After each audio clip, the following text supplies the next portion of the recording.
dragon's power knows no bounds or fear.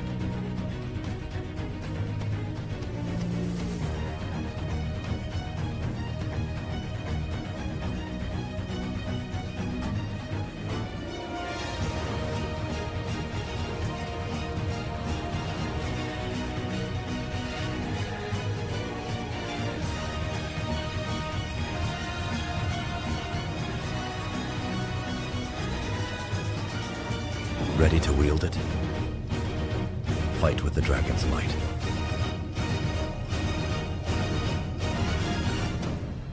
Dravian X suit.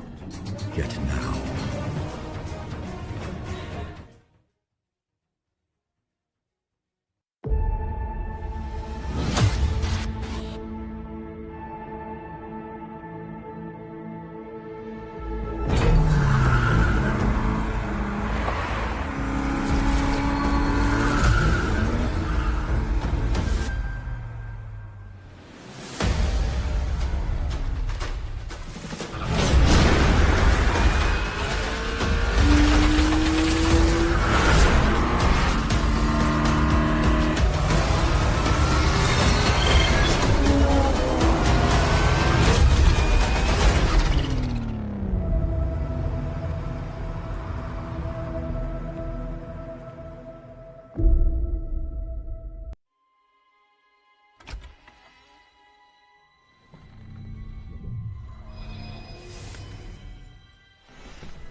power knows no bounds or fear.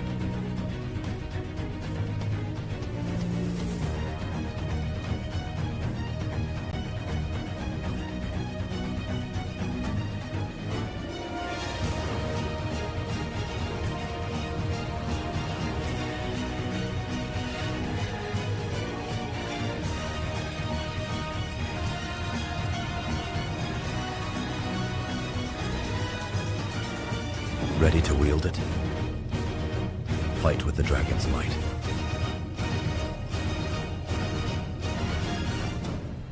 Dravian X suit. Get now.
Power knows no bounds or fear.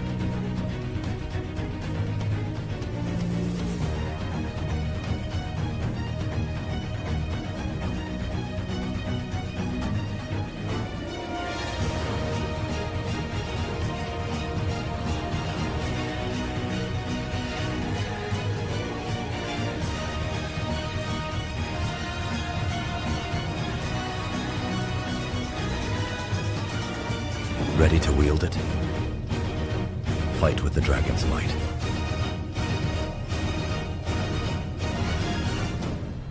Dravian X suit. Get now.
India esports battlegrounds mobile India showdown 2025 आप सभी का एक बार फिर से स्वागत है। आज है day 3 the day of comeback. मैं हूं आपका होस्ट जीशान आलम के इमेजी।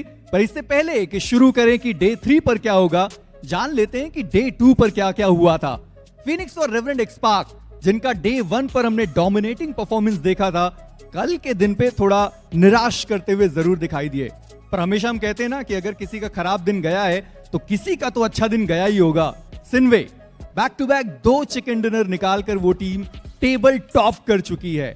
डोमिनेशन उनका कल एक अलग स्तर पर हमें देखने को मिला और आज उम्मीद करते हैं कि सिनवे वो जो लय है उसे वो बरकरार रखेंगे। पर एक बार फिर से याद दिला दिया जाए कि जो लोअर ब्रैकेट है वो बस 2 दिन का बचा हुआ है।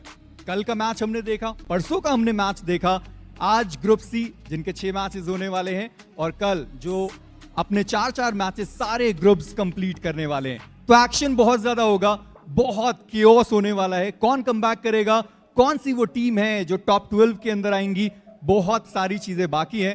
पर इन सारी चीजों के बारे में बात करने के लिए हमारे एनालिस्ट बिल्कुल तैयार हैं। उनकी तरफ चलेंगे और जानेंगे क्या कहते हैं वो day 3 the day of comeback के बारे में। जी हाँ, day number 3 day of comeback आज के दिन पे फॉर श्योर हमें देखने को मिल सकता है। और जिस प्रकार से इंजीनियर हमने कल के दिन पे देखा, वो 2 मुकाबले सिनवे ने खेले 90 पॉइंट्स के साथ, अब वो टेबल टॉपर्स बन चुके हैं। पर आज के दिन पे क्या एक्सपेक्टेशंस है, आपको क्या लगता है कौन सी टीम्स वो होंगी जो शायद स्टेप अप कर सकती हैं? देखिए, अभी तक आप अगर फिनिक्स ई स्पोर्ट्स को देखें तो पहले 3 मैचेस में फर्स्ट डे उन्होंने 51 पॉइंट्स निकाले थे। कल के दिन भी 3 मैचेस खेलने को मिले थे और वहां पर केवल 8 पॉइंट निकाल पाए थे। बट आज के दिन उनके पास मौका है कि 6 मैचेस खेलेंगे। मुझे लगता है कि आज के दिन वो टीम परफॉर्म करने वाली है। जी हाँ, बिल्कुल। और हमने जब ऐश से बात की तो उन्होंने बताया भी कि अभी के लिए प्लेइंग स्टाइल में थोड़ा बदलाव देखने को मिल रहा है। अग्रेशन वो टीम आपको कंपैरेटिवली थोड़ा ज्यादा दिखाती हुई नजर आ रही है और वेरॉन की जो फायर पावर है वो भी हमने काफी ज्यादा आउटशाइनिंग देखी। बट उसके अलावा अगर हम बात करें कुछ टीम्स की जिनसे एक्सपेक्टेशंस बहुत ज्यादा थी, राइडर का नाम वहां पर आएगा जहां पर हमें लग रहा था कि शायद वो एक बड़ा कमबैक करके जाएंगे। एक मुकाबला खेला भी उन्होंने जहां पे वो 10 पॉइंट्स लेके गए, लेकिन उसके अलावा कोई भी जो मैच है उनका वो उतना बेहतर नहीं जा पाया। और देखिए, उसके साथ साथ आप द वर्ल्ड ऑफ बैटल के बारे में भी चर्चाएं कर सकते हैं कि उतना ज्यादा बेहतर वो खेलते हुए नजर नहीं आए हैं। और उसके साथ साथ अगर चर्चाएं करें तो StreamO आप इन्हें भी काउंट कर सकते हैं। बट हाँ, सबसे अच्छी चीज ये है कि 6 मैचेस आज उन्हें खेलने को मिलेंगे। जी हाँ, और देखना ये कि वो 6 मैचेस में लगातार मैचेस खेलना क्या उनके लिए एक ब्लेसिंग रहेगा या फिर बून, वो हम जरूर देखेंगे। लेकिन डे 1 डे 2 पे भी हमने काफी बेहतरीन जो एक्शन है वो देखा। आइए एक बार नजर डालते हैं उन प्लेस के ऊपर और देखेंगे किस प्रकार से वो जो खिलाड़ी हैं, वो जो प्लेज हैं, वो बहुत ही ज्यादा उम्दा तरीके से बनते हुए नजर आए। जहां पर हमने जोएश को देखा, वो ड्रॉप क्लैश की बैटल्स हमने कई बार देखी अलीबाबा रेडर्स और VXT के बीच में, और अभी के लिए अलीबाबा रेडर्स वो आपको विजयी होते हुए नजर आया। और जिस प्रकार से जोएश ने यहाँ पे वो क्लच पूरा करके दिखाया, काबिल तारीफ। देखिए, VXT के लिए ये वाली फाइट दोनों तरीके से खराब रही थी। कल के दिन ऑल्टीट्यूड के अगेंस्ट में वही ड्रॉप कंटेंशन और अलीबाबा रेडर्स के अगेंस्ट वही सेम जगह पर और यहाँ पर ये ट्रॉय तमिलियन की फाइट जरूर हमने देखी थी राइडर के अगेंस्ट। अच्छा गेट कीप देखने को मिला था, वैल्यू निकाली थी। राइडर के बारे में जैसा कि आपने चर्चा भी करी, दिन उतने बेहतर नहीं रहे। आज का दिन कमबैक का दिन हो सकता है। जी हाँ, और डाजल ने काफी ज्यादा उम्दा प्रदर्शन यहाँ पे करके दिखाया। और ट्रॉय तमिलियन ई स्पोर्ट्स की बात करें, रणवीर के साथ हमारी बातचीत हुई थी। उन्होंने बोला कि अभी वो 2 अंडरडॉग्स के साथ आए हैं और वो पूरी कोशिश करेंगे कि बेहतर जो ओवरऑल परफॉर्मेंस है वो देखने को मिले। पर लेजर स्प्रेस तो हमें मल्टीपल देखने को मिले, और व्हाइट टाइगर के ये मिनी के टैप शॉट्स, ओहो मजा आ गया। और वाइल्ड फैंग्स की अगर हम बात करें तो मल्टीपल प्लेयर्स हैं जो बहुत उम्दा खेल रहे हैं, पर अभी तक आउटशाइन किया है व्हाइट टाइगर ने। देखिए अभी तक अगर आप वाइल्ड फैंग्स की भी चर्चाएं करते तो मुझे नहीं लगता कि कोई खास परेशानी उन्हें हुई है। 42 अंकों के साथ देखने को मिलते हैं, बट ये वो प्लेयर जिसने फीनिक्स ई स्पोर्ट्स को एक अलग स्तर पे रख रखा है, बहुत अच्छा खेलते हुए नजर आए हैं। और आज का वो दिन जहां पर शायद फीनिक्स ई स्पोर्ट्स बड़ा गेम निकाल सकती है। और स्पॉटा उन्होंने भी काफी उम्दा जो क्लच है वो यहाँ पे करके दिखाया था, जिस प्रकार से ब्लिट्स की मुश्किलें उन्होंने बढ़ाई। हालांकि एचपी टुवर्ड्स द एंड उनके पास ज्यादा बची नहीं थी, बट फिर भी सराहनीय प्रदर्शन उन्होंने करके दिखाया। और शैडो ओजी वो भी S12 का उम्दा इस्तेमाल करते हुए नजर आए। टीम ऑल्टीट्यूड का ओवरऑल परफॉर्मेंस उतना बढ़िया नहीं रहा, लेकिन यहाँ पे उन्होंने फाइट काफी बढ़िया तरीके से ली थी। नेबुला की फीनिक्स, उनकी तरफ से भी वो जो लेजर स्प्रेस थे वो हमें देखने को मिले। और हेक्टर ये तो जान ही जाते अपने ओपोनेंट्स को आउटप्ले करने के लिए, चाहे वो वॉच टावर वाली फाइट हो जो एरांगल पे थी, चाहे आप इस पर्टिकुलर फाइट की बात करें। देखिए वसिस्टा ई स्पोर्ट्स की जब चर्चाएं करते हैं तो सैनहॉक उनका एक ऐसा मैप है जहां पर वो बहुत स्ट्रॉन्ग देखने को मिलते हैं। ग्लिचएक्सरीबॉर्न उन्होंने भी एक अच्छा चिकन निकाला था, बट दूसरा दिन उतना बेहतर नहीं रहा। और ट्रेस गॉड जो क्लच उन्होंने यहाँ पे करके दिखाया। VXT की भी गलती थी यहाँ पे, अपने एक खिलाड़ी को बचाने के चक्कर में पूरी टीम उन्होंने बाहर करवा दी अपनी। वहीं विशु काफी देर से उन्होंने वो स्टेल्थ मोड अपना के रखा था, और उसके बाद जब वो फाइनली उठे, स्प्रेस दिए और 3 खिलाड़ियों को उन्होंने डाउन किया। पर ये तो थी अभी 2 दिन की कहानी, और देखना ये कि 2 दिन के बाद ओवरऑल स्टैंडिंग्स में क्या हड़कंप मचाए। टेबल टॉपर सिनवे ई स्पोर्ट्स 90 पॉइंट्स के साथ। कहां हमें लग रहा था कि रेवेनेंट एक्सपार्क वो काफी इजीली टेबल टॉपर बने रहेंगे, लेकिन कल का दिन उनका खराब गया। और कंसिस्टेंसी का दूसरा नाम एक बार फिर से ऑटोबॉट्स esports बनते हुए नजर आए। मात्र एक ही मुकाबला मुझे याद आता है जहां पे वो 1 अंक लेके गए, उसके अलावा ऑटोबॉट्स के हर एक मैच काफी डिसेंट गए हैं। पर देखिए उसके साथ साथ आप मिस्टीरियस 4 को भी आंक नहीं सकते कम, बहुत बेहतर खेले हैं। कल के अकेले दिन में उस टीम ने 51 से लेकर 52 अंक निकाले हैं, that is a bigger number. But जब हम सेकंड पेज पे चलते हैं तो कुछ ऐसे नाम जिनकी तरफ से परफॉर्मेंस देखने को नहीं मिला। टीम वर्सेटाइल पहले गेम में एक अच्छे चिकन के साथ शुरुआत करते हैं, पर उसके बाद बाकी सारे मैचेस उस स्तर पे देखने को नहीं मिले। जी हाँ, देखते ये कि आज के दिन पे किस प्रकार से टीम खेलेगी, क्योंकि टॉप 12 के बाहर है अभी। हालांकि अगर आप शैडो की बात करें तो उनको आदत है कि कैसे जब टीम खराब खेलती है, मनोबल डाउन होता है, वहां से वो कमबैक कई बार करा चुके हैं, और उसके एग्जांपल्स हमने पहले भी ऑफिशियल टूर्नामेंट के अंदर देखे हैं। पर इस बार कहीं देर ना हो जाए, क्योंकि बाकी की जो टीम्स है ना वो भी बहुत ज्यादा ट्राई हार्ड करते हुए नजर आ रही हैं। बट चलते आगे और नजर डालेंगे हम बॉटम एंड टीम्स के ऊपर, और वहां पे द वर्ड ऑफ बैटल्स आपको बॉटम पे देखने को मिलेगी। हालांकि मैचेस इन्होंने 3 कम खेले और आज जरूर वो एडवांटेज उठाना चाहेंगे, पर टीम ऑल्टीट्यूड मात्र 5 प्लेसमेंट पॉइंट उनके पास मौजूद हैं। 9 मुकाबले के बाद मात्र 21 अंक वो लेकर के जा पाए, और आज का दिन टीम ऑल्टीट्यूड के लिए करो या मरो की स्थिति जरूर रहने वाला है। सेम अलीबाबा रेडर्स के लिए भी आप कह सकते हैं। 9 मैचेस में 24 अंक उनके पास भी देखने को मिलते हैं। बट सबसे खास चीज आप सोचिए कि ये वो 2 टीम्स हैं जिन्होंने टीम वर्सेटाइल को ड्रॉप कंटेंशन में हराया है। मतलब ये वो 2 टीम है जिनके चलते वर्सेटाइल का कल का दिन खराब रहा। जी हाँ बिल्कुल, और दिक्कत की बात यह ना कि स्टार्ट अच्छा होने के बावजूद कन्वर्जन हमें नहीं देखने को मिल रहा है। टीम्स के द्वारा रोटेशनल क्लैशेस में फंसते हुए नजर आ रहे हैं। प्रॉपर जब फाइट्स होती है मूविंग अहेड अपने ड्रॉप लोकेशन से आगे बढ़ के, वहां पर काफी सारी दिक्कतें देखने को मिलती हैं। ऐसे में ब्लिट्स, उनसे भी एक्सपेक्टेशंस बहुत ज्यादा है कि वो आज के दिन पे बेहतर खेल के जाएं। और सेंसे से मेरी बात हो रही थी अभी कुछ देर पहले, और उन्होंने बताया भी कि डे 2 पे थोड़ा हल्के में उन्होंने ले लिया टीम्स को, और उनको ऐसा लगा कि अब डे 1 पे बहुत सारे पॉइंट्स आ गए तो 6 मैचेस है, थोड़ा ईजी खेलते हैं। पर आज के दिन पे उन्होंने बोला कि वापस से जो डे 1 वाला परफॉर्मेंस है वो दोहराने की कोशिश करेंगे। देखिए करना पड़ेगा, क्योंकि 18 अंक 6 मैचेस में निकालना RNTX के लिए एक नुकसान भरी चीज रही, तो उस चीज पे जरूर काम करने की उन्हें आवश्यकता है। आज के दिन कोशिश करें कि जल्दी से जल्दी उस एक्सपेक्टेड कट ऑफ को क्लियर करें, क्योंकि एंकी हम भी कहीं ना कहीं चर्चाएं कर रहे हैं कि अगर आप 90 के आंकड़े को पार कर रहे हैं तो आप अपने आप को एक सेफ स्पॉट पर लेकर आ जाते हैं। और ऐसे में इंजीनियर अब सवाल ये भी आता है कि सिनवे की आगे की स्ट्रैटेजी क्या होने वाली है, क्योंकि 90 का आंकड़ा उन्होंने छू दिया है, उनको भी पता है कि वो क्वालिफाई तो हो रहे हैं। आपको क्या लगता है आज के दिन पे क्या वो किसी को टारगेट करने जा सकते हैं, या फिर क्या गेम प्लान होगा? कहीं ऐसा तो नहीं कि रेवेनेंट एक्सपार्क जैसे डे 1 पे बहुत सारे पॉइंट्स निकाल के थोड़ा इजी ले रहे थे, आज सिनवे वो से काम करते हुए नजर आए? देखिए सिनवे को अपनी कंसिस्टेंसी पे काम करना चाहिए, क्योंकि लगातार जब वो अच्छा खेलेंगे तो जितना बड़ा नंबर वो at the end of the game 16 matches के बाद रख पाएंगे, वो एक कॉन्फिडेंस उन्हें आने वाले राउंड्स में देगा। तो मैं तो चाहता हूं कि सिनवे को कोई भी चेंजेस नहीं करने चाहिए, उन्हें इसी गेम पे स्टिक रहना चाहिए। और साथ ही साथ अगर हम बात करें बाकी की टीम्स की, वाइल्ड फैंग्स अभी के लिए आप कह सकते हैं कि डिसेंट परफॉर्मेंस उनका चल रहा है। अभी भी वो ये नहीं कह सकते कि हम क्वालिफाई हो चुके हैं।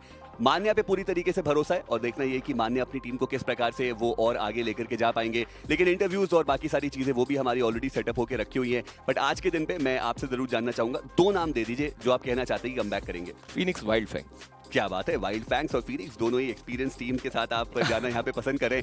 देखते हैं कि वो किस प्रकार से खेलते हुए नजर आएंगे। बट अभी के लिए मेजी वो पूरी तरीके से तैयार है एक इंटरव्यू के लिए। तो बिना किसी देरी के चलते हैं सीधे हमारे होस्ट की तरफ और जानते हैं क्या कहना है उनका।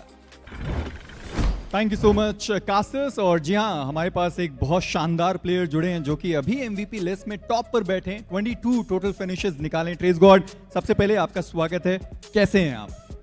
मैं बढ़िया, ऊपर मैचेस अच्छे नहीं जा रहे। ठीक है, कल के 3 मैचेस आपके थोड़े से खराब चले गए, मतलब एक बैड दिन था, उससे कुछ खास फर्क नहीं पड़ना चाहिए। पर ट्रेस, आपसे जानना चाहूंगा कि सेंसे के आइजिलिंग में काफी सारे सवाल भी उठे थे कि शायद आपको एक बार टीम चेंज कर लेना चाहिए या किसी और टीम की तरफ रुख करना चाहिए। अब आप उनको क्या जवाब देना चाहेंगे? जो लोग सेंसे पे सवाल उठा रहे हो, लोग फाइनल तक भी नहीं पहुंच रहे। काफी डीप मीनिंग था ये, पर ठीक है, आई गेस थोड़ा आप एक्सप्लेन करते तो और भी ऑडियंस को समझ आता। पर अगर मैं डुओ के बारे में बात करूं, जैसे आपका और फ्यूरी का एक डुओ, आपका और गॉटन का एक डुओ, दोनों में से कौन सा आपको ज्यादा लगता है कि रेवेनेंट एक्सपार्क के लिए सही रहेगा?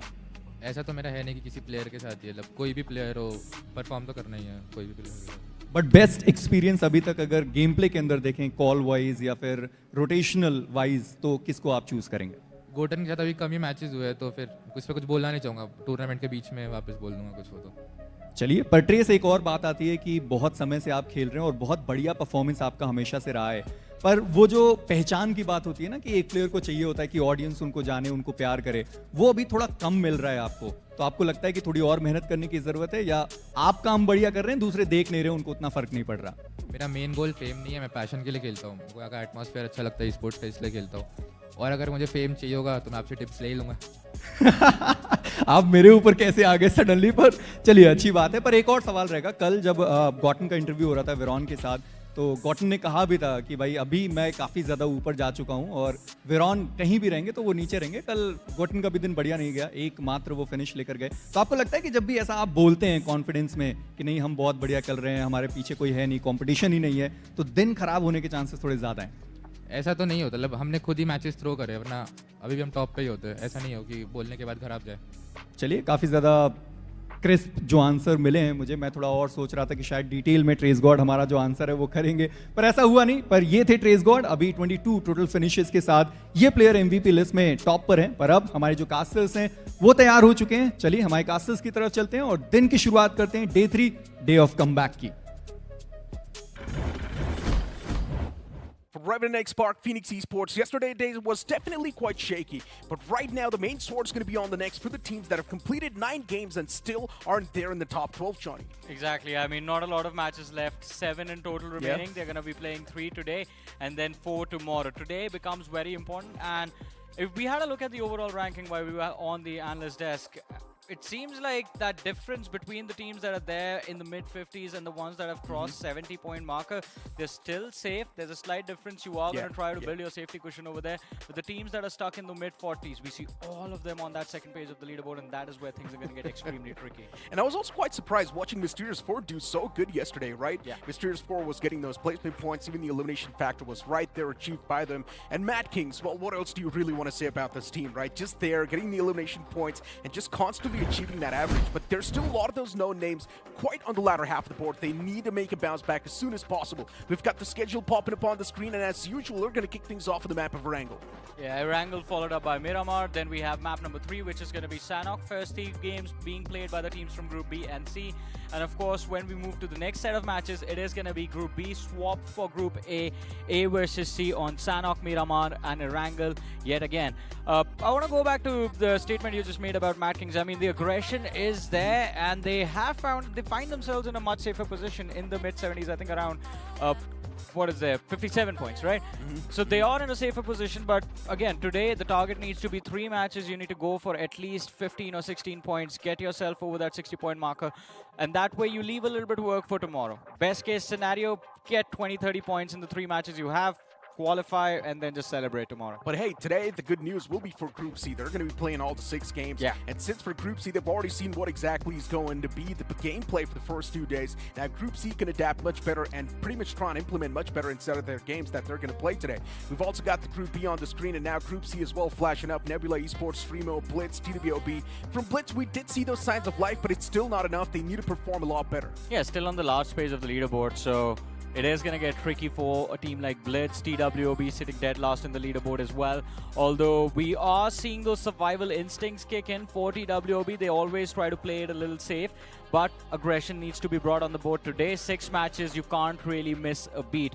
On the other side of things, Group C, the most interesting group. Only one team has been able to perform well. That is Phoenix Esports. Everyone else, the closest is going to be Nebula, who sit there on the 9th position in the overall leaderboard with...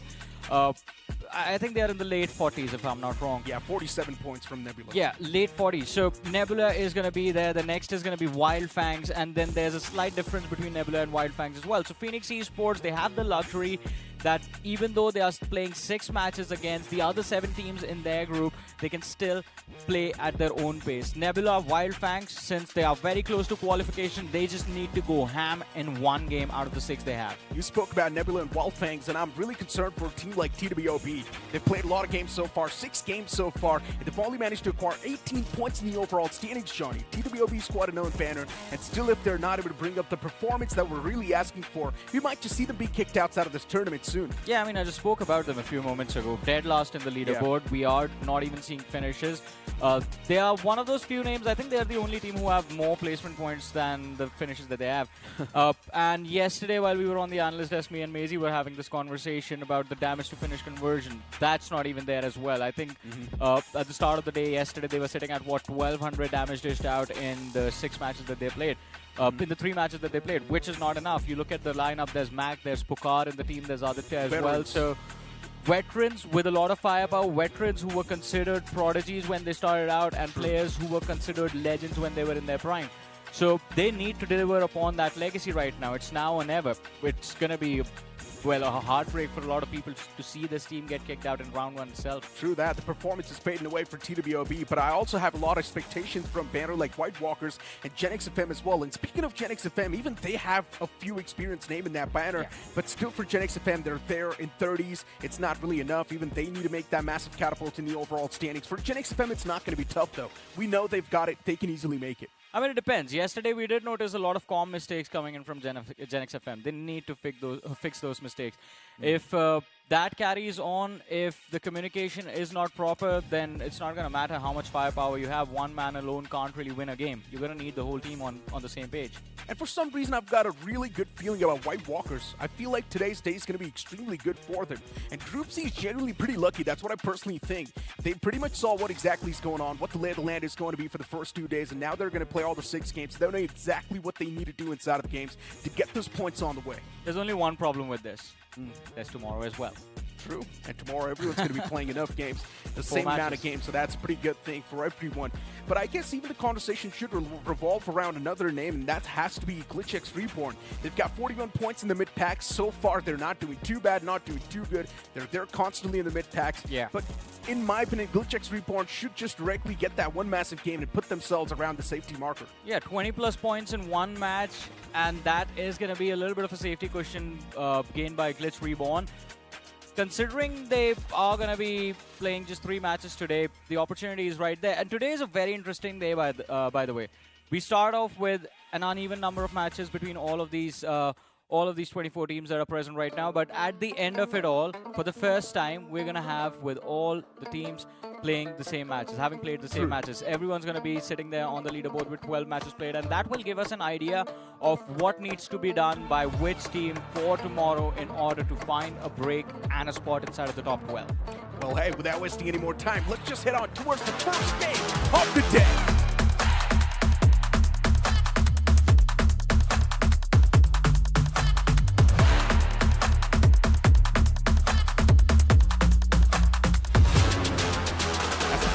in the skies, this time starting all the way from shooting range towards the southern side, which is fair appear. The plane flat path is tilted extremely towards the left side of the map. If the teams do want to move in towards the right, for example, Lipovka, Milta Power, now that's going to be an extremely tough stretch. Shawnee, I think we're up for a few drop clashes. Yeah, there's definitely going to be a few drop clashes. First one might just happen north of Georgiopol for that vehicle spawn next to the Wizard Tower.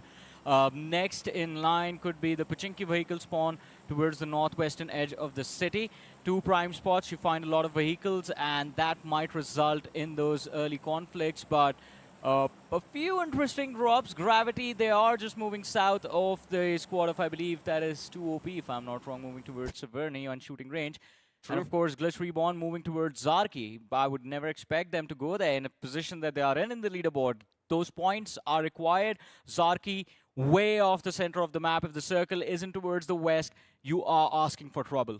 And you know what? I also wanted to talk a little bit more about 2OP in that initial conversation, right? For 2OP, the day 1 was great, but the day 2 was once again a bit lackluster. I do understand they still are in the mid-40s. They can do pretty good for themselves. But if they're not really going to have the momentum today, then we will see them choke on the last day. Yeah, 2OP needs to pick up the pace, and especially Top Dog needs to be there for the team. Right now, there's just 2 players performing for 2OP, Botfire and Lucky. But everyone else needs to start putting in the work. Those finish points become very important. And look at that. We spoke about it. GLITCHREBORN all the way in Zarki. The circle right now centered towards Mansion. It's an eastern zone.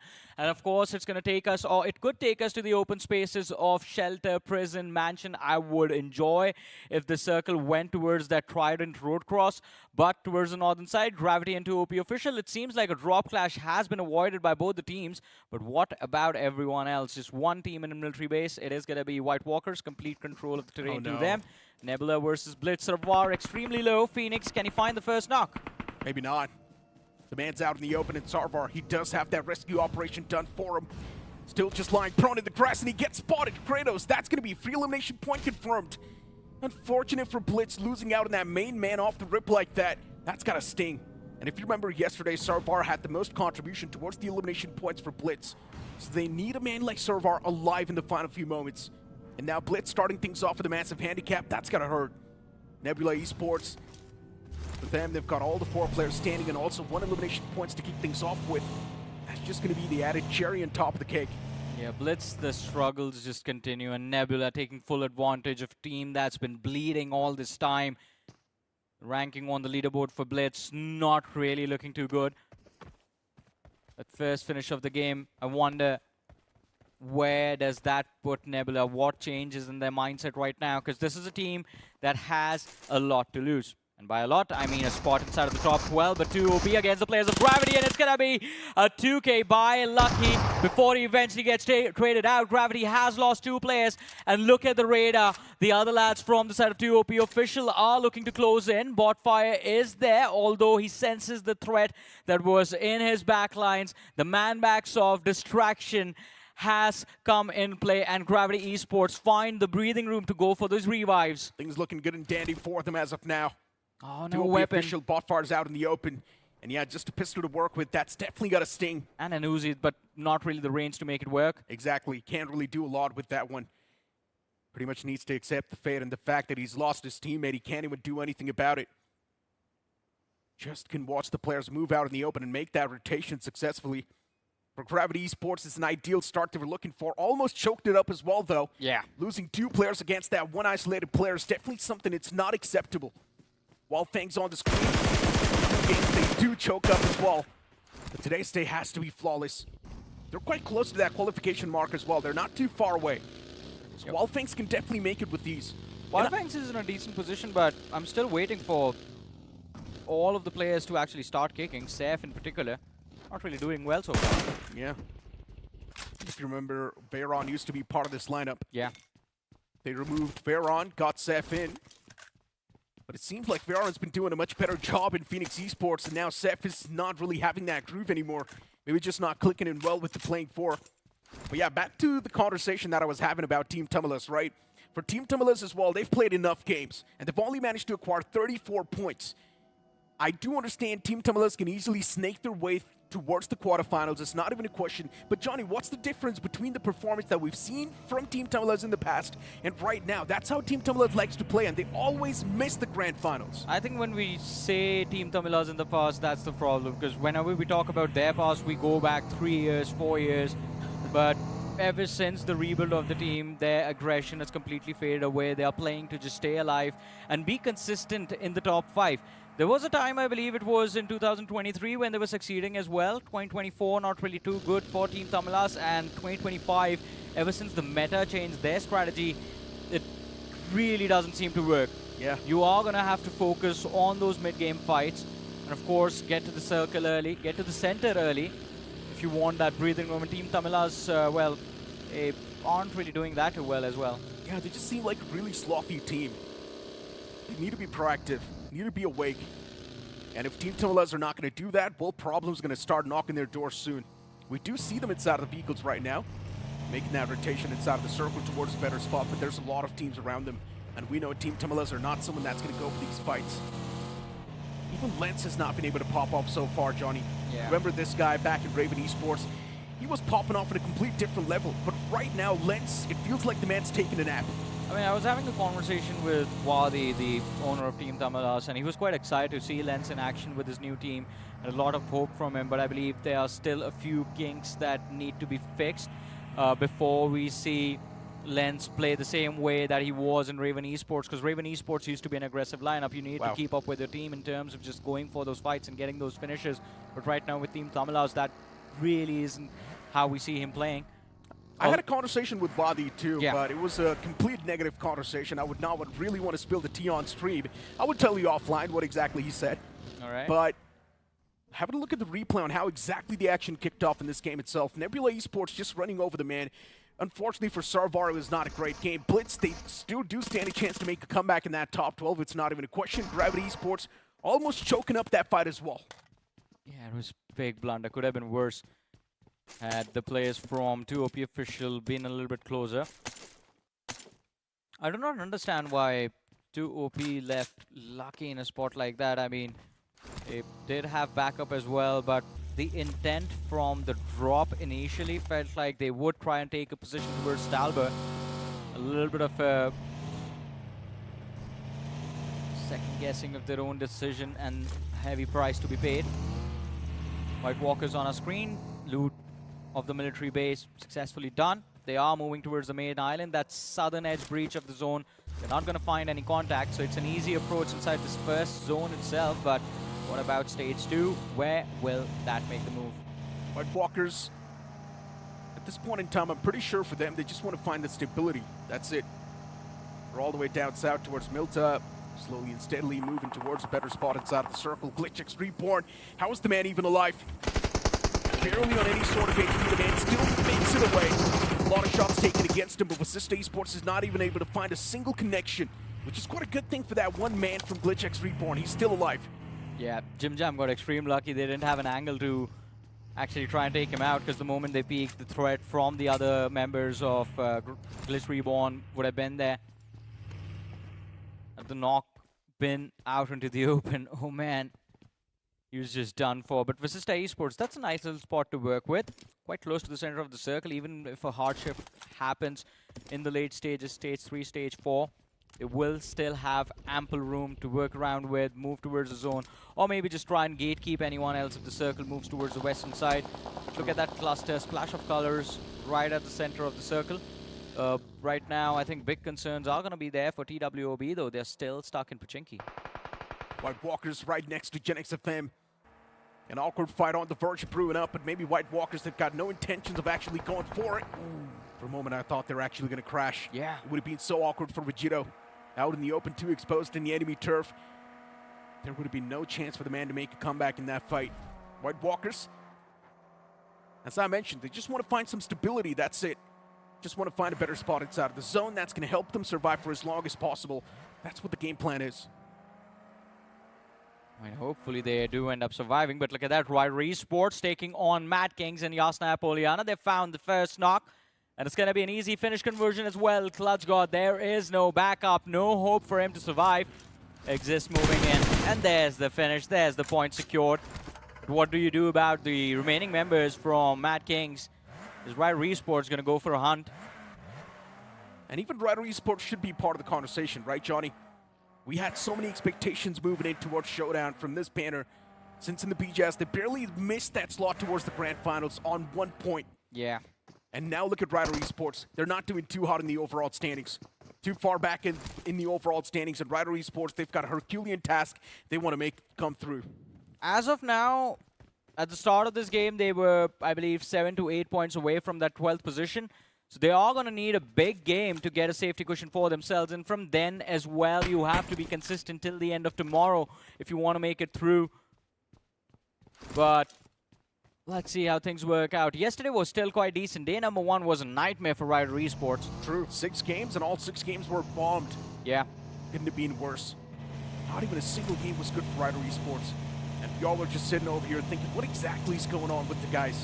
Yesterday, I think that 1v3 from Fragger gave a lot of hope and was enough to boost the morale of the team. And that one match was the reason why we say that they are in a decent position. Otherwise, Wyld Esports was one of those teams that was stuck on the last page of the leaderboard. True that. It's always those massive plays from that one individual that just brings the entire team back to life, which is a good thing. And they definitely needed those type of plays as well. TWOB on the screen, even for them, maybe Jatin needs to pop off. Recent addition to the lineup, Mag, Pakar, Aditya, they've been over here, part of this one. Aditya as well, recent addition, but he's a veteran too. Back after a break, and you can clearly see the man's rusty. Yeah, he's a little bit rusty, but cannot really discount Aditya at any time. Give him enough time, give him enough matches, and I think once he's warmed up, he turns into an absolute monster. And having Jatin and Mac right next to you along with Pukar, I think all TWOB need to do is just find some space and some time to just survive in the top 5. You survive with all 4 players in the top 5, you are going to be good to go. But ALIBABA Raiders, Chris, his survival in question as the players from Blitz Esports surround him. But instead of fighting, Blitz Esports is completely away. GENxFM here against the players of Phoenix. Are they choosing to pick this fight? It definitely does seem like it. Oh. Phoenix Esports, they definitely do want to lock horns, and it was extremely close. Almost a crash could have occurred. But that man from GENxFM, he messed up big time, and Miramar will instantly capitalize, and he decapitates the man in the front. Phoenix Esports, they do bounce back in the fight as of now, but GENxFM, they're on a massive vantage advantage. Trades do start happening back and forth, as even White Walkers, they step inside of the fray, and they start hammering down the players of GENxFM. Even Nebula Esports is there right around the fray. It's such an awkward spot to take the fight in. And that's why even Phoenix Esports, they were on the receiving side of the spectrum, and even GENxFM did not have a lot of advantage out of this fight. Yeah, GENxFM and Phoenix Esports do not really get a lot of value from that conflict, but Nebula Esports, brilliant capitalization, 4 points secured, and now going after the players of Wyld Fangs. There goes the Dire. White Tiger, it's going to be difficult for him to survive, stuck in the middle of nowhere, gets caught off guard, and there's the knock.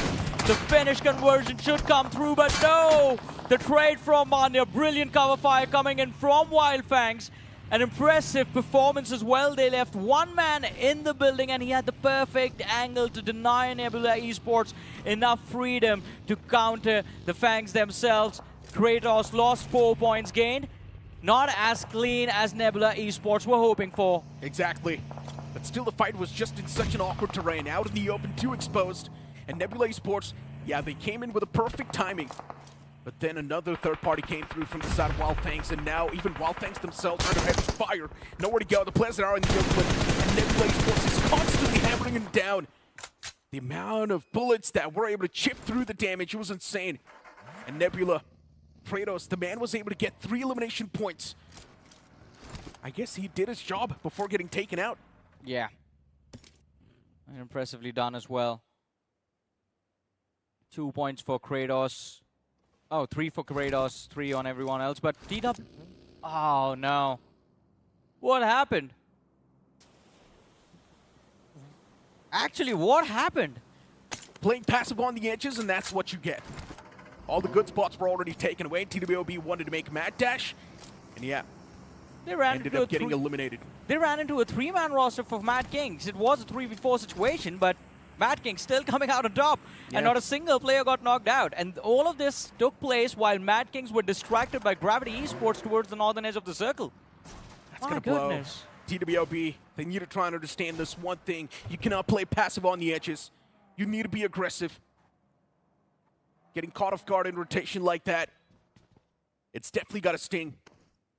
While Madkings, looking at their position, they're looking okay. But still breaching inside of the circle is going to be a lot of harm soon. Let's see how they're going to tackle that situation. No compounds, no cover to play with for Madkings. They will be exposed soon the moment they move inside of the zone. There's also Gravity Esports in the backline, so there's a big chance we might just see a SINEWY scenario. Rider Esports still towards Yasna Poliana. Even they're playing it quite passive. It's going to get tricky for Gravity Esports, by the way, if they actually try to pick a fight against the Madkings. They've sent Sujal up front, and he's been caught off guard or pinned down by the players of StreamO, so he can't really fall back. The moment he does, he's going to get taken out. The other two players still towards the north, outside of the circle. If Madkings want to clear up that space up north, now is the perfect time. Although I wanted to talk about this GLITCHREBORN and Team Tamila's prime spot inside the match. Both of them close to the center. They are forced to share this space. That's the only problem right now. If the circle shifts away from them in stage 6, then, well, it's going to turn into a nightmare, this dream scenario. Yeah, Team Tamilas is right next to him. And Madkings once again. No. Oh, they want to jump inside of a scuffle. A lot of shots were taken against Fragger, but the man's still alive. But now the amount of bullets that are being shot at his vehicle, it's on the verge of being completely blown up. Fragger still somehow alive, and he escapes that scenario, so it's a great thing. Gravity Esports, they unfortunately lose out on Sujal in that fight. The man's knocked out. He needs some rescue mission. Gravity Esports, they still do want to press upon the matters and punish the players of Madkings even more. Confirmation will be there from the side of Osiris is not even a question. But Gravity Esports, they need to be a little bit more careful. Osiris is too exposed. And Madkings, if they find one clear line of sight, Osiris will be struck. But there is that Draxi, who's constantly providing that cover fire as well. Also in the backlines, Rider Esports have showed up, so more pressure for Madkings themselves. Pro and Shadow, two players still surviving. Shadow stuck in that dip, but the nade coming close to the players of Nebula. White Walkers, they are going after the players of Nebula Esports. Phoenix and Nomi just stuck in this dip. It's just the wall of smokes that protects them as it blocks the vision and denies any direct fire from White Walkers. But nade after nade, if this util dump keeps happening, the Nebula Esports, they won't be able to survive for long. Another nade tossed down towards the players of White Walkers. This time it's not going to be on the mark. Nebula Esports, they're stuck in a massive dip, nowhere to go. Even the vehicles are being blown up. And what a well-placed nade that was from Flash. He's going to find the confirmation on both the remaining players of Nebula Esports. That's them done and dusted from this game. And White Walkers not doing too bad so far. 4 elimination points secured, also in quite a decent spot. But there's still a lot of teams alive. And no placement points have been conjured yet. The next zone's going to be shifting towards the northern side, so everyone down south is going to be caught off guard. And now for Gravity Esports, this fight against Madkings, it's not looking too good. Draxi's knocked out. Madkings doing a perfect job in holding off the players of Gravity. But here's the main advantage for Gravity. They've got all the 4 players standing. The moment I say so, 2 of them they get confirmed. And now the 2 players in the back lines, they've got a lot of burden. I was worried about Sujal and Knight in the backlines because the moment Madkings approach this ridge, they are going to get shot at, but that nade was perfect. Although it is now that they have to go beyond their limits as Rider Esports come charging. And the first knock is going to be secured by Rider Esports. Pro goes down, although the trade was found by Shadow as he makes a run for his life. But Rider Esports, they might have to just settle for this one finish. An escape attempt by Madkings comes to fruition. They do make it out alive with just 1 player.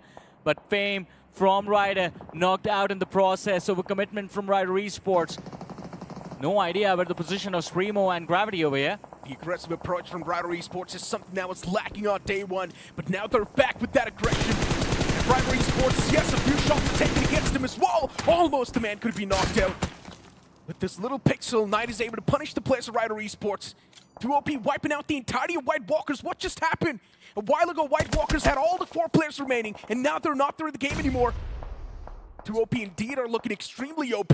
But as of now, for Rider Esports, they're in quite a massive dip. And if you move on towards ALIBABA Raiders against the players of Vasista Esports, ALIBABA Raiders, they've managed to find those 2 knocks. And now the fight is taken down with 2v2. 2 men from ALIBABA Raiders are there charging on forward. He's waiting. listening to see if he can hear the footsteps with the util dump from indoors, causing a lot of trouble for Joyesh. All he needs to do is just line up one nade to get these frags. One lobbed out around the corner. Joyesh does not hear him, but he sees him now. Oh my God. And the shot's whiffed. Scary Jord with an impressive knock. The finish conversion also needs to come through. Vasista Esports, this is their first frag of the game. ALIBABA Raiders still there, going for revive in the backlines, and Pro, he needs to go big as Scary Jord just moves forward to confirm those points that lie in wait. On the other side on the finish feed, though, TWOB official, I want to talk about them for a second, because that position of theirs allows them a direct line of fire to the open fields west, and that is why they're causing havoc, just being a menace for anyone who's trying to breach or get anywhere close to the center of the circle. 7 finish points for TWOB official so far in this match. ALIBABA Raiders, 2 players still alive. Oh, And they're these 2 done. players, if they want, they can definitely try and strike down the remaining 2 men of Vasista Esports. But I'm pretty sure now ALIBABA Raiders are scared. They do not know what exactly to do. And Vasista Esports have already pushed back. But look at the angles they're holding. It's a spring trap that's been set up. They just want to wait and watch the opponents walk into this trap. Thinking the opponents are playing this perfectly. At the moment I say so, Tiger, he walks into that trap, but still, Vasista Esports, they lose out this battle. Scary Jord getting taken out like that. I mean, quite unfortunate. ALIBABA Raiders, no heals available, no first aid, just the bandages to work with, and the pressure from the blue. But Vasista Esports, panic setting in, and they blunder. But talk about blunders, and we are seeing Rider Esports make one as they try to take a pounce on players of StreamO. 2 players knocked out to spam through the window, and there's the 3rd man. Ragnar just bringing Ragnarok to the players of Rider Esports. Last man left alive. He runs indoors, tries to take on Ragnar. Sporta moves in, getting a revive, but the spam gets him as well. And all the finishes in the hands of Ragnar. A big play coming through. Massive play from the side of Ragnar. StreamO somehow devouring the entirety of Rider Esports in the game. And now looking at their position as well, they're looking extremely good inside of the circle. TWOB can be the only possible threat for the players of StreamO. And TWOB, they're moving in that exact direction, wiping out the players of Gravity in the process. And it's just going to be 2 elimination points acquired from Gravity. A rough game for them. But for TWOB, now the goal is going to be to try and stop the players of StreamO in their tracks. StreamO's got a solid hold. There's also Team Tamilas right in the opposite fray. Shots were taken against Team Tamilas, but no confirmations found yet. Shorty, the man's just trying to patch himself up. 8 finishes racked up from TWOB. We had a conversation about this banner and how the day 1 was great, but day 2 wasn't. But it's out of day 3. They're here to get the redemption. I mean, top 6 in this game, 8 finishes on the board, but I do not have a lot of hope for the chicken dinner, to be honest. That position, it's just one shack for cover, but here's a replay of how things went down between TWOB and Wyld Fangs, and of course, StreamO Ragnar, my apologies, taking on basically the entirety of Rider Esports. Fragger, he did find a trade, but not enough damage to take out Ragnar as he ran inside of that smoke. TWOB and StreamO right next to each other, Johnny. Such an awkward engagement this can be. And then we did see Blitz as well losing out on one of their players quite early on in the game. And somehow Blitz is live with all the 3 players standing. That's a good thing as well. Team Tamilas, we spoke about their survival gameplay not really working out. But this time around, Team Tamilas, that proactive approach in the stage 1 itself helped them. And now they're over here inside of the game with all the 4 players standing against the players of GLITCHxREBORN. That's a bit of an awkward scuffle as well. From here on out, if Team Tamilas actually builds up the pace, gets a few more eliminations and walk away with the chicken dinner, this is going to be a brilliant conversion coming in from them. Might as well find themselves in a position from where they can start dreaming about the top 12. But StreamO stands in their way right now. Blitz Esports being blocked by StreamO. And TWOB official, look at them. I was worried about this. They're barely inside the edge of the circle, only 1 shack for cover and this slope. So they can't really overextend. All they can do is just hope that the circle shifts towards the northwestern side and StreamO does all the heavy lifting for them. The moment a fight happens, there will be a third party no matter what. Yeah. If StreamO, they collide against the players of TWOB, there will be Blitz making that pounce. If GLITCHxREBORN take a fight against the players of Team Tamilas, there will be Blitz making that pounce. In both the third parties, there's just this one culprit, and that is Blitz. And if these 4 teams manage to wipe out Blitz, then there will be no potential third party. TWOB official a few moments ago, we saw if they move down the slope east of the road, they are going to be in the line of fires for Team Tamilas, but now you can hope that Team Tamilas end up fighting Glitch. And that way TWOB official can actually capitalize, but Blitz Esports, no other moves available. They are going to have to move out. They are going to have to make that charge towards the players of StreamO, and well, we see Soham do exactly that, but TWOB official, they won't discover the push towards the players of StreamO does not really work out as Team Tamilas finds the opener, and Fox OP secures that finish for his team. Is that going to be enough? Last 2 players surviving. Gotham, he has the angle to take out anyone outside of that shack, but the players of TWOB finally on the other side of the slope. Now it's going to be difficult for StreamO to do anything about them, but maybe not. Top Dog, what is going on? A gamble taken, and are they going to win it or lose this one? TWOB official, this could be a massive mistake. Charging into a 2v4 head on. They find the opening, but this finish conversion, is it going to be enough? 9 eliminations on the board. Shorty still alive. Top Dog looking to make that push indoors, but gets shot in the back. Still on his feet though, as there's chaos and Blitz. Look at them. The opportunist strike at the right time. The knock secured and the man outdoors. StreamO also losing numbers, but now we see a 1v2, and it's going to be Shorty within S12k. Doesn't matter, still goes out. I mentioned this, StreamO will be the one to third party, and that's what they exactly did. Third partying this entire compound the moment the fight happened. And of course, contributing a little bit as well, helping out the players of StreamO in the process. Squad wanted help. But at the same time, Team Tamilas stuck out in the open. Utilities tossed against him, and this one's gonna do the job.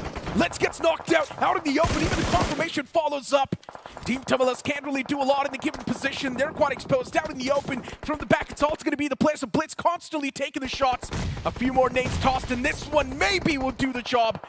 The man is still barely surviving on any of HP. And GENxFM, what are those shots? Disgusting stuff. Fights the first knockout. Blitz, they're quite hurt. The second man goes prone. He's still alive. That's a good thing. But Blitz, they need to find a way to get the revival on the fallen comrade, and that's where GENxFM will have the advantage. He's holding the cross. Also good angle to work with, and he sees Nova 21 as well. There's no way that Blitz just make a move for that revive. Constant suppressing fire coming in from the players of GLITCHREBORN, but they look away at the last second. And Blitz pushed through. Soham being brought back. StreamO down to the last 2 players, Gotham and Spirit. They have some control of the circle, but right now it's that one man in no man's land, Aim God, that can ruin the day for all 3 of these teams. GLITCHxREBORN? I'm sorry to cut you off. Oh, he's out of ammo. Exactly. This is where the real problems will begin. Did his teammate have ammunition though? That's my question. No. All right, well, GLITCHxREBORN's messed up. They're out in the open, pinned. They do not even have vehicles to make that rotation. And it's just that one single airdrop that's holding them. For Blitz, it's a day with destiny. They can easily strike down the entirety of the lobby, but first they need to deal with the players of StreamO, then the entire lobby. Chandan is waiting for Gotham to overextend. Well, it's not gonna matter. Gotham finds the knock, Soham with the nade. And of course, it is gonna be StreamO wiped out. GLITCHREBORN getting 1 finish for themselves in the process. But we are down to a 2 versus 1. Nova 21, last man left alive from the side of Blitz. GLITCHREBORN, it seems like ammunition or not, they are on their way to secure this chicken. Oh, there we go! Nasty shot to his face. And that is gonna be the end of GLITCHREBORN. Team Tamilas, do they have what it takes to walk away with the win? He has a few nades available, but he needs to move in now. Otherwise, if the revives come through, Blitz Esports, they are going to blitzkrieg their way to a chicken dinner, and of course, a comeback for the day. Team Tamilas, they've made their mind. They want to be the one to come through victorious this time. They've choked enough games, and now they want to conquer the fields. Utilities are doing a lot of damage, but still Aim God, he needs to be an actual god to survive all of this wrath. The amount of nades that are being tossed from the players of Blitz, it seems like Aim God's not going to stand a chance. He needs to patch himself up, and that's what he's exactly doing. Just bandages to play with. And Blitz, slowly and steadily, even they're getting the reset. The players are going to be back up on full HP, and Blitz now having the man advantage. And soon Aim God, he will be overwhelmed. Even the Blues on the move. It's the final stage. Nothing to work with. They need to make something out of nothing. AimGod is the only glimmer of hope, and eventually he gets eaten alive as well. As Blitz will be your winners for the game 1 of the day 3. They were so lucky they found that MG3 in that airdrop as well, with even 2 bases and make it work and turn into a nightmare for the lost man of Team Tamilas. But AimGod, man oh man, taking out the players of GLITCHREBORN like that was a big play. And of course, with this match, I guess Blitz Esports, they find themselves in a fighting position for a top spot in the top 4. And so does Team Tamilas. We were talking about the survival instincts in this match. They got both placement points for finishing in the top 2, and of course, a decent amount of eliminations as well. Exactly. I mean, for Team Tamilas, yeah, at the end of the day, they desperately needed that game, but I'm really happy for Blitz. We're finally seeing this team do pretty good. Even yesterday, we saw Blitz do decent, but now today, with a chicken dinner, they're starting things off. It's probably one of the best starts the team can ask for. Yeah, now all you got to do is keep this momentum alive till the end of the day. Their first game, they have 18 points. They started off with 30, that's 48 points now. And for the first time, we saw Team Tamilas being proactive, and look at them getting rewarded, right? The moment we saw the stage 1 pop up, right after a few seconds, Team Tamilas was already making that rotation inside of the circle, and that's how you're supposed to play if you're someone who likes to play passive. Exactly. Be there in the center, avoid all the fights. Exactly. I mean, someone needs to tell this to TWOB as well. I mean, if we want to see them make a bounce back, because if you're going to move in late, you are prepared for those fights. You can't really avoid them. There's going to be gatekeepers.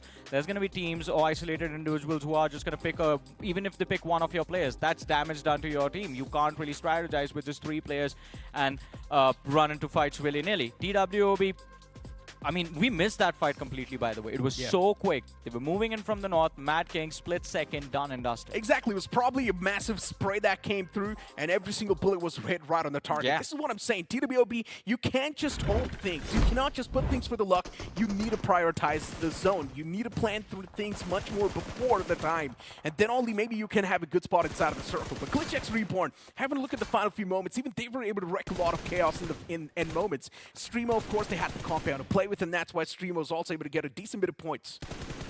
I was kind of surprised with Jim falling over there and Ralph still continuing to make that bounce. I mean, no other options left. The blue zone was putting the pressure, and AimGod in that last moment, well, just a shot to the face. And at that point, you can't really do much about that. But GLITCHREBORN, I think this was a decent performance. Gets them into a fighting position for the top 12 as well. And in fact, they were already a part of the conversation at the start of the day. Middle pack, they were already doing pretty good for themselves, right? The real conversation was around Team Tamilas and how they were struggling since they've already played so many games. They already played 9 games, and still Team Tamilas was struggling. But now with this sort of game, it's definitely going to propel them in a decent spot in the overall standings. We know decent's not enough. Team Tamilas, they need to do extraordinarily well. Then maybe they can find themselves around the safety cushion. But you know who was a letdown for this match? Vasista Esports. I mean, I expected them to dominate, but because they had a good position in the center of the circle as well, but that one push coming in towards them, and they just completely crumbled. I guess the same thing can also be said for Phoenix Esports, right? Yeah. We had a lot of expectations from them, and even someone from the analyst panel, he wanted to see them pop off on a different level. Engineer. But still, I guess the man just ended up cursing the entirety of Phoenix Esports. We had a lot of expectations even from the man Veron, but even Veron was not able to pop off that well. So let's just hope that in the upcoming games, these teams do manage to get the lay of the land and know exactly what they need to do on the day 3. Things have definitely switched up. But for now, it's time for us to toss to a short break before we move on towards the post-game stats.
Dragon's power knows no bounds or fear.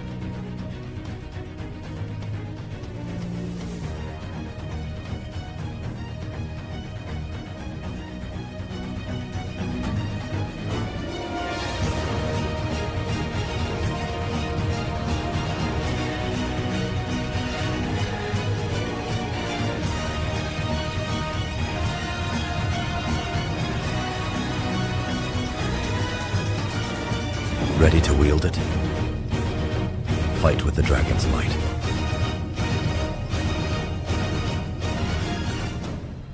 Dragon Xspark. Get now.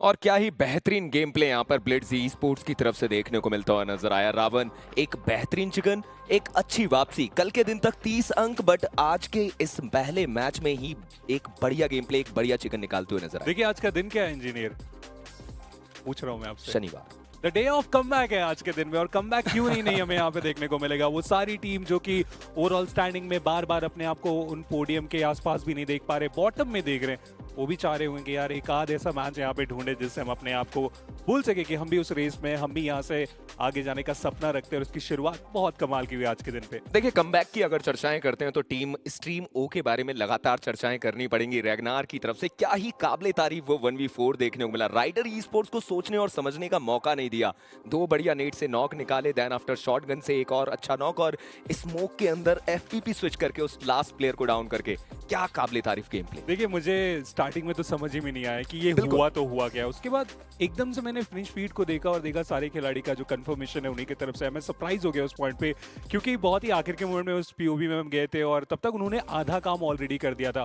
Smoke एक ऐसी चीज होती है जहाँ पे आप opponent को confuse कर सकते हो, और जो FPP जिस तरीके से आपने मेंशन किया, थोड़ा सा एडवांटेज मिलता है और उसका उन्होंने बेहतरीन फायदा उठाया। एक क्लच किया उनके एंड से, और सबसे अच्छी बात अपने खिलाड़ी को रीसेट भी करवाया गया। देखिए काबिले तारीफ खेलते हुए नजर आए, बट टीम तमलास के हिम गॉड, आप उनकी चर्चाएं कीजिए। हाल फिलहाल में टीम तमलास में यही एक ऐसा प्लेयर है जो एक न्यू एडिशन के रूप में ज्वाइन किया है, और उन्होंने इस बार अपनी टीम को एक अच्छी गेम दिखाते हुए नजर आए। आप सोचिए कि 6 प्लेसमेंट पॉइंट निकाल कर दिया और उसके साथ साथ कुछ अच्छे फिनिशेस। देखिए वो सरप्राइजिंग मोमेंट था। अगर आप मुझे सबसे बेस्ट वो मोमेंट लगा है, क्योंकि स्टार्टिंग में उन्हें वो जीवन दान मिला और उस जीवन दान का उन्होंने इस्तेमाल इस तरीके से किया कि स्टैंड किए और एकदम से झटका ग्लिचेस की तरफ। वो देखने में आसान लगा होगा, सबको लग रहा है कि ये क्या, बट वो बहुत मुश्किल था। बट एक खिलाड़ी थे जो सबसे ज्यादा बेहतर साबित हुए, चीज सीधा नजर लेके चलते हैं उनके तरफ। देखिए ये तो वो खिलाड़ी नहीं है, बट इनके जो बगल में है वो खिलाड़ी रहने वाले 2OP के प्लेयर। इंडिविजुअल फिनिशेस 5 निकाले गए और डैमेज भी लाजवाब। काबिले तारीफ 644 का वो इम्पैक्ट देखने को मिलता हुआ, और बाकी प्लेयर्स पे भी आप नजर डालिए। ब्लिट्स के नोवा 5 बढ़िया फिनिशेस, 588 का 588 का वो इम्पैक्ट उनकी तरफ से। वहीं पर जब रैगनार की बात करते हैं तो वो एक 1v4 और उसी के साथ साथ वो 602 का इम्पैक्ट उनकी तरफ से। देखिए इस मूवमेंट पे अब जो उनको ये स्टार्ट मिला है, आने वाले समय में इसी तरीके से थोड़े ग्राफ को और ऊपर की तरफ लेके जाएं। हमने कई सारे स्टैट्स ऐसे देखे जो इंडिविजुअल फिनिशर्स यहाँ पे बहुत निकाल रहे हैं, लेकिन वो टीम गेम बहुत ज्यादा मिसिंग है, और टीम गेम मिसिंग होने के कारण वो ओवरऑल स्टैंडिंग में जंप नहीं बना रहे। बट प्रो की बात करें, उन्होंने भी वो योगदान दिया। जो कल पे कारनामा था वो आज भी वो कारनामा हम यहाँ पे देख रहे हैं। बट इसका फायदा कितना हुआ, कौन कितने पॉइंट्स निकाले, उसके ऊपर नजर डालते हैं। और ब्लिट्स रहेंगे जो कि 18 पॉइंट्स निकालने में हुए हैं कामयाब। काबिले तारीफ गेम प्ले। यही इसी कमबैक की हम चर्चाएं कर रहे थे कि कल तक आपके पास केवल 30 अंक थे और अब आपने ये 18 अंक बटोरे हैं केवल एक मैच से। 2OP ऑफिशियल के लिए भी आप इस कमबैक गेम को कह सकते हैं। 12 अंक शायद अभी तक का एक गेम मुझे याद आता है जहां पर उन्होंने अच्छे पॉइंट्स बटोरे थे, और ये वो दूसरा गेम जहां पर 12 अंक निकाले। बट टीम तमलास 11 अंक और StreamO, मतलब बेसिकली आप कह सकते हैं कि रावण टॉप 5 टीम्स हमें जो देखने को मिली वो 5 टीम ऐसी थी जिन्हें जरूरत थी कुछ अच्छे अंक की। एग्जैक्टली, लेकिन यहाँ पे अच्छे अंक की बात करें तो GENxFM उन्हें भी पॉइंट्स चाहिए। ये दिन अच्छा गया नहीं, शुरुआत अच्छी हुई नहीं। TWO भी 24वें स्थान पे थे आज के दिन के शुरुआत होने से पहले, और यहाँ भी अगर आप देखें तो कुछ खास उतना बेहतर गया नहीं है। वाइल्ड फैंग ठीक है, एक ही अंक यहाँ पे निकाले, पॉइंट्स जितना इनके पास है। आने वाले मैचेस में अगर वो स्टेप अप कर पाए तो इन्हें भी फर्क नहीं पड़ेगा। जी हाँ बिल्कुल, और वहीं पर आप फीनिक्स को भी देख सकते हैं, इतना अच्छा गेम गया नहीं, उनसे उम्मीदें बहुत लगाई गई थी। जिस तरीके से पहले दिन इस टीम ने 3 मैचेस में वो 51 से लेकर 52 अंक बटोरे थे। कल का दिन बहुत ज्यादा खराब रहा था, 8 अंक निकाले थे, और आज के दिन 6 मैचेस हैं। शुरुआत उतनी अच्छी नहीं हुई, बट अब समय हो चुका है आगे की तरफ पूरे तरीके से विस्तार से इन सारी चीजों के बारे में जानने के लिए। बढ़ते हैं सीधे ओवरऑल रैंकिंग की तरफ और वहां पर चर्चाएं करते हैं कि कौन सी वो टीम्स है जो अपने आप को लीडर बोर्ड में अच्छे स्थान पर रखकर बैठी हुई है। सिनवे अभी तो देखिए उन्होंने खेला भी नहीं, अभी भी वो टॉप पे, और वो तो बहुत खुश हो गए अपने परफॉर्मेंस के बाद। लेकिन वसिस्ता अगर आप देखें चौथे स्थान पे, और जो डिफरेंस हमें देखने को मिल रहा है पहले से दूसरे स्थान की बात कर ले, फिर वो गैप्स थोड़े से कम है। कमबैक की पॉसिबिलिटी इस टॉप 8 के लिए तो कुछ रहने वाली है नहीं, लेकिन एक कंपटीशन, एक कमाल का कंपटीशन हम यहाँ पे देख पा रहे हैं। मैडकिंग वो भी स्टेप अप कर रहे हैं, टॉप 6 में आ गए, बहुत ज्यादा खुश होंगे क्योंकि एवरेज मैचेस बिना चिकन डिनर के बाद भी वो छठे स्थान पे खुश हैं। देखिए अभी भी मैं ये कहता हूं कि एक अकेली टीम सिनवे ई स्पोर्ट्स को आप काउंट कर सकते हैं जो शायद हमें आगे बढ़ती हुई नजर आ रही है, बट मैं अभी भी बाकी टीम्स को उस सेफ स्पॉट पे नहीं समझता, उन्हें अभी भी कुछ अंक चाहिए होंगे। बट जब हम सेकंड पेज की बात करते हैं, ग्रेविटी ई स्पोर्ट्स 52 अंक थे इस पे आज के दिन तक, बट आज पहला मैच उतना अच्छा नहीं रहा, केवल 3 अंक बटोर पाए। नेबुला ई-स्पोर्ट्स शुरुआत अच्छी हुई थी, फिनिशेस पे काम किया गया, फाइट्स ली गई, बट ओवरऑल जिस तरीके से इस टीम को अभी अंक चाहिए शायद थोड़ा सा मलाल रहेगा। लेकिन ग्लिचेक्स और ब्लिट्स वो एटलीस्ट खुश होने वाले हैं कि पहले ही मैच के बाद वो टॉप 12 में एंट्री बनाई जा चुकी है। टीम तमिलास जो कि खो से गए थे, यहाँ पे सर्वाइवल गेम आया, अभी भी वो फिनिशेस के अराउंड थोड़ी सी बातचीत रहेगी, प्लेसमेंट उसमें काम करने का और जरूरत पड़ने वाला है। होपफुली उनका भी कमबैक हम देखें, लेकिन 17वें से 24वें स्थान TWOB सबसे ज्यादा नाखुश, जो मैच चाह रहे हैं उन्हें मिल ही नहीं रहा है। GENxFM अभी हमने देखा कि वो 0 और ये 20वें स्थान से और नीचे की तरफ गिरते चले जा रहे हैं। बिल्कुल सही बात करिए आप, अलीबाबा रेडर्स को देखिए, ऑल्टीट्यूड को देखिए, राइडर ई स्पोर्ट्स, ये कुछ नाम हैं जो इस साल चमकते हुए नजर आए थे। बट एक और नाम हमें देखने को मिलता है, मिस्टीरियस 4, वो भी बहुत ज्यादा चमकते हुए नजर आए थे। और आप डिफरेंस देखिए दोनों ही टीम्स के परफॉर्मेंस में, एक टीम जो अपने आप को BGIS के सत्र से इंप्रूव करती हुई नजर आई है, और वहीं पर बाकी टीम्स की तरफ से वो परफॉर्मेंस थोड़ा सा कम देखने को मिल रहा है। मैं चर्चाएं कर रहा हूं राइडर के बारे में, ऑल्टीट्यूड के बारे में, और दूसरी तरफ हम बात कर रहे हैं ऑलरेडी मिस्टीरियस 4 के बारे में। देखिए उनका ग्राफ तो मुझे लगता है बहुत प्यारा जा रहा है, उन्हें कोई दिक्कत की बात होने वाली है नहीं। अगर आप 7-8 पॉइंट्स की हम डिमांड कर रहे हैं हर मैच के साथ, और बीच में ऐसा कुछ एक मैच लाइए जहां पे हम सब सरप्राइज हो, अगर ये चीजें आप डिलीवर कर रहे हो आप आगे जाने के लिए तैयार हो। लेकिन अगर इतना ज्यादा स्ट्रगल आप पहले ही राउंड में दिखा रहे हो, आप इमेजिन करिए बहुत लंबा सफर है, और इस लोअर ब्रैकेट में ही आप उस टॉप 12 के लिए इतनी सारी बातचीत स्टार्टिंग में आपके लिए हो रही है। बुरी खबर है आपके लिए। देखिए चीजें बिगड़ सकती हैं, उन चीजों को कहीं ना कहीं ध्यान रखना होगा, सारी टीम्स को बेहतर गेम प्ले दिखाना पड़ेगा, स्पेशली ग्रुप सी को, क्योंकि आज उनके पास 6 मैचेस हैं, ऑलरेडी 1 मैच समाप्त हो चुका है, केवल 5 मैचेस बचे हुए हैं। देखेंगे कैसे परफॉर्म करते हैं। बढ़ते हैं सीधे कास्टर्स की तरफ और उनसे भी जानेंगे कि अब उनकी क्या राय है और आने वाला मैच वो किस तरीके से देखने को मिलता हुआ नजर आएगा। GENxFM, White Walker, StreamO still with a sword on top of their necks. Yeah. Especially for StreamO, the previous game was great, so at least we can say they've got the momentum now. Yeah, they bring themselves into a fighting position. As you mentioned, the momentum is there. All they have to do is just keep moving forward.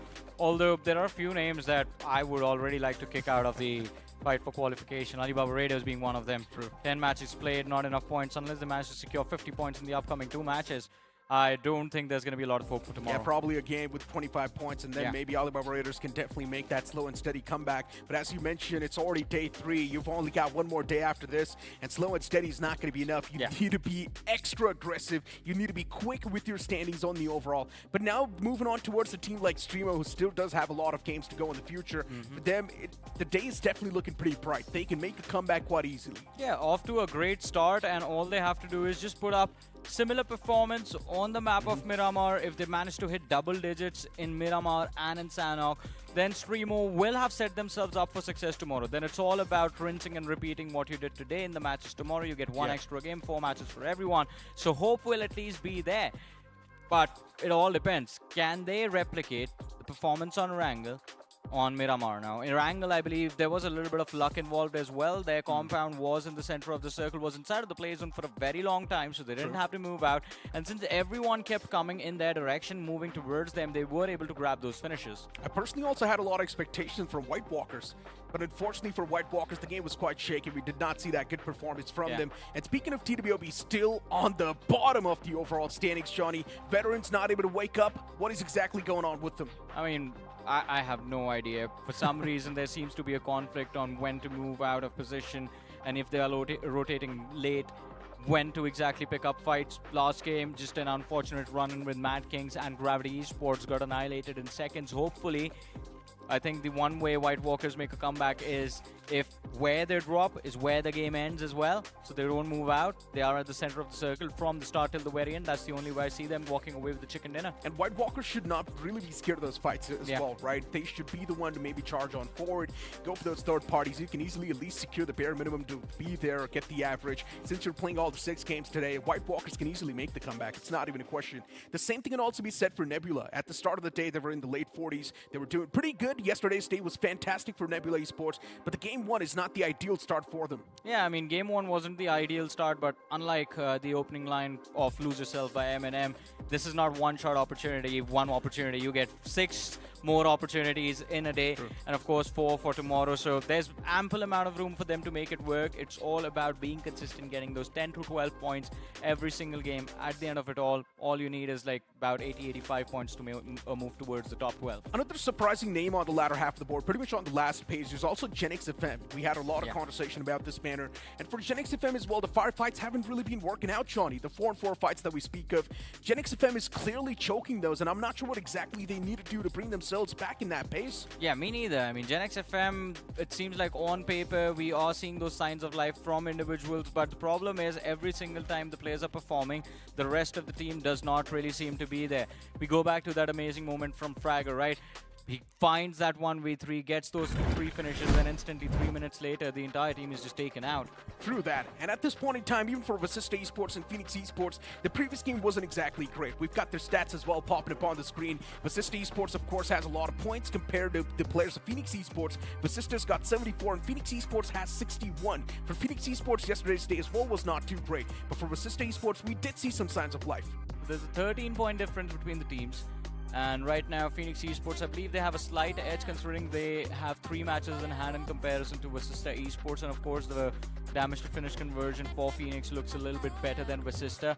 The only thing that Vasista have going for themselves is the fact that they sit at 74 points right now. 2 games, 10 points per match. I think 94, you are guaranteed a spot in the top 12. To get a bit more clarity, what is your prediction for the cutoff? For the cutoff, 80 points. 80 points. I'm going to go with 74. That's what I personally think. So if we go with your prediction and my prediction, maybe the safer side is going to be 81 points, we can say. If you manage to cross that 80 points marker, maybe you can be around the safety block and you can consider yourself a free bird. Then you can start hunting down teams, start going for those elimination points, and maybe think like you're completely free, you've already qualified. Exactly, I mean, and Vasista Esports, we know they have the caliber of just crossing that 80-point marker in this game itself.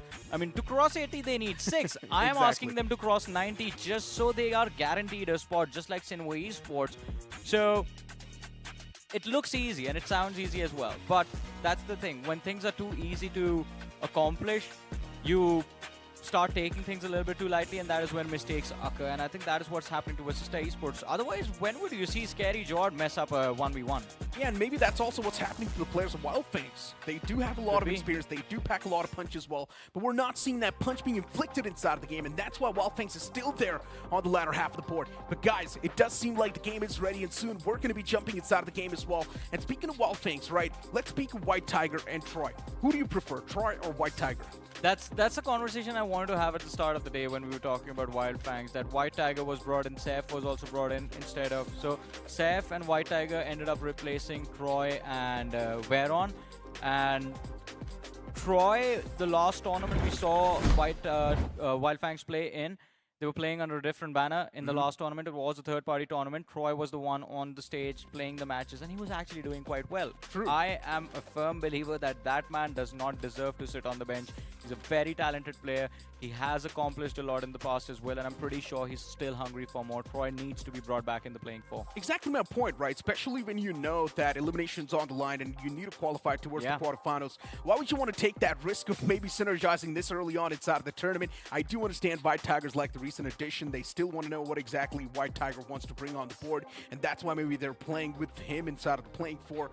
But I still also do believe the fact that Wyld Fangs, for them, the qualification is not looking easy anymore. Yeah, I mean, the qualification is definitely not looking easy. They need to get those big games in.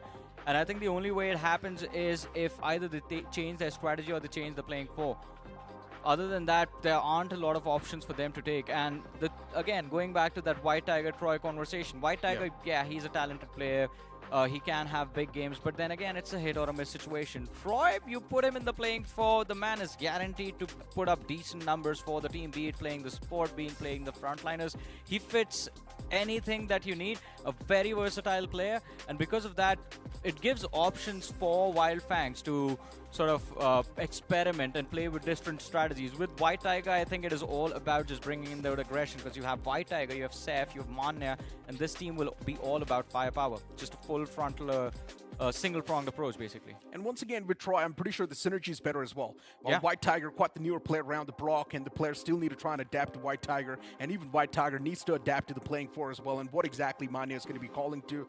So in my opinion, Troy at this point in time should be brought back from the bench and let that man play. Let that man be unleashed inside of the game. As you mentioned in the recent third-party tournament, Troy was playing extremely well. And I also had a conversation in that recent third-party tournament saying that there's something about this team and the first game itself. They always used to pop off in that first game, and that's where they used to find that momentum. Exactly, and this time around, that's not the case. I mean, it was a slow start for Wyld Fangs as a whole. And if we are going to go beyond gameplay, sometimes, you know, Veron mentioned this yesterday in an interview that how important it is for his team to have a player like Shiraj, because when things get heated up, you need a goofy cannon in your team who's going to keep things extremely loose, make sure the players are still laughing, there's calmness in their attitude, and Troy brings that sort of good vibes with him whenever he's there on the stage. So I think Wyld Fangs, they need those positive vibes right now in order to perform, and just calm down, focus on your game plan, just put it to execution, and that's it. And for Nebula Esports as well, extremely close towards that qualification bracket. At the start of the day, they had 47 points. The previous game was not too good, so Nebula Esports, we're not really going to be seeing them make those fluctuations in the overall standings. But we know Adi, this man is capable of a lot of aggression. He has so much experience. In the past, we've seen this guy with Team Insane, and this man was setting records. I think that's the thing, right? We believe in Adi, and everyone believes in Adi, so I'm not worried about Nebula Esports, to be honest, that Nebula Esports will be able to push through no matter what happens. I'm pretty sure we are going to see them in the next round. Nebula does not miss that out anyway. But due to technical issues, there is a little bit of a delay in the upcoming match of Miramar. I'm pretty sure we're about to jump into the action soon, but it gives us more time, and it gives the teams on the stage more time to discuss what they want to do. And generally speaking, we also need to start talking a little bit more about StreamO, right? Before this day, StreamO was not really inside of the main lines, but now in the first game itself, StreamO getting such a decent game, they definitely have gathered that attention upon themselves, which is quite a great thing. Now, from Ragnar, we saw that massive play coming through from StreamO, which was absolutely insane, shutting down 4 players of Ryder Esports. And speaking of Ryder Esports, it's not just an easy team to be taken down like that. You've got Exist, you've got Fragger, and we've seen these guys in 2024 as well. These guys were impeccable. Yeah, that was a surreal moment. I mean, I believe both for Ragnar and the players of Ryder Esports, because they would not expect something like that going down. And you can see the calmness in his moves as well, just realizing, all right, focusing on the footsteps and seeing, or just realizing where the players were, positioning himself, and just spamming that shotgun inside of the smoke at the perfect time, getting those 3 knocks, getting those 3 finishes as well. So impressive performance coming in from Ragnar and StreamO in general, but again, this is what we were talking about when the game came to an end. The match brings them into a position from where the fight for top 12 seems a little bit easier than before, but you still have to keep on fighting. They're still pretty much on the last page, Johnny, and that's where the real concern begins, right? If you're on the last page, you know you can be eliminated anytime, and you need a lot of consistency consistency, but luckily enough for StreamO, they're playing 6 games today. So that's like the icing on top of the game for them. I think they're going to be on the second page, 48 points. No, they were on the last They page. were on when the we last saw. page. On the 17th spot, something like that. Oh, wow. That's where they were. So for them, they've still got a Herculean task to try and make through. But it's completely fine for StreamO, right? As I mentioned, they've got 6 games to play today. 1 game's done and dusted, Yeah. so they've still got 5 more games to go. They will have that good momentum as well. But back towards Phoenix Esports and Ash as a whole. In the recent third-party tournament, Ash was playing it so passive, and that was the main reason why Phoenix Esports was constantly on the latter half of the board, pretty much at the bottom. But now you transition towards this event, and Ash has brought in that aggressive phase, which is working out pretty well for Phoenix Esports. But for the past 2 days, we're once again back towards that default playstyle. I think Salty mentioned this a day ago that someone, we don't know who, someone somewhere just said that Ash is the most 2019 IGL they have ever seen. True that, and I guess in 2019 it was all about playing that passive, playing that survival gameplay. And it's not just Ash, even Mr. IGL from Team Tamilas, that guy's pretty much the same as well. He's still utilizing the old strategies, and that's why it's not been working out too well. Yeah, this 2019 playstyle is not going to work out 6 years later for anyone. You got to bring in that aggression, and I think because of that is why Phoenix Esports, they went aggressive, but the game also allowed them to be aggressive.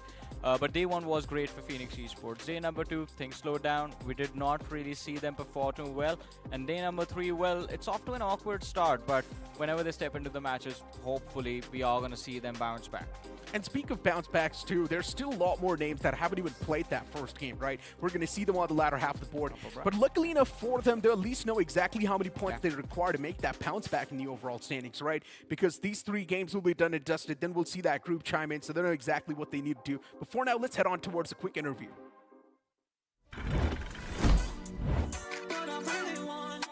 देखो showdown में तो अभी lower bracket है, उसके बाद धीरे धीरे एक स्टेज है, तो उसके बीच में थोड़ा थोड़ा गैप है, 2-2, 3-3 दिन का गैप है अपने को। तो वही है, मेंटली वैसे प्रिपेयर रहना है कि फ्लो अच्छा होना चाहिए टीम का और हेल्दी रहना है।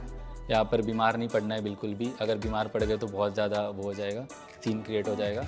तो वही है, वही मेंटेलिटी वही है। अभी तक आई थिंक लास्ट टूर्नामेंट अभी जस्ट ही ख़त्म हुआ है, तो हमें बेरली टीम के साथ मैं 7 मैचेस खेला हूँ। एंड बाकी टीम में माहौल तो अच्छा ही है, अभी हमारी एकदम न्यू टीम है, तो सबसे इम्पोर्टेंट है माइंडसेट वो जीतने का, क्वालिफाई करते रहने का एंड में जीतने का होना चाहिए। तो उस पार्ट में हम अच्छे चल रहे हैं, बट प्रैक्टिस उतनी नहीं हो पा रही है, बट माइंडसेट है, सो स्टेप बाय स्टेप लेके चल रहे हैं। स्टेप प्रोसेस यही है कि हम एक राउंड को एक टाइम पे देख रहे हैं कि टॉप 12 आना है, देन टॉप 12 आना है, तो ऐसे राउंड टू राउंड फोकस कर रहे हैं। अभी जैसे लोअर ब्रैकेट है तो हमारा पूरा फोकस है लोअर ब्रैकेट पे है। फॉर्मेट तो एक्चुअली बहुत ज़्यादा ही अच्छा है एंड आई थिंक 50% चांसेस हैं, तो इससे तो बेटर अब कुछ मांग नहीं सकते हैं, डिमांड नहीं कर सकते हैं। मैं कॉन्फिडेंट हूँ कि हो जाएगा, क्योंकि इस बार का जो फॉर्मेट है वो अच्छा है। पहले थोड़ा फॉर्मेट ऐसा होता था कि 30% ऑफ टीम क्वालिफिकेशन कर रही है राउंड्स में,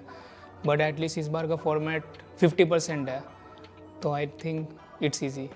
और मेरे को लगता है ये अंडरडॉग टीम्स के लिए थोड़ा टफ होगा इधर ऐसे खेलना, क्योंकि लोअर स्टेजेस पे स्टेक्स हाई होते हैं, क्योंकि अंडरडॉग टीम्स फाइनल्स में आती है तो उनके पास नथिंग टू लूज होता है, पर इधर उनके पास खोने के लिए, स्टार्टिंग में घर जाने के लिए, तो मेरे हिसाब से ये फॉर्मेट एक्सपीरियंस टीम्स के लिए ज़्यादा बेटर हो सकता है। लास्ट की लाइन रिपीट करना, क्योंकि बहुत तेज शोर आ रहा है। ये तो हमने रियलिटी चेक करा दिया लेकिन हाँ, मतलब लोअर ब्रैकेट में आई थिंक मैं ना बहुत ज़्यादा ऐसा एक इंसान हूँ जो पैटर्न बड़े ना नोटिस करता है किसी भी चीज़ के होने पे।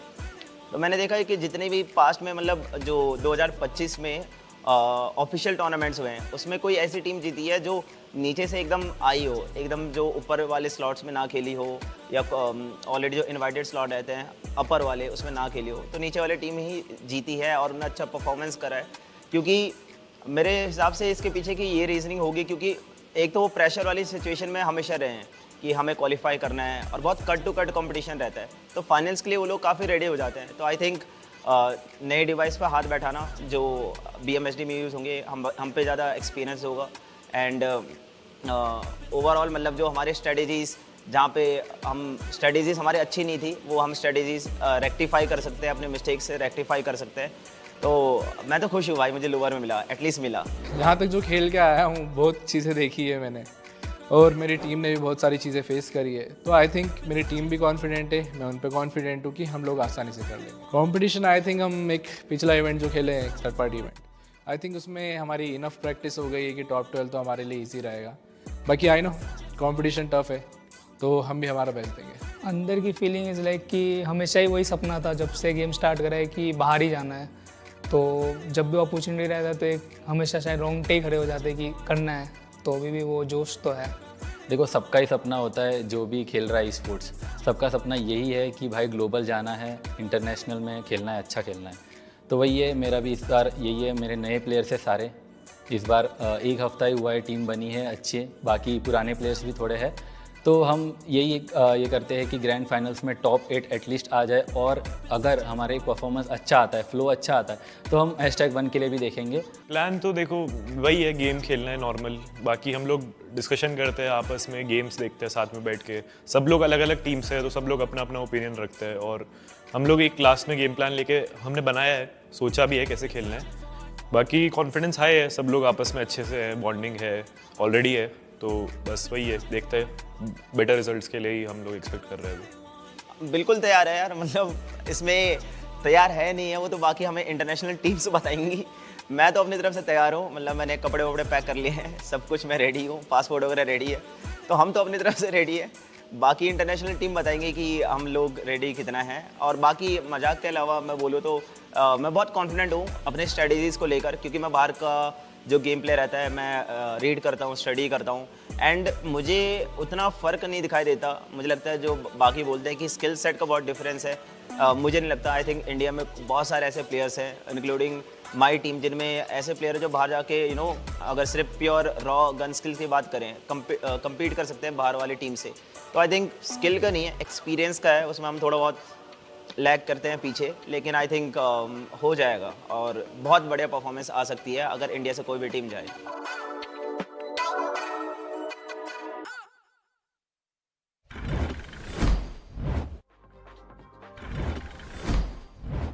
Welcome back after that short break, and of course Sensei had a lot of choice words to say inside of that interview, but back towards the main deal and back towards the main conversation that we're having right now. We're going to head on towards the second game of the day, and Johnny, I just want to know your prediction. Which team you think will be the one to win this one? I mean, Miramar, I'm just hoping Vasista Esports do end up taking at least one win today.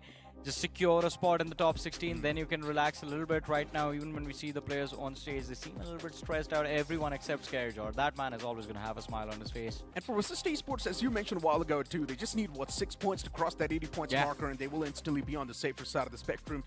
But I'm going to go with TWOB personally. For TWOB, I believe the fact that the upcoming 2 games are going to be the final games for them to make any sort of bounce backs. And if it's not going to be happening in the upcoming 2 games, they're done and dusted. We can count them out.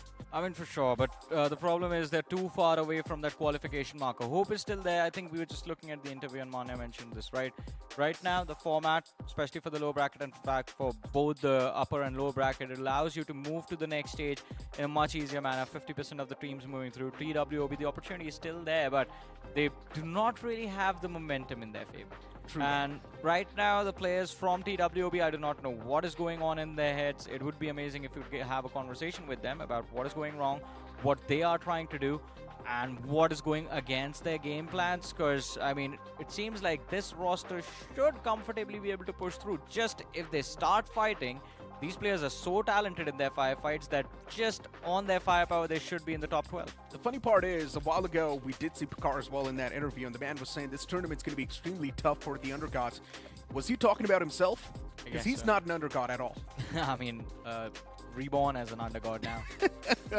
Well, if that's the excuse the man's looking for, it's not something he should be chasing, because for TWOB, man, veterans inside the lineup still struggling so much. They need to start packing up. They need to start performing. But White Walkers, I personally have a lot of expectations from them, Johnny. If you remember the guys in the past, they used to play under the banner of Wobble Gaming, and they were also quite consistent with every single game they used to play. You would always see them inside of the top 5, always getting those placement points, and this was also one of those teams that was playing it passive. Yeah, I mean, they are playing it passive, but when do you start being consistent in terms of the aggression? I think the perfect moment is right now. Again, we have been talking about this. Today is a very important day, right? Everyone at the end of the day is going to sit there with 12 matches played. That means you get an idea of what your average needs to be for tomorrow. In case things go wrong, in case teams right below you outperform you, in case teams right on the barrier of the top 12 end up getting a lot of points, then how much you need to build up your average. So today it's going to be very critical. The goal should be to be able to cross that 60-65 point marker if you want to keep hope alive for tomorrow. Anyone that is still in the mid 50s will have a chance tomorrow. One big chicken dinner can change their fate. Anyone under 40 points at the end of today, I think they better start praying to their gods. If you're somewhere around 40, you need around 60 points at the end of the day. That's what I personally think. And then maybe tomorrow you can be around the safety block if you do perform well. But that's the whole thing, right? Tomorrow you just don't really have a lot of games. So you would not really want to push yourself on the brink of death and then maybe try and make that comeback at the last second. And Johnny, recently I figured out that you have been quite a big fan of Gravity Esports. There's something going on with you and Gravity. You like them. I'm not a fan of Gravity Esports. Oh, you're not? But you've been talking quite a bit about them. It When does did I seem talk like about Gravity you're quite Esports? fascinated. A while ago as well, you talked about them. Even yesterday, we had a full-blown conversation about Gravity Esports, and you had quite a lot of good things to say about them. I mean, Gravity Esports is okay, but I do not know how far into the tournament they are going to survive. That's the problem with them. It's going to be tricky because yesterday, I remember one game they played quite well, and other than that, there have not been a lot of memorable moments. Even today as well. I mean, that first fight, they got lucky. Other than that, we did not see them a lot inside of the game. We saw that standstill against the players of Madkings, and then they just got alienated because of a decision they made that they split in duos, 2 players crossing over the valley, 2 players staying back, 1 nade from Shadow OG, and they were done and dusted. Yeah, for Gravity Esports, if you look at the overall standings, they're not doing too bad. They're on the second page. They're looking pretty okay, and for them, they can easily make that bounce back in the top 12. We have seen Gravity perform pretty well on the map of Sanhok, especially. Even on that day when Gravity was doing pretty good, they were there at the podium. Yesterday as well, Gravity did pretty decent for themselves, got a podium finish once again. And in the previous game, we did see 2OP official once again back in form. 2OP was able to get a lot of those points. They were getting those elimination points as well backed up. I mean, 2OP, they had a very slow start. I don't remember how well they played on day 1. I think day 1, we did not even see them survive into the top 5. Day number 2, they picked up the pace. Today, it's been a great start, but now because of the time difference that there, see what happens in a LAN environment. It's all about mindset. First of all, when you're playing at the highest level, it is all about mindset. It's all about who can stay in the zone for the longest duration. 2OP official, it was good build up from game 1. But now, this time difference between match 1 and match 2, it can be a momentum killer for them. And I'm pretty sure overall for 2OP official, since the previous game was quite decent, there's a big chance they've already crossed that 50 points marker as well in the overall standings. And for 2OP official, it's quite a good thing. As we mentioned, we just need to cross on that 80 points marker and you can instantly be around that safety block. But here's the thing, they now need to be consistent in the upcoming 2 games they're going to play. And these are the only 2 chances they're going to have in today's day. And that's where the real problem rings. They're in the mid-50s right now, right? If I'm not wrong? Yeah. Mid-50s or maybe at the start of the 50s, somewhere around that. Early 50s. Yeah. So again, I think 10 points per match in the next 2 games? Yeah, something like that. Cross maybe the you can't 60. say. Or maybe even if they do manage to get 7 or 8 points per game, that can also help 2OP to be in a sustainable spot. And then tomorrow as well, just bringing that average 7 to 8 points per game. And once again, 2OP can be around that safety block. For sure. I think, again, so to summarize what you and I have both been saying, today the goal needs to be cross the 60. As long as you get over that 60-point marker or even get yourself to the 60-point marker, tomorrow there is going to be hope. Because expectations are 80-point cutoff, 75 to 80 points, right? And if you are sitting at 60s, that means for tomorrow you will have 4 matches to secure 20+ points.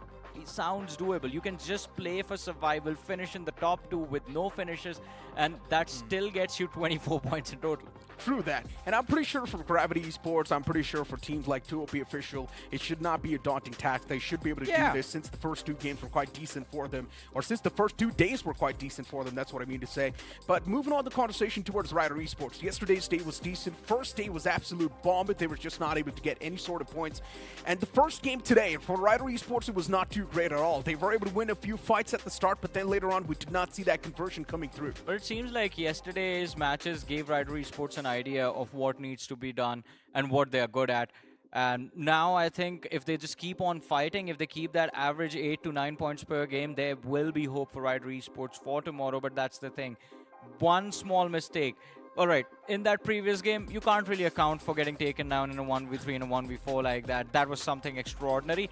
But that approach from Revenant Esports on the map of Erangel is what I really like. The confidence that they put on display is what they need to do game in, game out. I personally think those kind of moments, though, getting 1v4'd like that can definitely affect your mentality quite a bit. Yeah. And for Revenant Esports, knowing the fact that they're not really in a good spot on the last page, I'm pretty sure it's going to affect their mentality quite a bit as well. And here comes the main experience. Yeah. If you're able to reset your mindset, move on in the upcoming game, think like there's nothing that happened in the previous one, that can be the only thing that can help Revenant Esports do a good job. Exactly. I mean, you just have to tell yourself that, hey, we just got unlucky. That man got extremely lucky. He was in a nice position, warmed up, and we just kind of messed up. Yeah, pretty much. But hey, we've got a player spotlight on the screen. It's going to be Madkings Pro. And of course, the man's gotten 23 finishes with the damage stats of 3,139 damage dished out. And the headshots going to be 5. Pro from the side of Madkings. This man's been doing a phenomenal job. The entirety of Madkings in general have been doing great. I mean, I would like to differ. At the start of the day, Madkings had 42 points, 20 finishes, 42 finishes, 20 finishes were there for Pro. At this point, it seems like every time a fight happened, Pro literally just picks up the other 3 players, puts them on his back, and just is a one-man army in general. I mean, this man has been phenomenal, but what do you expect from a man who calls himself Pro? I know, right? He's supposed to be a professional. Yeah. His name is literally Pro. And I'm pretty sure before his name, he used to be Pro OP. That would have been much more better. But yeah, of course, everyone from Madkings, they're in a great mindset. They know they can easily qualify with the way they have been playing so far. Just getting the average points per game through the eliminations, and Madkings' aggression has been helping him out quite a bit. But here's another team on the screen, and that's going to be Alibaba Raiders, Johnny. Would you like to talk about them? Because for them, nothing's been working out. Yeah, someone who, well, like, I did not even know Shades were allowed on stage. He looks cool, but not on the overall leaderboard right now. Yeah, get those shades off, my friend. Maybe you need a clearer vision. Yeah, you need to see your opponents properly.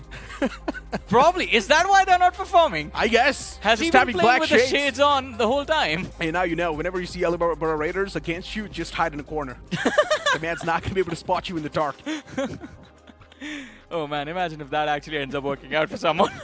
Hey, it can be strategy, right? Honestly, It is what it is. That's how the game works. You're supposed to take every single thing as an advantage. And yes, we've also got Phoenix Esports. Siraj, the man's hooded up. He's ready. Siraj is hooded up, but who is Veron passing all of that love to? I would love to see that. Now he's hiding from them. Veron's excited. He's really excited to drop inside of that game. Revenant Esports, yeah, everyone's morale is extremely down, and this is what I was talking about, right? Getting 1v4'd like that from Ragnar, it's definitely going to affect your mindset, and that's what's clearly happening to the players as well. For Team Tamilas, in the previous game, we saw them being extremely proactive. It worked out pretty well. And now in the second game, Team Tamilas once again needs to copy-paste that same playstyle and play the same way they played the previous map of Erangel. But especially with how White Walkers have been playing as well, in my opinion, I'm not exactly sure what's going to save the day for them. White Walkers, things have not been looking too great for them in general, and we know if White Walkers is not going to perform today itself, then tomorrow it's going to be too late. We might just see them be kicked out off the top 12, and they will also be eliminated from the entirety of the tournament, so White Walkers needs to buckle up. And let's also speak a little bit more about Wyld Fangs. For Wyld Fangs, the game one was not exactly the ideal start they were supposed to have. Spraycod, of course, having fun and banter with his teammates, and what is that? Mana is just relaxed. He's not worried about anything. He's talking to his opponents. Yeah, what's up? What are you guys doing? Mind games? Mind games. It could be mind games, man. Could be anything at this point. The entirety of GENxFM wants to listen to what Mane has to say, apparently. I know, right? I mean, he does have a lot of experience, and maybe he can give those tips. Probably. I mean, hopefully. But on the stage, when you are supposed to play them in the next few matches? I mean, while things can help out a team that is not doing too good, since in the quarterfinals, maybe the competition can be low if a weak team does pass on. I mean, could be. 200 IQ. 200 IQ play. Oh, it's Lucky Panda. And hey, it did its job in the last game. I remember back in the day I used to be called a Panda as well, but I was not the lucky one. Your Panda bro is about to come soon. Are you ready for his appearance? Yeah, sure. I would love for him to be over here. You know what? This studio has enough space for us to see the Panda dance from the both of you once he's here. Now that's too much. You're asking for too much, right? The world is not ready yet? Yeah, they're not. But they're ready, we'll show them. Anyways, I mean, hey, StreamO, after that last match, I think they're going to be quite happy. Of course they will. For StreamO, the game one was the ideal start. They desperately wanted a game like that. And this is what I mentioned, right? The first 2 days for StreamO, there was just nowhere to be seen. Even the performance was pretty much lackluster in the overall standings. They were there on the last page. But look at Nebula Esports. Adi just petting Kratos' belly. Maybe that's a good luck charm. It is a good luck charm. He's their lucky panda. That man is taking a nap. There we go. Yeah. Kratos is like, yeah, the camera's on you, my friend. And he's like, you know what? Anyways, we've been waiting for such a long time. Might as well take a quick nap. Yeah, hey, stay in the zone. Whatever it takes, right? Dream of success manifested in the matches. And these lads are just warming up. For Nebula, that is what I would prefer, actually. For Nebula, I don't think they even care about being in the zone. They just want to take fights, and they just want to claim the elimination points. So for Nebula Esports, yeah, probably they just need to be warmed up mechanically. You see the players of TEAM TAMILAS, yeah, mechanically they're extremely good, but what if you're just not able to use this firepower inside of the game? Yeah, because you did not survive to the late stages. Exactly. In the last match of the day, to be honest, so Just there's one still man. hope. What did Scary Jawd has he been yapping a lot because Hector just went to sleep. Scary Jawd's having a great time. Hey! Wow. What's the score right now? I mean, we are seeing a game. Oh, of he's playing rock, paper, scissors yeah, with someone. who? We need to find that out. And he won. Maybe he's playing with the audience that are currently watching the stream. Oh, could be. That would be fun. But yeah, Scary Jawd's stats. Let's speak about them. 18 finishes from the man. He's been looking extraordinarily well for Vasista Esports. He has been there always, being the main playmaker, getting the most amount of elimination points for his teammates. And now at this point, everyone's taking a quick nap. Yeah, might as well just relax a little bit before you jump into the game. Yeah, you would not really want to drain yourself out, right? Let's talk about this for a second. I mean, the most undervalued topic of conversation in Indian esports, psychology. Okay. Especially the psychological toll it takes playing a tournament this long on the teams, on the players. Because I was having this conversation recently with Sensei from Revenant Xspark, and one thing that he pointed out was how much of a struggle it is to just stay in the zone when you are at your best, when you're at your peak. It is very difficult to not let the thoughts of, yeah, we made it through, get to your head. Because that is what happened to Revenant Xspark, apparently. They just got too comfy yesterday and just completely bombed their games. Let's be honest, right? The intrusive thoughts, they somehow automatically take over. Yeah. You just can't really do anything about it. And I'm pretty sure that's what exactly happened to the players of Revenant Xspark as well. And we had a conversation about them yesterday, right?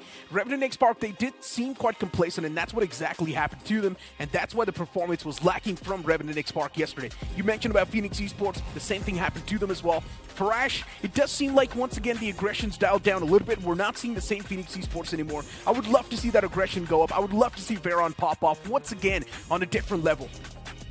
Well. I mean, we'd all love to see him play like that, but I think we are going to have to wait for a bit for...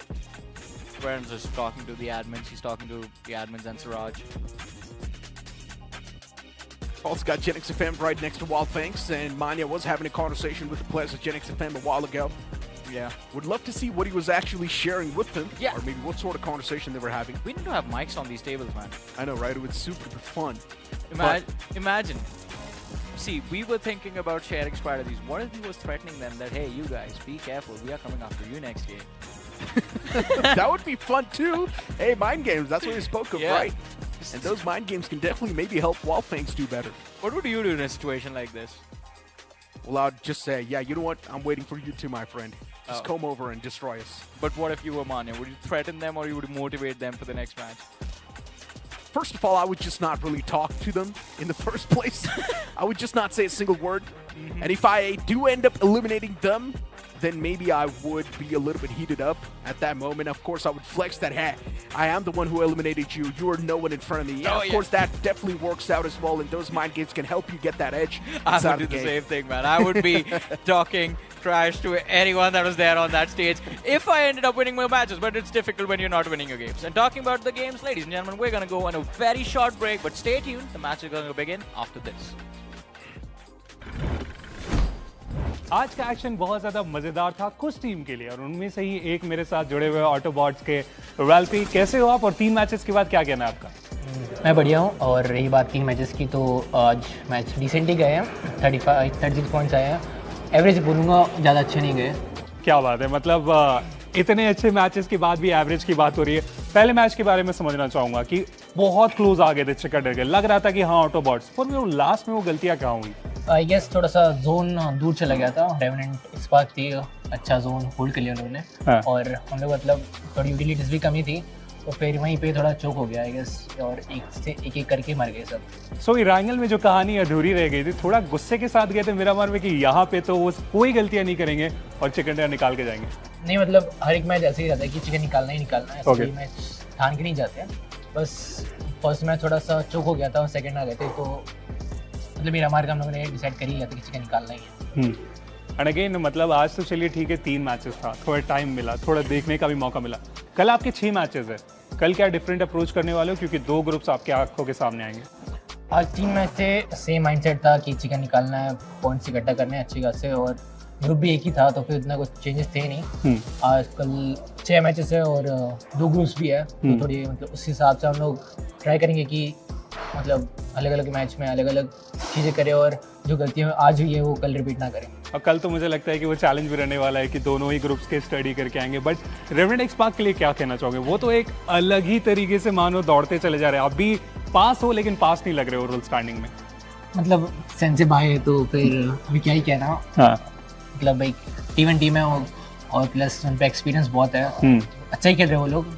try करेंगे उनको भी उनके आसपास जाए थोड़ा, या तो उनसे भी ऊपर आए, ऑब्वियसली वही ट्राई करेंगे, होप करते हैं, होप फॉर द बेस्ट। चलिए गेम के बाहर दोस्त है लेकिन गेम के अंदर तो अपोनेंट ही है, और एक्शन मुझे लगता है और भी मज़ेदार होने वाला है। आप हमारे साथ जुड़े रहिए, क्योंकि क्या इनका कमबैक आएगा या अपोनेंट का डोमिनेशन, ये जानने के लिए जुड़े रहें।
Dragon's power knows no bounds or fear.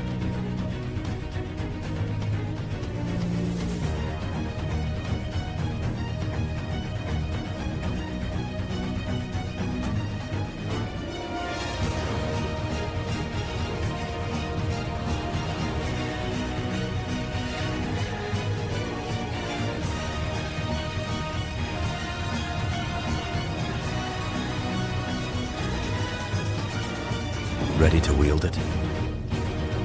Fight with the dragon's might.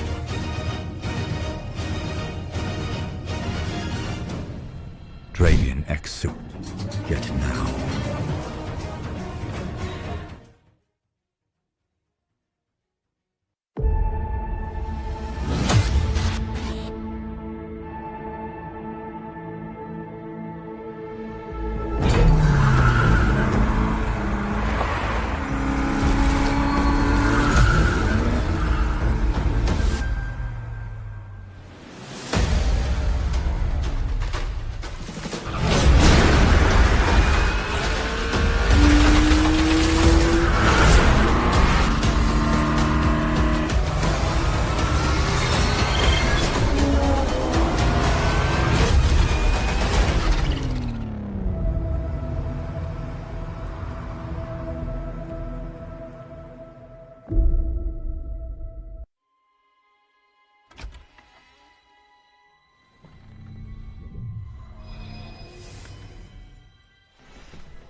Break के बाद आप सभी लोगों का स्वागत है। फिलहाल यहाँ पे जो पूरा माहौल है काफी ज्यादा मजेदार। बट इंजीनियर एक बार फिर से आपका स्वागत है।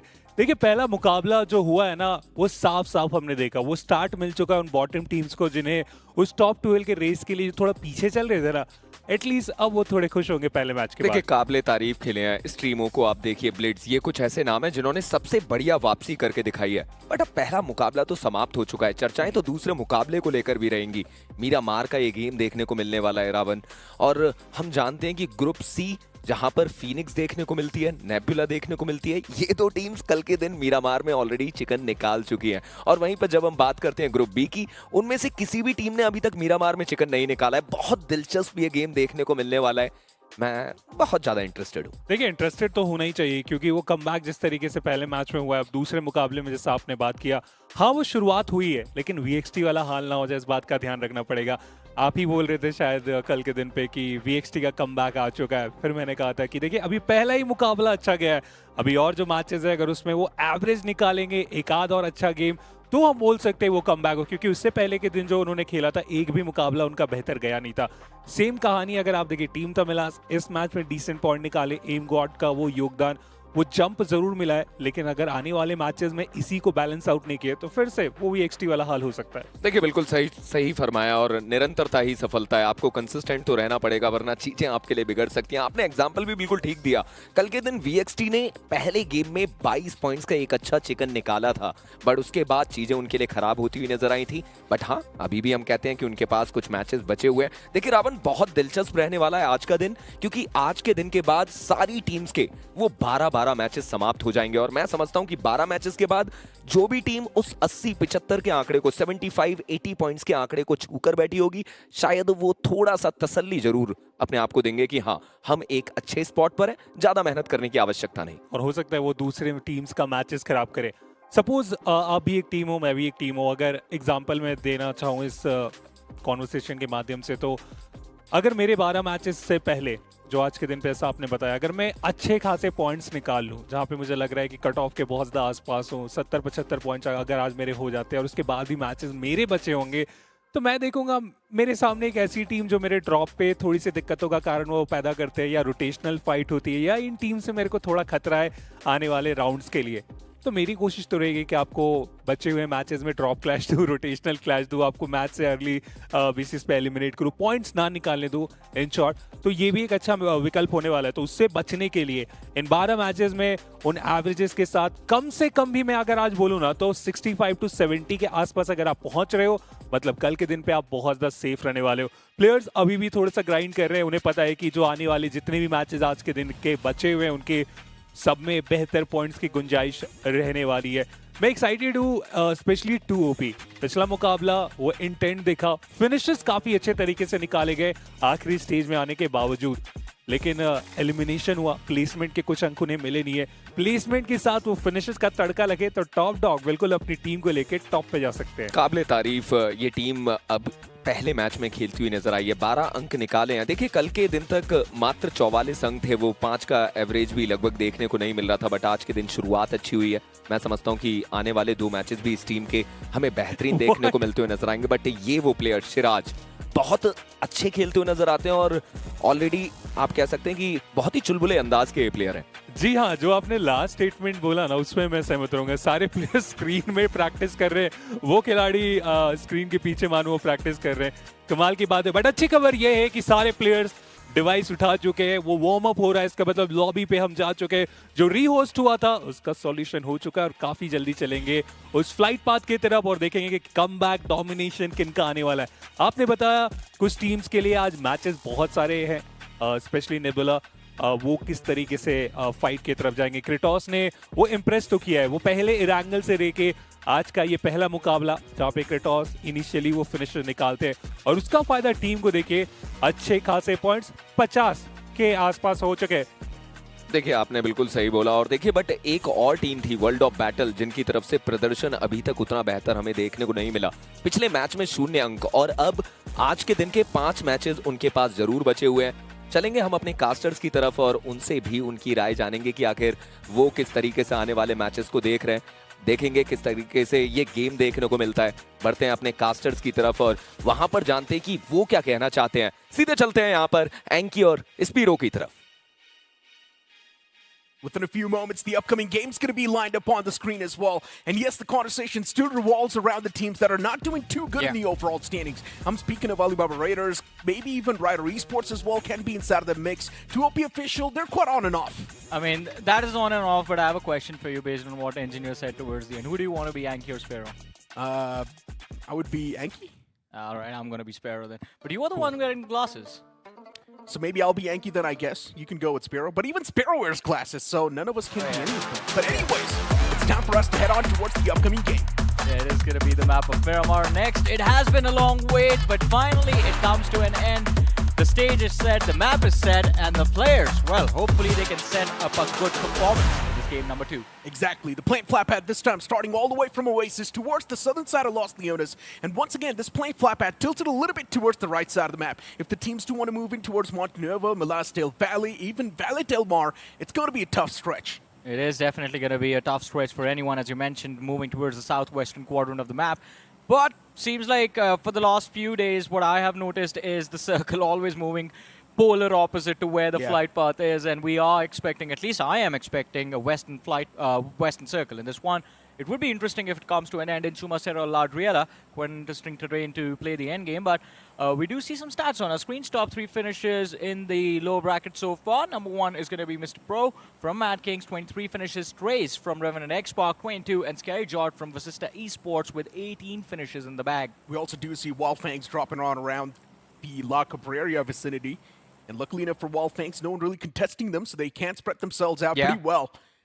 No one's really around them. TWOB as well dropping towards Creator Fields, and maybe they do want to glide towards El Pozo. It's going to be a tough stretch for TWOB. Probably go for that pit stop, get their hands on basic loot, and then move on towards El Pozo. Even ALIBABA Raiders, you do see them drop around that power grid vicinity. It's quite a massive stretch that ALIBABA Raiders is going for. But look at that zone shift. Ooh. It's going to be towards the bottom right. GENxFM and even Wyld Esports right next to each other in the close proximity. TWOB as well. This actually is going to be a pretty interesting start for them. Porto Palacio is where they start off from, and it's a good spot inside the circle. That city can basically be a toll booth for anyone moving along those southern highways, and they are going to be paying a heavy tax to the players of TWOB official. GENxFM, as you mentioned, that's the prime spot. That is where you want to be. But look at this, TWOB. Do we still have hope from TWOB next? This game was supposed to be quite a hopeful game from TWOB. As I mentioned, still they've got 2 more games left in the hands. This one and the upcoming game is Sanhok. And if they do bomb both of them, then TWOB cannot qualify. And generally speaking, for players like Bakar and Mac, it's a massive setback. It's a massive blunder from them inside of a tournament. And TWOB once again dropping down like flies. It's also a Dite who gets compromised, whiffing all the shots on the foes, and then instantly Wyld Fangs capitalizing onto that. It's Manya who finds the second knockout, and probably the confirmation as well. Yeah, all with the help of a Mini 14. He's secured 2 knocks for his team, or helped secure 2 knocks, and the finish conversion comes through. Now finds an AKM from Aditya's crate, leaves nothing for Seth. Oh, they don't have ammo. I don't think they can take an extended fight right now. Yeah, of course they can. Wyld Fangs, the moment they got their hands on the basic loot and weaponry, they instantly moved up, and things were looking quite good and dandy. But let's just hope that in the upcoming moments, Wyld Fangs will be able to get a few more elimination points to themselves, and things can be a little bit better. But you know what? Maybe I've got a bit of that magic for you guys. Yeah. And the magic's gonna be that screen will be back on us. Why did you reveal the trick? Necro, the prestige is supposed to be the last part of a magic trick. I was going to say, like, oh, it's not Anki and Sparrow, it's Necro and Johnny. Maybe I'm not a good musician. Yeah, that is... I just found out. That's why I'm a commentator, guys. I'm not a magician. We're not good at magic tricks. But yeah, it is Necro and Johnny. That was us the whole time. Not Anki and Sparrow. But anyways, I am going to miss that circle. Yeah, I guess problems all across the board, right? Be it inside of the game, be it outside of the game, be it inside of the venue, be it over here in the overall standings. It's just problems and problems. Why are you calling TWOB a problem? To be honest, they're not a problem, and that's the big problem. They should be a problem for the other teams, but they're quite harmless. That is true. I mean, very harmless inside of the game. No finishes, survival instincts not kicking in. And this is definitely not where you want to be. But I think there were problems for Vasista Esports. in that previous game, and of course they would like to perform. We spoke about Vasista Esports need what 7-8 points to get over 80. For Vasista Esports, as you mentioned, right, they don't really need a lot of points to get over that 80 points marker. And we had a conversation. You mentioned that you think the safety cushion is going to be around the 80 points. Your prediction for the cutoff is also 80 points. So in my opinion, if you do manage to cross that 80 points marker, you will be around the safety spectrum. Okay. And let's speak a little bit more about TWB. I feel like there's just walking 3 points on the map at this point. I mean, could be. I mean, yesterday, I don't know if it's been done yet. So yesterday, I had this opportunity to walk into a very sneaky shoot where we were asking players what to think about the teams. And I wonder if anyone put them in as, yeah, we're just going to wipe them every single time. But I want to take this conversation in a different direction. We keep talking about qualification. We keep talking about the 12 teams that make it through. All right, let's just talk about the favorites right now. Let's talk about SINEWY. Let's talk about Phoenix, VXT, Revenant Xspark. These 4 in mind. How far in the tournament do you see them going? Look, at this point in time for Revenant Xspark, they've already qualified. Let's be honest. They've got so many points. For SINEWY Esports as well, they've already qualified. If SINEWY keeps on maintaining the same performance they've got so far, they can go extremely far. Probably in the grand finals as well. Once again, we might just see them end the tournament on the podium, but I would love to see them being the champions. But for now, let's move on towards the stations and let's see what exactly is going on there. Thank you so much casters. जी हाँ बिल्कुल, sense हमारे साथ जुड़े हैं। कल जैसा उन्होंने बोला भी कि मैच उतना बढ़िया नहीं रहता, पर फिर भी डिसेंट पॉइंट्स वो लेकर गए। सेंसे, स्वागत है आपका। कैसे हैं आप? कैसा लग रहा है माहौल? क्योंकि शुरू के 3 मैचेस आपके नहीं हैं, थोड़ा रेस्ट मिल रहा है, मैचेस आप देख रहे हैं, क्या चल रहा है अभी? देखिए मतलब परसों तक तो मुझे काफ़ी अच्छा लग रहा था, लेकिन जब सेकंड डे हुआ उसके बाद मेरी हालत थोड़ी सही नहीं है, क्योंकि हमने काफ़ी बेकार खेला। एंड बाकी इधर का जो एटमॉस्फेयर है उसमें तो मुझे हमेशा मज़ा आता ही है, क्योंकि बहुत कम होता है कि मैं लैन तक पहुंच पाता हूं मेजी। पर अभी तो ये लीग स्टेजेस चल रहे हैं ना सेंसे, तो इसमें तो चलेगा, लैंड पे सारे 48 टीम्स को खेलना है।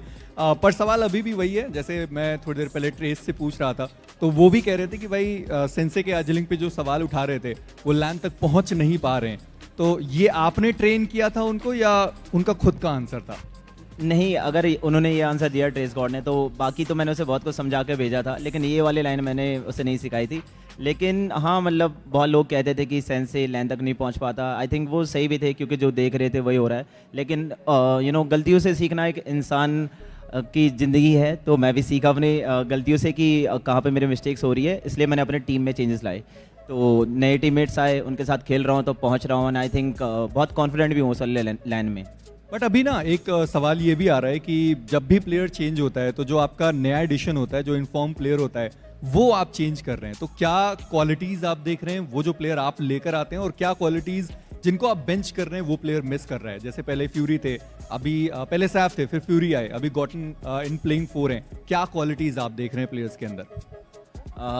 क्वालिटीज़ तो ऐसी मैं पर्टिकुलरली कहूँ तो देखिए, जो मेरी टीम में 2 प्लेयर है, Fierce and Trace god, I think उनका रोल के हिसाब से मुझे प्लेयर चाहिए थे वो दोनों काफ़ी परफेक्ट हैं। एंड मुझे चाहिए था कि एक टीम में एंट्री फ्रैगर हो, एक जो घुस के मारे, जो मेरी कॉल पे ना खेले, जो मेरे पे या टीम पे उतना डिपेंडेंट ना हो। तो इसलिए हम फ्यूरी का जब हमने एडिशन करा, हमें लगा सब सही होगा, लेकिन आई थिंक बहुत सही भी बैठा फ्यूरी के साथ। लेकिन आई थिंक थोड़ी बहुत जो ऊपर नीचे मिस्टेक्स हो रही थी फ्यूरी की साइड से, वो हमें कॉस्ट कर रही थी। प्लेयर्स तो वो बहुत अच्छे हैं, तभी स्टिल हमारी टीम में है, इसलिए हमने सोचा हम एक और प्लेयर ट्राई करते हैं जो वो वाली मिस्टेक कवर कर सके उसके बिहाफ में। एंड हम गोटेन को लाए। देखिए गोटेन बहुत अच्छा प्लेयर है, पास्ट में इतना अच्छा परफॉर्म कर चुका है, तो हमें लगा हमारी टीम में सही से फिट इन हो जाएगा। तो कल हमने उसके साथ जब हमारा पहला डे थे अब BMSD का, हमने उसके साथ पहला मैच खेला था, एंड बखूबी निभा रहा हो अपना रोल। तो मुझे एक ऐसी प्लेयर चाहिए था जो मेरे पे ज़्यादा डिपेंड ना हो, अपना आराम से खेले, बस बीच बीच में जब मैं इंपॉर्टेंट कॉल दूँ कि कहीं पे स्लैम करना है या कहीं पे हमें रोटेशन लेनी है, वो सुने, बाकी अपना खेले। पर अगर एक तरीके से देखा जाए तो फिनिक्स की लाइनअप आपसे कहीं मेल खाती है, क्योंकि अगर प्लेयर देखा जाए तो आप और ट्रेस साथ में हैं, बाकी जितने भी प्लेयर्स आए वो अलग अलग प्लेयर्स थे, अलग अलग टीम से आए। फिनिक्स के बारे में आपका क्या ख्याल है, खासकर वेरॉन जिस तरीके से अभी खेल रहे हैं, ऐश की एजिलिंग बढ़िया चल रही है, शिराज उनके साथ जुड़े हैं, उनका गेम प्ले आपको कैसा लग रहा है? देखिए जो प्लेयर है वेरॉन, मैं उनको काफ़ी टाइम से जानता हूँ, एंड आई थिंक उनमें काफ़ी डिसिप्लिन है गेम के regarding. And most of the players जो अभी खेल रहे हैं उनमें वो चीज़ मिसिंग है काफ़ी। मैंने बहुत कम देखे हैं ई स्पोर्ट्स में प्लेयर जो डिसिप्लिन्ड हो, जो हार्ड वर्किंग हो, और ऐसे प्लेयर्स में से मैं वेरॉन को भी काउंट करता हूँ। एंड जो अगर पूरी टीम की बात करी जाए, आई थिंक जो ऐश है, हमें पता है कि उनका जो एक्सपीरियंस है, वो BGMI एकदम स्टार्टिंग से खेल रहे हैं। एंड जब वो खेलते थे तब मैं अंडरडॉग्स में था, मैं भी राइज करने का ट्राई कर रहा था, तो एक्सपीरियंस वगैरह उन पे सब है, सारे प्लेयर्स अच्छे भी हैं, सिराज भी है। एंड सिराज मुझे कहीं ना कहीं मतलब जो इंटरनेशनल प्लेयर की स्किल है, उसी स्किल मुझे फॉलोअप दिखता है उनका। तो आई थिंक टीम काफ़ी अच्छी है और नई टीम है, एंड उसके हिसाब से जो परफॉर्मेंस दे रहे हैं, मैं तो काफ़ी हैरान भी हूँ और खुश भी हूँ। चलिए उम्मीद करते हैं कि रेवेनेंट और फिनिक्स इसी तरीके से आगे बढ़ते रहेंगे, क्योंकि दोनों टीम में चेंजेस बहुत ज़्यादा हैं। पर ये तो तय बात रही कि यहाँ से जो क्वार्टर फाइनल्स का सफर है वो इतना ज़्यादा मुश्किल होने नहीं वाला। थैंक यू सो मच सिंसे हमारे साथ जुड़ने के लिए, और बहुत बहुत शुक्रिया आपके टाइम के लिए। और अभी भी 3 मैचेस इनको आज के दिन के खेलने जरूर है, पर अब हमारे कास्टर्स तैयार हैं, चलते हैं सीधा कास्टर्स की तरफ। जी नहीं, पर उससे पहले एक छोटा सा ब्रेक लेते हैं, उसके बाद आते हैं मैच नंबर 2 मिरामार के साथ।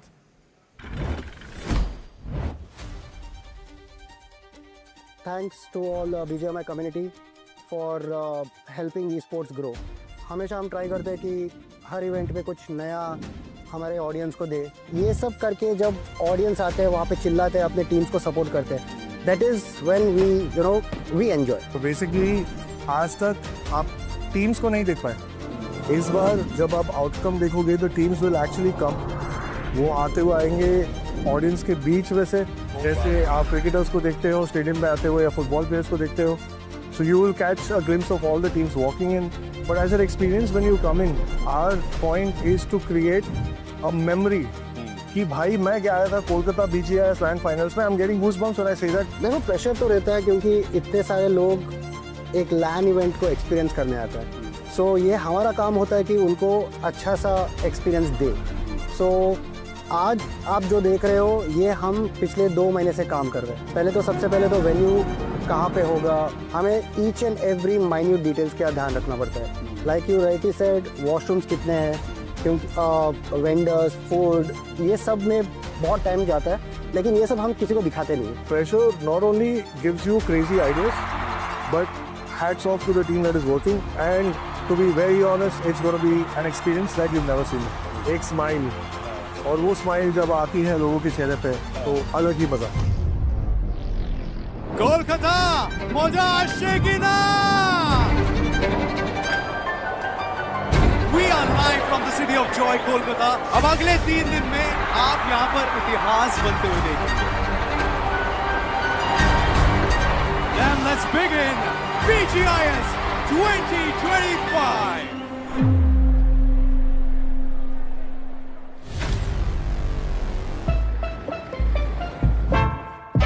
एंड ये कोई ऐसा वैसा सपना नहीं, ये वो सपना है जो शुरू हुआ था एक फोन के स्क्रीन पर। Not just playing on the phone, but believing that they deserve to be here on this stage for the BGIS 2025. इस पॉइंट पे हर एक प्लेयर का, जो भी पूरी 16 टीम्स की लॉबी है, हर प्लेयर का गन पावर बहुत ही अच्छा है। सब लोग एक दूसरे को मारने का कैपेबिलिटी रखते हैं। Ladies and gentlemen, boys and girls, Game 1 finale का हम लोगों के सामने। चलिए शुरुआत हो चुकी है। मैक के पास एंगल अच्छा खासा है, अपोलो भी एक अच्छे खासे एरिया पर। चलिए टेक डाउन किया गया।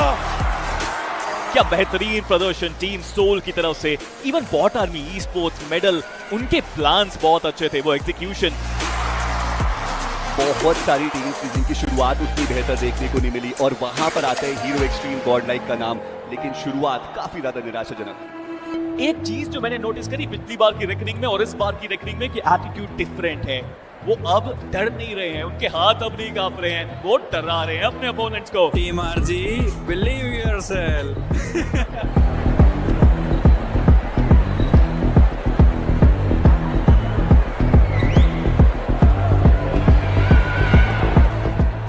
Demon has done it again. Hero Extreme Godlike, the man, the myth, the monster, Godlike Jonathan, and he is just ripping things apart today. ये बेहतरीन chicken dinner team hero extreme Godlike के खाते में वापसी।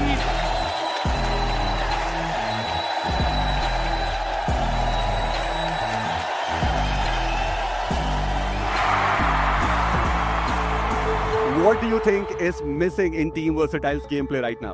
Mentality reset. Keep pushing through. This is a marathon. This is a run. There's 18 matches in total. 2 done. 16 more to go. Reset. All the 16 teams has pretty much warmed up to how LAN is supposed to be played as well. So you can see a lot of integrations where the underdog teams are actually stepping up. Teams like SOA, Bot Army Esports. But I see this is still too close. First and second, they're so close. Hero Extreme Godlike is on number 1. And past में भी कई बार ऐसा हुआ है कि वो number 1 पे रहे हैं पहले दिन के अंत पे. So day one is all about who did the better homework. And personally, I feel like Revenant Esports did one of the most amazing homework. You know, to be honest, anything can happen, right? It's still open grounds for any of this single team to potentially be a champion, right? It's only day one. ये Realme BGMI 2025 के Day 2 है. ऐसा कहा जाता है कि Day 2 is the day of comeback. और बहुत सारी ऐसी टीम्स हैं जिनको आज के दिन पे वो कमबैक चाहिए होगा. Day of comebacks, day of chaos के साथ एक अलग मिक्सचर लेकर के आ चुका है. तो कोलकाता की पब्लिक, क्या आप तैयार हैं आज के दिन के पहले मुकाबले के लिए? एक शॉट और कहानी खत्म हो सकती है. VXC की वर्सिटैलिटी उन्हें एक रीजन देगी सेलिब्रेट करने का, और ये रीजन है कि टीम वर्सिटाइल सोमराज का साम्राज्य डे 2 पर वापस खड़ा है.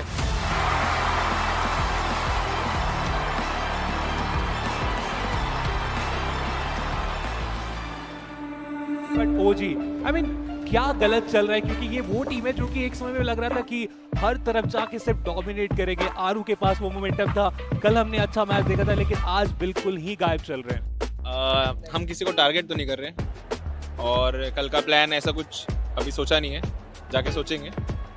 बट वही है, मैच थ्रो नहीं करने हैं, और हाथ के मैच तो बिल्कुल थ्रो नहीं करने हैं, और थ्रो बिल्कुल नहीं करना है, और थ्रो बिल्कुल नहीं करना है. एक और चीज़ मैं ऐड करना चाहूँगा. गाइस, थ्रो नहीं करना हो तो अपन ने सुन लिया, लेकिन एक और जो चीज़ है जिसका हम स्पेशली का ध्यान रखेंगे वो ये है कि हम लोग मैचेस थ्रो नहीं करेंगे. मेरे यूनिक से थ्रो नहीं करना चाहिए. Erangel में ओरंगुटैन दबदबा बना चुकी है. डे ऑफ कमबैक हम बोल रहे थे, और कमबैक किया तो किया किसने? ओजी ने किया. आखिरी मैच में कई सारी टीमों ने कोशिश की, लेकिन अंत हुआ ओजी के नाम. आज का दिन तो पॉसिबिलिटीज बहुत ज्यादा है रियलिस्टिकली भी कि यहाँ से भी बड़े कमबैक्स आ सकते हैं. और टीम रेकनिंग उनको बस ये करना है कि वो हल्के में ना ले, रिलैक्स ना करें, यहाँ से भी कंसिस्टेंट खेलें. और आप लिख के ले लीजिए, लास्ट मैच की लास्ट फाइट तक पता नहीं चलेगा चैंपियन कौन है. लेकिन इस टूर्नामेंट का अंत अभी हुआ नहीं है. In fact this tournament has just got more exciting. हजारों टीम्स, लाखों खिलाड़ी जब आते हैं इस टूर्नामेंट के अंदर, तो वो सिर्फ एक सपना लेकर के आते हैं कि लैंड फाइनल तक पहुंचा जाए, और वहां पर जाके उस चमचमाती हुई ट्रॉफी को अपना बनाया जाए. Welcome to the grand finals and the third day, the main day of Realme BGIS 2025, ladies and gentlemen. Somraj की अच्छी बात ये है वो रीसेट जल्दी कर लेते हैं, एंड वही रीसेट दिखा जरूर दिया अगले गेम में. बट VXC इस पिछले गेम की बात करी जाए, VXC, रेकनिंग, गॉडलाइक, सोल, वो एक दूसरे के ऊपर चढ़ जाना, दैट वाज दी बैटल. उनको समझना है कि भाई उनकी लोकेशन का इंफॉर्मेशन हर चीज पता चल चुकी है. Power is ready. Build this man a statue. He is determined, focus, ready. VXC ये अपनी वर्सिटैलिटी के साथ तैयार है इस गेम पे, इस टूर्नामेंट पे मोहर लगाने के लिए.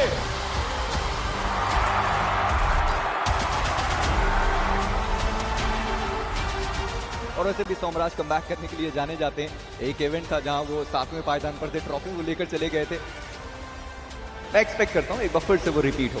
आज सोच रहे हैं कि हम मार के ही खेलेंगे. आज भी देख रहे हैं, कोई प्लान नहीं है कि या तो ऊपर जाएंगे या तो फिर वहीं रह जाएंगे, कोई याद नहीं रखेगा. तो इसलिए ऊपर ही जाना, मार मार के खेलना पूरा. Everything boils down to that final game. Now the stage is set for that final game. It can be anyone's trophy. This is the most important match of Realme BGIS 2025. The stakes are high, the pressure is high.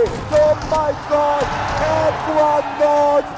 Just remember the name. He has silenced the crowd of Kolkata. और वो जो hope थे, जो dream थे, वो सब fade की. And team versatile. They are up. They are still on. They are still in contention for the championship. बहुत ज्यादा कम HP पे वो मौजूद जरूर है, लेकिन वो ग्रेनेड इक्विनॉक्स को डाउन जरूर किया गया. पावर वो भी बाहर. 9 फिनिशेस और 3 प्लेसमेंट पॉइंट्स के साथ टीम वर्सेटाइल इस मुकाबले को अलविदा छोड़ चुकी है. बट पंख वो यहाँ पे डाउन हुए. मुश्किलें अभी बहुत बढ़ती हुई. एडमिनो, he is the last man standing, not for long. और ये सिर्फ एक क्रैक नहीं, ये उम्मीदों को टूटती हुई आवाज है जो हम सब सुन पा रहे हैं. BXT की वर्सेटैलिटी उन्हें एक रीजन देगी सेलिब्रेट करने का. Versatile had all it took to be the champions. The guts, the resilience that they've showcased today is what matters. A lot of hearts broken today, but I'm pretty sure hearing Extreme Godlike they will be back stronger.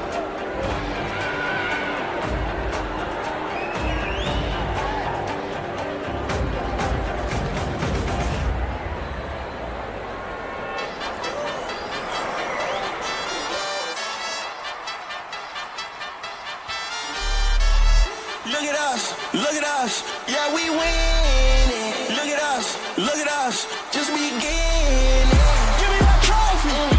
This is the first of many. Look at the W. This is the first of many.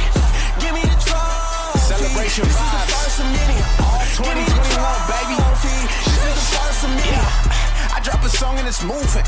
I got a song and I'm moving. I want confetti all over. I'm thanking God for the movement. Came from a family of immigrants, rewriting history, asked me to prove it. Hoping you sure in no way that we losing. Now cut me the check, we just do it. What else they want from us? We making history.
dragon's power knows no bounds or fear.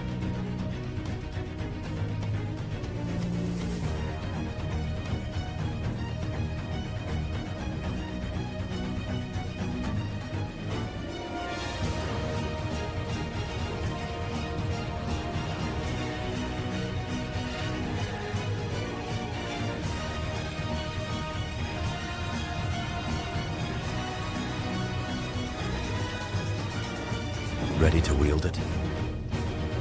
Fight with the dragon's might.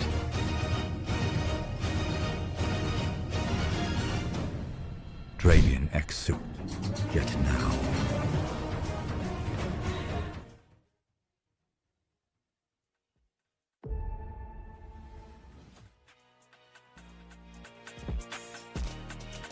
Well, watching all those commercials, now I'm really excited to watch this upcoming game. And this game at Miramar, of course, brings in a lot of new hopes, even for teams like Revenant Xspark, for teams like Ryder Esports as well, and maybe ALIBABA Raiders, but they're too far back in the overall standings. I was going to say hope for us as well that we finally get to see the teams in action.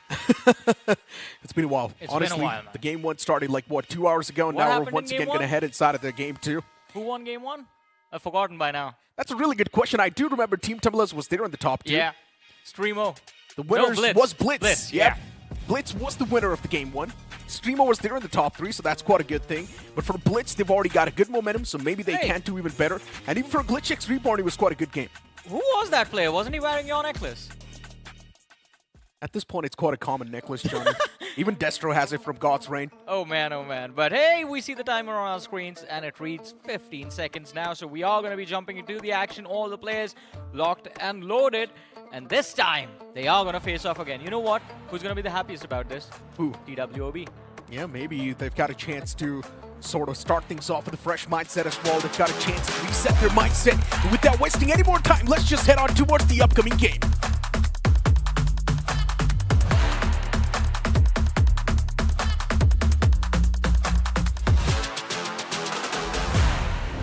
As the plane's going to be in the skies, this time starting all the way from Impala towards the opposite side, which is Valid Del Mar. And Johnny, I'm not going to lie, the previous game Circle, it was around those two islands as well. I really wanted to see a zone shift over there. I mean, that's one of the rarest circles in the game, but Impala would have been a nice endgame as well. And the start of the game itself, half the circle inside of the water, would have made that early rotation, early center control strategy a big challenge for everyone else. And also, one of the big factors that would have made that previous game challenging would have been GENxFM, who were in Impala. But now, a flight path completely leaning towards the southern half of the map. Anything beyond Hacienda del Patron, Al-Azhar, and El Pozo is going to be a challenge. And of course, it is Miramar, so you know for a fact that there are teams that like to play from Campo Militar, Torre Amuda, Cruz del Valle, and all of those places towards the northeastern quadrant.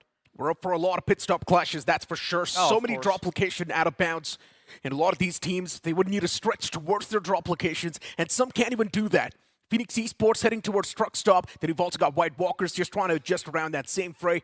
Maybe we will see a few clashes around that truck stop vicinity. You've also got Vasista Esports taking an exit from the plane flat path in the center, heading towards Picado. There's also GLITCHxREBORN heading towards that same factor.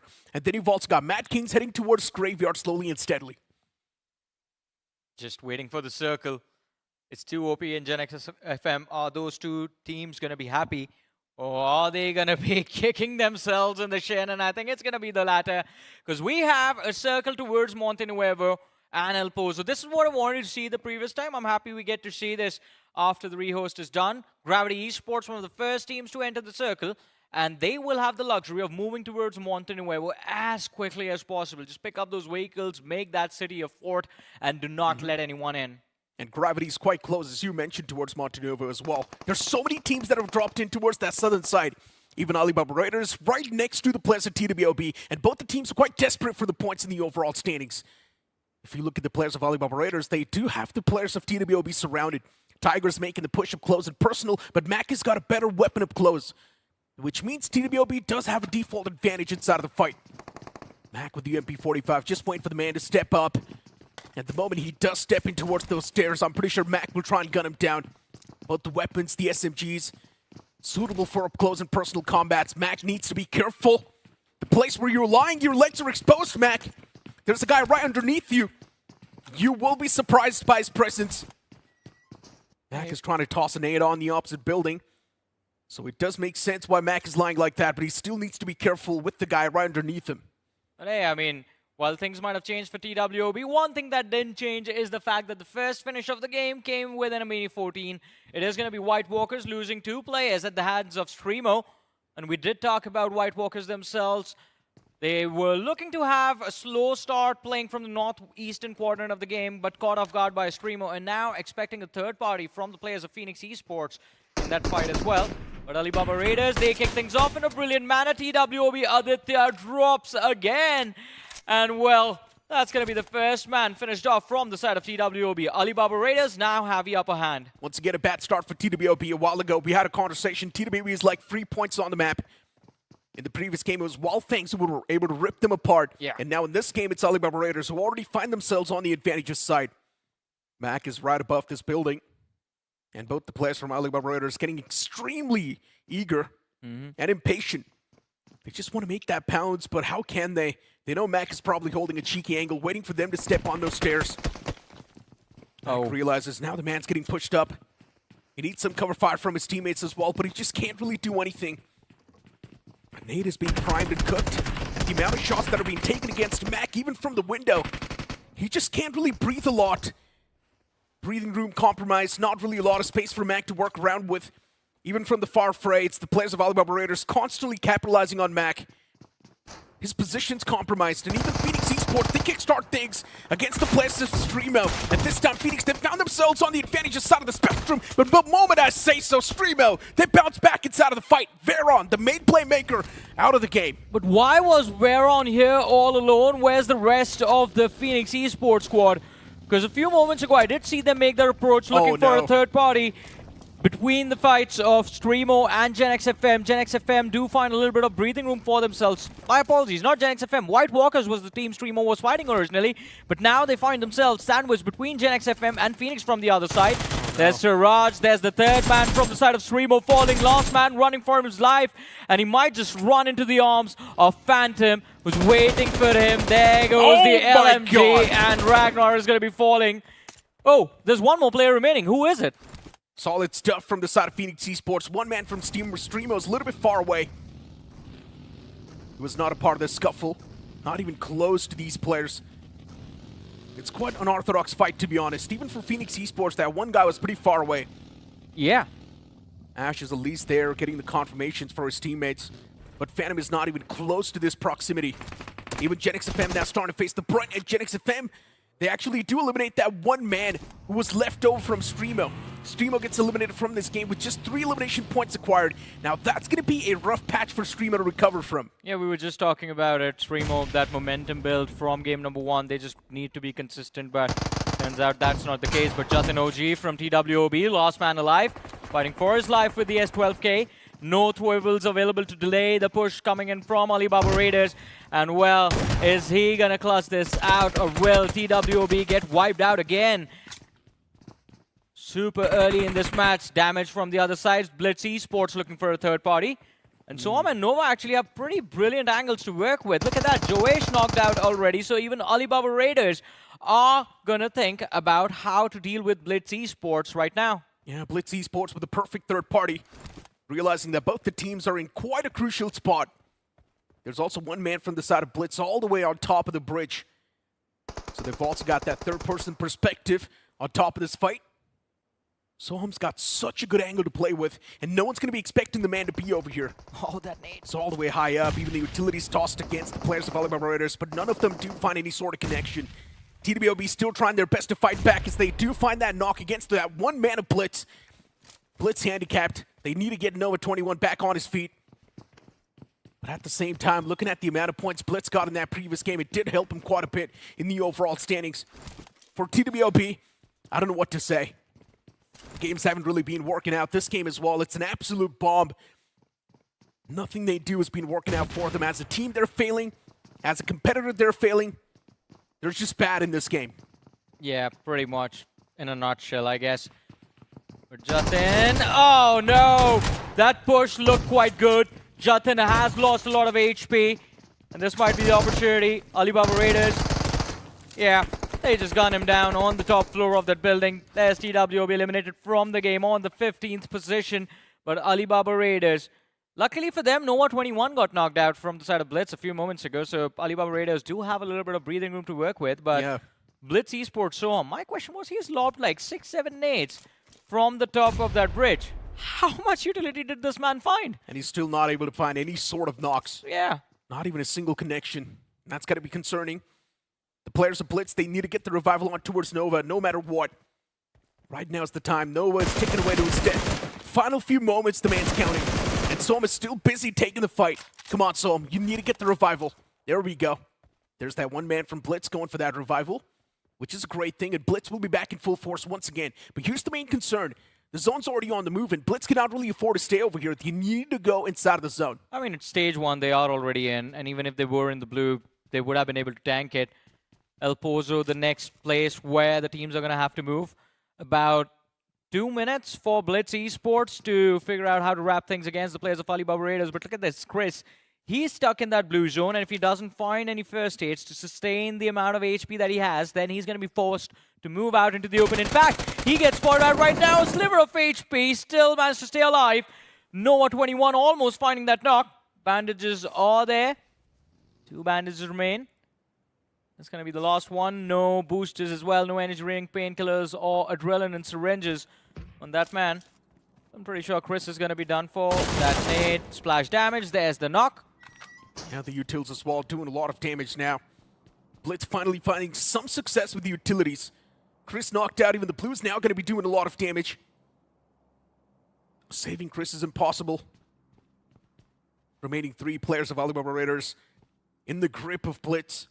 And Blitz has got the man advantage inside of the fight. But as I mentioned, both these teams need to prioritize the zone. They're just sabotaging themselves at this point. Head on towards the zone, try and make a better impact. At least you can have those placement points as well to play with. And look at Nebula Esports just cruising past him. Yeah, they don't even care. You guys fired out. We're just going to take the highway, move up towards the circle itself. And for Nebula Esports, I think this is a smart call. They are traveling from way far off from the eastern edge of the map. So it has been a long rotation for them. And El Pozo, there was absolutely no one El Pozo, by the way. Right now, there's 2 players from White Walkers and Madkings who have moved there quite early. And Johnny, let's be honest, right? In the recent third-party tournament, we saw the same Nebula play. And that Nebula was completely different. They were so aggressive inside of the fights. But this Nebula, it feels like they really want to bring in that calculated aggression, but sometimes the calculations are mismatching. Yeah, definitely. I mean, Nebula Esports, they, as you were talking about the third-party tournament, I mean, they started off on a great note, but the finals wasn't the best performance from their side. And I think that's something that needs to change. That's just a waste of ammunition, but he has a lot of rounds to work with. Yeah, Nebula Esports looking good and dandy on the loot. Everyone's looking pretty decent. Once again, now going to continue that rotation they wanted to pull off. For Nebula Esports, the game plan's simple. Breach that southern side, and then let's see what to do. There are a few teams around the centric part as well. We do see Gravity Esports and even Rider Esports quite close to him in the close proximity. And then you've also got Wyld Fangs around that centric vicinity. Team Tamilas as well, playing a bit of that proactive game, and this is what we expected from that banner. Talk about expectations. Madkings, we had massive expectations from them. Right now, kind of on the words to deliver, and Pro, of course, the star player for Madkings. As we spoke about him, and we saw his stats, a lot of heavy lifting being done. But hey, look at this. Look at what's happening with Blitz. Yeah. They've split in 2s. Soham and Nova just charging towards the circle, and the remaining 2 players are making sure that ALIBABA Raiders are still pinned down in Valle del Mar. I'm not sure how well that's going to work out. Yeah. You're pretty much just cutting yourself off in a pair of 2. And even if you do need to take that fight inside of the circle, you're not going to be good enough because you just do not really have enough men for the fight. While Fangs tapping away against the players of GLITCHxREBORN. For GLITCHx, the first game was decent. But now look at the players of Wyld Fangs. What about watching Manda? An absolute psychopath. Pushes up close and personal, but still, the man is alive. That is definitely a psychopath-worthy play. I mean, he just pushes towards them instead of backing off. And I think even the players from GLITCHREBORN were surprised, like, what is he doing? They were scared there was going to be an entire team on the other side, and GLITCHREBORN, prioritizing their own safety, just pushed further deep inside of the circle. But Wyld Fangs now, they have a little bit of map control towards the southeastern edge of the circle. What do they do from here? There's a massive cluster of teams towards the southern edge, to be a little bit more precise, and that can be a big concern. But TWOB official, a run into Adi. He picks up 2, make that 3 last round alive. Oh my God! What was that? Disgusting! A 1v4 to shut down TWOB. Absolute annihilator. Demonic play from Adi. All the players from TWOB in that one single vehicle, and Johnny, you know what I call it, a surprise package. And it was successfully delivered to the players of Nebula Esports. Adi getting a 4-piece instantly in his hands. Such a solid way to compromise such a strong opponent. TWOB got eliminated within seconds, and that was probably one of the most quickest 1v4s we've seen. He was all by himself, isolated in that vicinity. He did not even have help from his teammates, and he somehow ended up eliminating every single player from TWOB. Monstrous. But now for Vasista Esports, with this 1 elimination point gathered, they're looking decent in the Smack Center. But let's have a look at the replay once again on how exactly TWOB got dismantled. The way he was able to find those first 2 knocks, then instantly pulls out the shotgun, a pump to the chest towards Lucky Noob, and even the last guy gets eliminated within a split second. Disgusting stuff.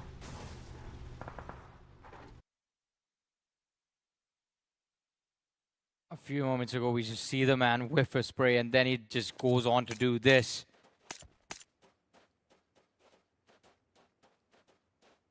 Nebula Esports, where do they go from here? This is one of those moments that kind of builds up the morale of the entire team. Game number 1, not really the best performance from Nebula Esports, but this is going to be the moment they can turn things around. Stuck in the blue for the next few moments. Southern Edge is where they can move in from, but it's going to be the under the control of Team Tamilas. Vasista Esports just a little bit further deep. It's also got a blow for the players of ALIBABA Raiders, still all the way down south. And at this point, they've only got 2 men standing, or maybe just 1. They've already taken heavy beating upon themselves, not even enough meds to try and sustain the damage. Can't be any worse. Luckily enough for Blitz, they've already found a bit of that pocket inside of the circle, so they can position themselves around it. But still for Blitz, the way they're pulling off this rotation, it's quite a weird rotation. Out in the open, quite exposed. Just straight up making a mad dash and hoping for the best, crossing your fingers. Soham, the man's out in the open. He's got a little pocket to play with. For Blitz, still not out of harm's way. Found themselves on the receiving side. Wyld Fangs now want to take a fight against the players of GLITCHxREBORN at the same time as well. And looking at the position of Wyld Fangs, nice shot. Yeah, in the front, it's quite the open field. So Wyld Fangs, they need to start taking fights no matter what.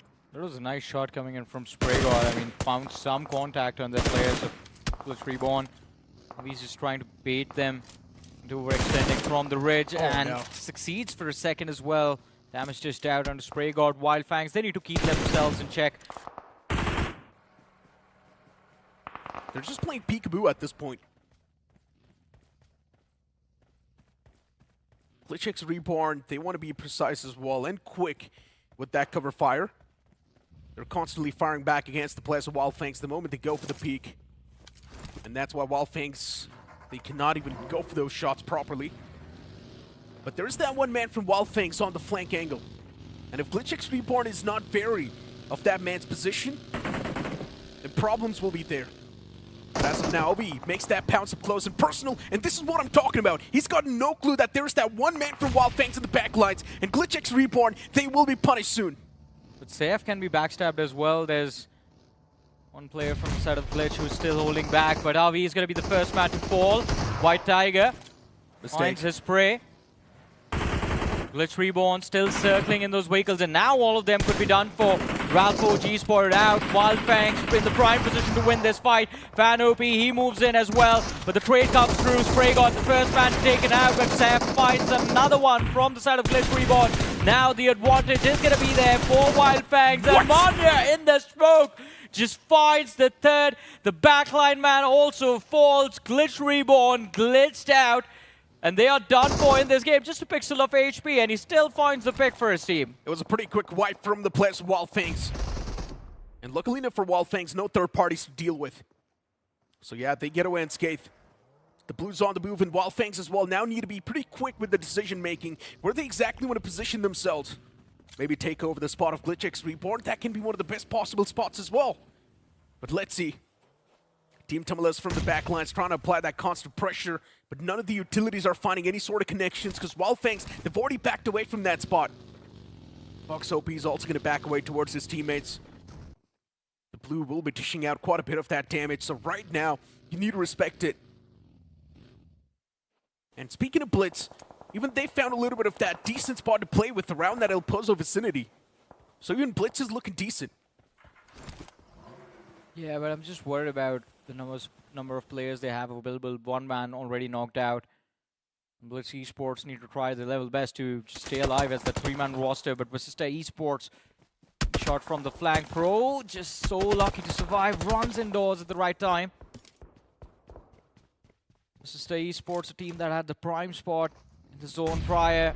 Now it's just stuck towards the southern half. Madkings trying to deal with the players of Revenant Esports. Fragger is just being a menace. And there he is running around, so many sound cues, but Sayed falls at the hands of GENxFM, and this is going to be quite an upsetting news for the players of Revenant Esports. Fragger in this building is outnumbered right now, but GLITCHGod, does he find that knock? No HP. GENxFM on the other side, holding down one more from the side of Revenant Esports. What am I watching? Ring around the rosy, and Fragger still inside of this entire vicinity. He's the only man alive for the players of Ryder Esports in the close proximity, but Madkings now, the problems do start to strike. Ryder Esports, they've got the cavalry. For Fragger, Exist is right next to him. And maybe Madkings can be stopped in the tracks. Utilities are being tossed out even from the side of Madkings, but none of them are able to find any sort of connection. Madkings with a two-man squad inside of this building. And for Ryder Esports, at least they're evened out. So Ryder Esports now has an equal opportunity to try and strike down the players of Madkings. Exist is taking a lot of damage upon himself. And Madkings, they're constantly chipping away the players of Ryder Esports. Now Madkings, they've got the advantage and the man advantage inside of the vicinity. Oh, he's done. Well-placed Molotov. It's going to flush out Fragger from this comfort zone, and he instantly moves out. But Fragger, he gets back inside of the vehicle. What am I watching? Wanted to create that anonymous factor, the anonymous aura, but he pushes deep, and he instantly gets a knock. That's Fragger down. Ryder Esports, they're once again back in the race of this game. But for Madkings, this two-man squad, they need to start striking as soon as possible. Fragger, he does not have a lot of HP, but the man's busted up. And this is where he can take the advantage as well, maybe. But Exist, his teammate, he's not able to survive for too long, and in the end, even Fragger falls down. That's it for Ryder Esports. But Fragger, my god, that man is impressive. The way he was able to dodge so much utility lobbed towards him from Madkings. I think they just got frustrated over there, especially GLITCHxREBORN just stuck in a corner. Still doesn't change anything. Ryder Esports, two players falling early. They were at a mad disadvantage, and they are going to get wiped out. Finishing on the 10th position in this game. 9 teams remain. Wyld Fangs re-engaging into the players of Team Tamilas. These two can't really avoid each other. Both of them have equal amount of space to work with towards the southeastern edge of the circle. Wyld Fangs, in my opinion, does have a little bit of an advantage. For Team Tamilas, there's the team right next to him, which is Vasista Esports. And Vasista Esports anytime can try and third party or at least go for those shots in the far fray. And luckily enough for Vasista Esports, they're also inside of the circle. So yeah, now they're definitely going to be like the shooting turrets. Even Nebula Esports, they've got a decent split. 2 of the players inside of the circle. Kratos and Adi. Things looking good and dandy for them as well. But for Team Tamilas, they need to step outside of the comfort zone soon and make it into the circle. And that's where the real problems will start knocking the doors. Wyld Fangs spotted out. The open shots were taken from Mr. IGL. But no connections found as of now. Wyld Fangs in the front, trying to play this as safe as possible. But for Team Tamilas, they still need to be careful off the angles that Vasista can find. Oh, for sure. Wyld Fangs, I think the same goes for White Tiger at least. He is going to be the line of fire of Sahil and Hector. But Madkings, I mean, that earlier fight against the players of Ryder Esports should have given them enough map control, but GENxFM finding an important frag for themselves as Shadow OG from the side of Madkings falls. GENxFM will have the luxury of trying to control the northern circle. Only thing they have to do is beat out Madkings and Gravity for a little bit of map control. And in fact, talking about Gravity Esports, they're already put under pressure by the players of Nebula as Kratos finds the opener. Blue's on the move, and now everyone's going to make it inside of the circle. And that's where the real chaos will start to strike. Even Team Tamilas now partaking inside of the fight. GENxFM, they found themselves in quite an awkward spot. They want to challenge the fight against the players of Gravity, but Gravity's got the high ground to play with. While if you start talking about Team Tamilas once again, now they've decided to take a fight against the players of Vasista Esports, and it's not working out clearly. Fox OP gets knocked out. The utilities from Vasista doing a lot of damage. Mr. IGL and Lens taken down to barely any sort of HP. Another nade tossed out, and that's going to find the knock. Lens, now he needs to get back in the vehicle and maybe get the rescue operation done for his teammate. But that's not even going to be possible because Wyld Fangs from the sidelines, they're third-partying this. Yeah, a lot of trouble for Team Tamilas. Even though they found the opener, they were able to find a knock on to Spray God. Wyld Fangs, the recovery was brilliant. Now Team Tamilas failing to make that bounce on the compound of Vasista Esports. I think they might be the team going out next in this match. Wyld Fangs, that flank. They just time it right. They can be the ones eliminating Vasista Esports from this match. Formation looks brilliant. All 4 players lined up to just pick off anyone who peeks or moves out of that broken building. In the meanwhile, Lens just laying out some cover for himself just to stay alive for a few extra moments. But There it is, the retaliation from Vasista. Mania knocked out. Wyld Fangs. Players now trying to make that desperate attempt to make it in the zone. Wyld Fangs do taking a lot of damage. That spray from Scary Jod, it was scary. For a moment I thought maybe the man can be knocked out. Luckily enough, he instantly found himself behind cover. Vasista Esports, they've got a decent spot to play with, and they can't stay alive in that spot for such a long time. The only cover inside of the circle, and Vasista Esports rules it. But now the zone's going to move away from Vasista Esports, and this is where Vasista Esports will be pushed outside of their comfort zone. They need to leave this compound, make it inside of the circle, and all the eyes will be on top of them now. Well, all the eyes, including of every single fan of theirs that has any hope of them moving through. But Madkings eliminated from the game on the 8th position. Not really one of the best outings for Madkings, just 4 points secured from this match, 3 finishes and 1 placement points. But Team Tamilas, look at that. Yet another team starts to take shots on Team Tamilas. This time it was Nebula Esports, as if they did not have enough trouble with Vasista Esports and Wyld Fangs blocking their way. Team Tamilas constantly getting beaten up. They're losing out on the individuals. A while ago, they had all the 4 players standing, and now look at them just with their 2-man squad. It's a Herculean task that's lined up in front of them. But Nebula Esports, now they want to stop the players off Vasista Esports in the tracks. They want to stop them from making that rotation, which makes a lot of sense. Nebula does not really want another foe around them. And look at this devastating spray. Takes down anyone that stood in the crosser. Incredible stuff from Kratos. But now, it's time for Vasista Esports as well, maybe to fall prey to the crosser of Kratos.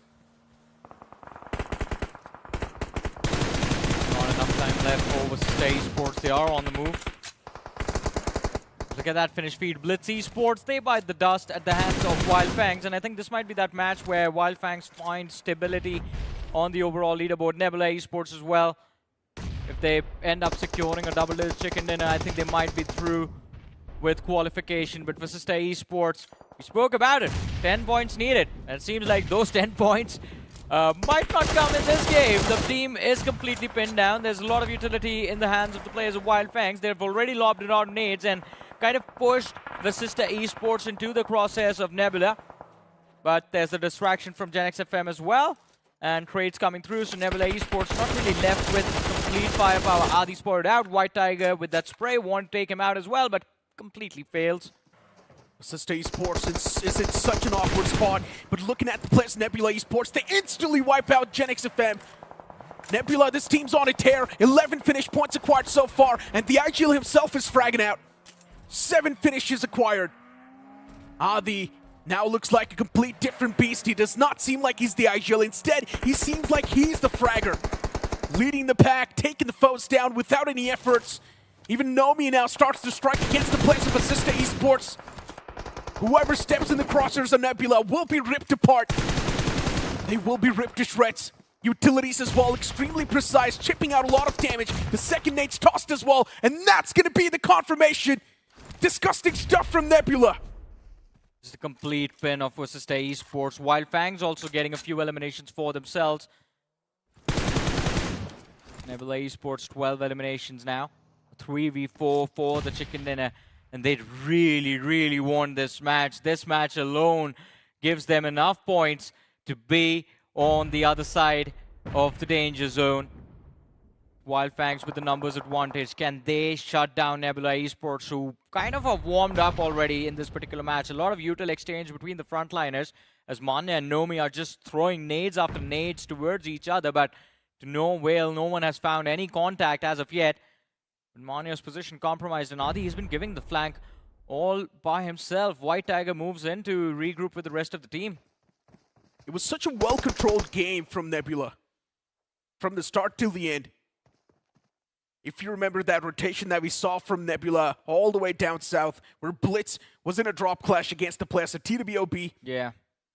From there, they pulled off the rotation, and now over here in the final few moments, just ripping the lobby apart on an absolute tear. And even Wyld Fangs, they're quite scared of Nebula's presence because they know they were reading the elimination feed and they know the foes they're in form. Mana needs to give some ammunition to Spray God. The man is just like with I think 60 rounds in total remaining for that M4.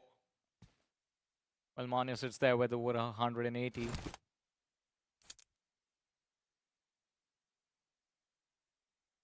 Stage 9. It's going to be the collapse of the blue. Nebula Esports is charging for the center. If they get this space a little bit quicker... Oh no, he's out of nades. Just one nade left onto Kratos. Nomi also had a lot of util to work with, but there it is. They tried to make a path for Adi to move in. 2 versus 4. Nebula Esports, either they clutch it or Wyld Fangs is going to be the team walking away with the chicken dinner. A nade and a dream. If he finds contact, it can give them the edge, but no knock secured. Manya's HP extremely low. Safe with a trade nade. Also fails to find the knock. Nomi and Kratos still fighting for their lives. But this amount of util that Wyld Fangs have been able to save all this time gives them the advantage. Now Molotov's lobbed to cut off any movement space for Wyld Fangs, while the 2 survivors for Nebula Esports just fight for their lives. But Manya, he does not care. Just charges forward towards the opponent. White Tiger with a vehicle blow-up finds the first, and then Manya just secures the cleanup. Wyld Fangs, they end up securing the chicken in a heartbreak for Nebula Esports, as this could have been a very big win for them. 12 finishes on the board, could have been 22 points, but they are Nebula was in control throughout the entire game. Yeah. But then in the final few moments, Wyld Fangs stepped up and played that chicken dinner. For a moment, we thought Wyld Fangs could be challenged by the players of Team Tamilas, but Team Tamilas, they switched their focus on the players of Vasista Esports, and that's where their demise started. I mean, they did not have any options. That one hill that was there for Wyld Fangs, it just allowed them one luxury, that anytime someone got knocked out, they could just simply go to the other side and get a revive. And that is one of the reasons that Vasista Esports also did not have an answer to how they could shut down Wyld Fangs. Wyld Fangs caused trouble for both these teams, Team Tamilas and Vasista Esports. And of course, towards the northern side, I think GENxFM could have actually shut down Nebula Esports, but for some reason they just decided to hold back. Yeah, for GENxFM, I guess one of the main reasons why GENxFM was not able to make that pounce, it's also because Wyld Fangs were having the line of sights, and GENxFM was in a massive dip. Yeah. And then instantly Nebula pushed up, they looked in towards the dip, they eliminated the players of GENxFM. At the moment that happened, Nebula Esports knew that now they're in full control of the game. They also eliminated the players of Team Tamilas on the sideline, so that's where the entire control of the game was in the hands of Nebula Esports. But in the final few moments, Wyld Fangs played it perfectly. They waited for this zone to collapse, they waited for the right opportunity, and the moment they knew that now, yes, they're the one to have that control in the hand, they pretty much struck. The only question is, how many eliminations in total do Wyld Fangs have now? That's the only thing I want to know. Alright, 7 at this point, then they get themselves to 9. Alright, double digits for sure, so they're going to be sitting there with 22 points on the board. I mean, 12 eliminations for Wyld Fangs and the chicken dinner. And I think with this match, they are through as well. Yeah, pretty much. For Wyld Fangs, they just needed a few points, and as you mentioned, with a chicken dinner like this, Wyld Fangs is going to be extremely close, I would say, to be safe in the overall standings. But for a team like Nebula Esports, I'm pretty sure they've already made it as well, right? For Nebula Esports, they needed a massive performance. They did have a lot of elimination points in that game. And the fun fact is that the IGL himself was stepping up, and he was performing out of his mind. Yeah, I mean, I think they're going to be in the early 70s, so just a little bit of an extra push for Nebula Esports. They're going to be through over 80 points for sure, a safety cushion to work with, at least for tomorrow. Wyld Fangs as well. I think Wyld Fangs right now is going to either be in the late 60s or the early 70s. I'm not sure about that. But Johnny, funny news. TWOB, once again, another blunder. Oh, no. Off the rip, they started things off with such a bad note. A drop clash, then we also did see Blitz pushing on, pretty much third party in that entire fray. For TWOB, nothing's working out. As I mentioned a while ago, they just seem like 3 points on the map, and whoever is in a drop clash against the players at TWOB, you're going to have 4 points to kick things off with. And this time it was another team that just got lucky with TWOB being their neighbors. But this was just game number 2. We still have 4 more matches left for the day, but that is going to happen after this very short break. Don't go anywhere.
देखिए wild Fang तो पहले से ही averages निकाल रहे थे और जब chicken dinner की बारी आई तो उसमें भी मान्या महोदय ज्यादा डिले नहीं करते और उन्होंने एक बेहतरीन चिकन डिनर निकाला जहां पे सारे फिनिशर्स निकाल के गए।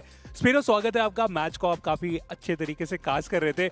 आदि भी मुझे लगता है ना कि ज्यादा पीछे नहीं रहे, इंडिविजुअल फिनिशर्स लाजवाब।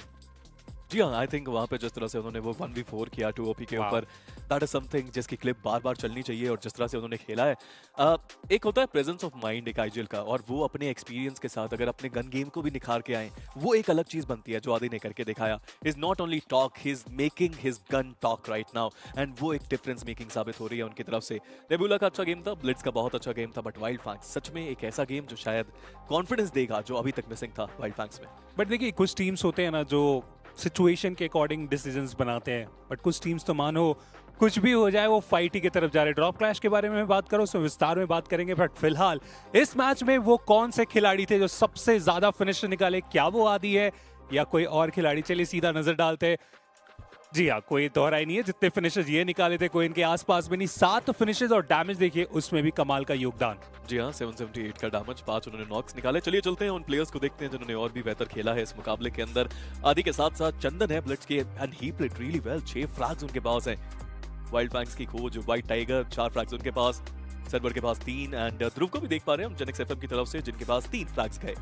कमाल का योगदान और इसका फायदा मुझे लगता है कि सारी टीम्स को होने वाला है। ब्लिट्स का एरांगल भी बेहतर था सर्वाइवल के लिहाज से और मिरामार में अच्छे खासे फिनिशर्स निकाले। तो सीधा नजर डालते हैं पॉइंट स्टैंडिंग की तरफ और देखते हैं इसका कितना ज्यादा फायदा हुआ है इन सारी टीम्स को। But Wild Fang 22 total points यहाँ पे निकाले, एक सिंगल मैच में 12 finisher.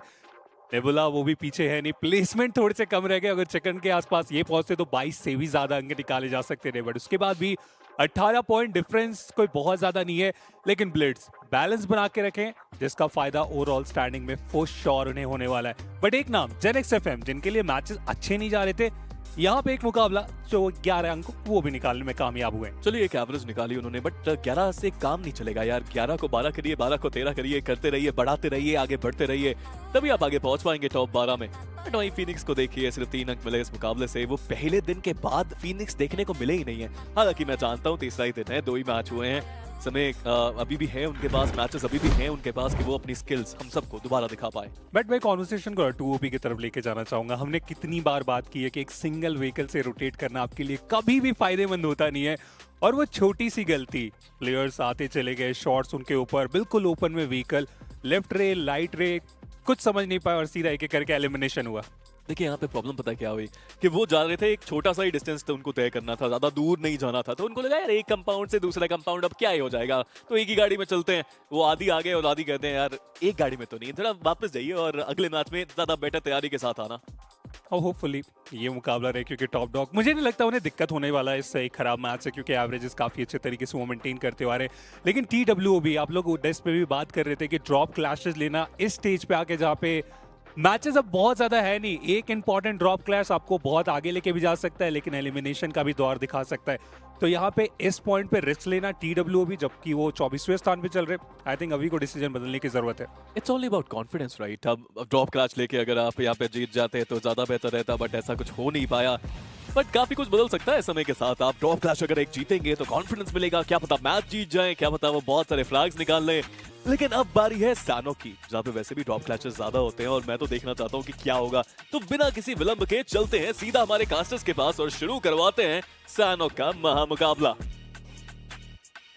One final game for Group B, and it's going to be on the map of Sanhok, which means for Madkings and even Vasista Esports, the bells are now going to start a ring. They need to try and perform as better as possible, and as many points they need to try and accumulate. You've also got Team Tamilas. For them, the swords on top of the neck. For 2OP official, the previous game was an absolute blunder. Getting taken down by Adi like that, it's definitely got to hurt their mental. Yeah, for sure. But let's see how this Sanhok turns out for them. It's another opportunity for them to actually get enough points to get into a safer position to qualify for the next round. On the other side of things, build up and momentum for Wyld Fangs. We are seeing them perform phenomenally, but this Sanhok, it is going to be very important. As you mentioned, after this, 12 matches are going to be done and dusted for Group B, and let's see how Sanhok turns out.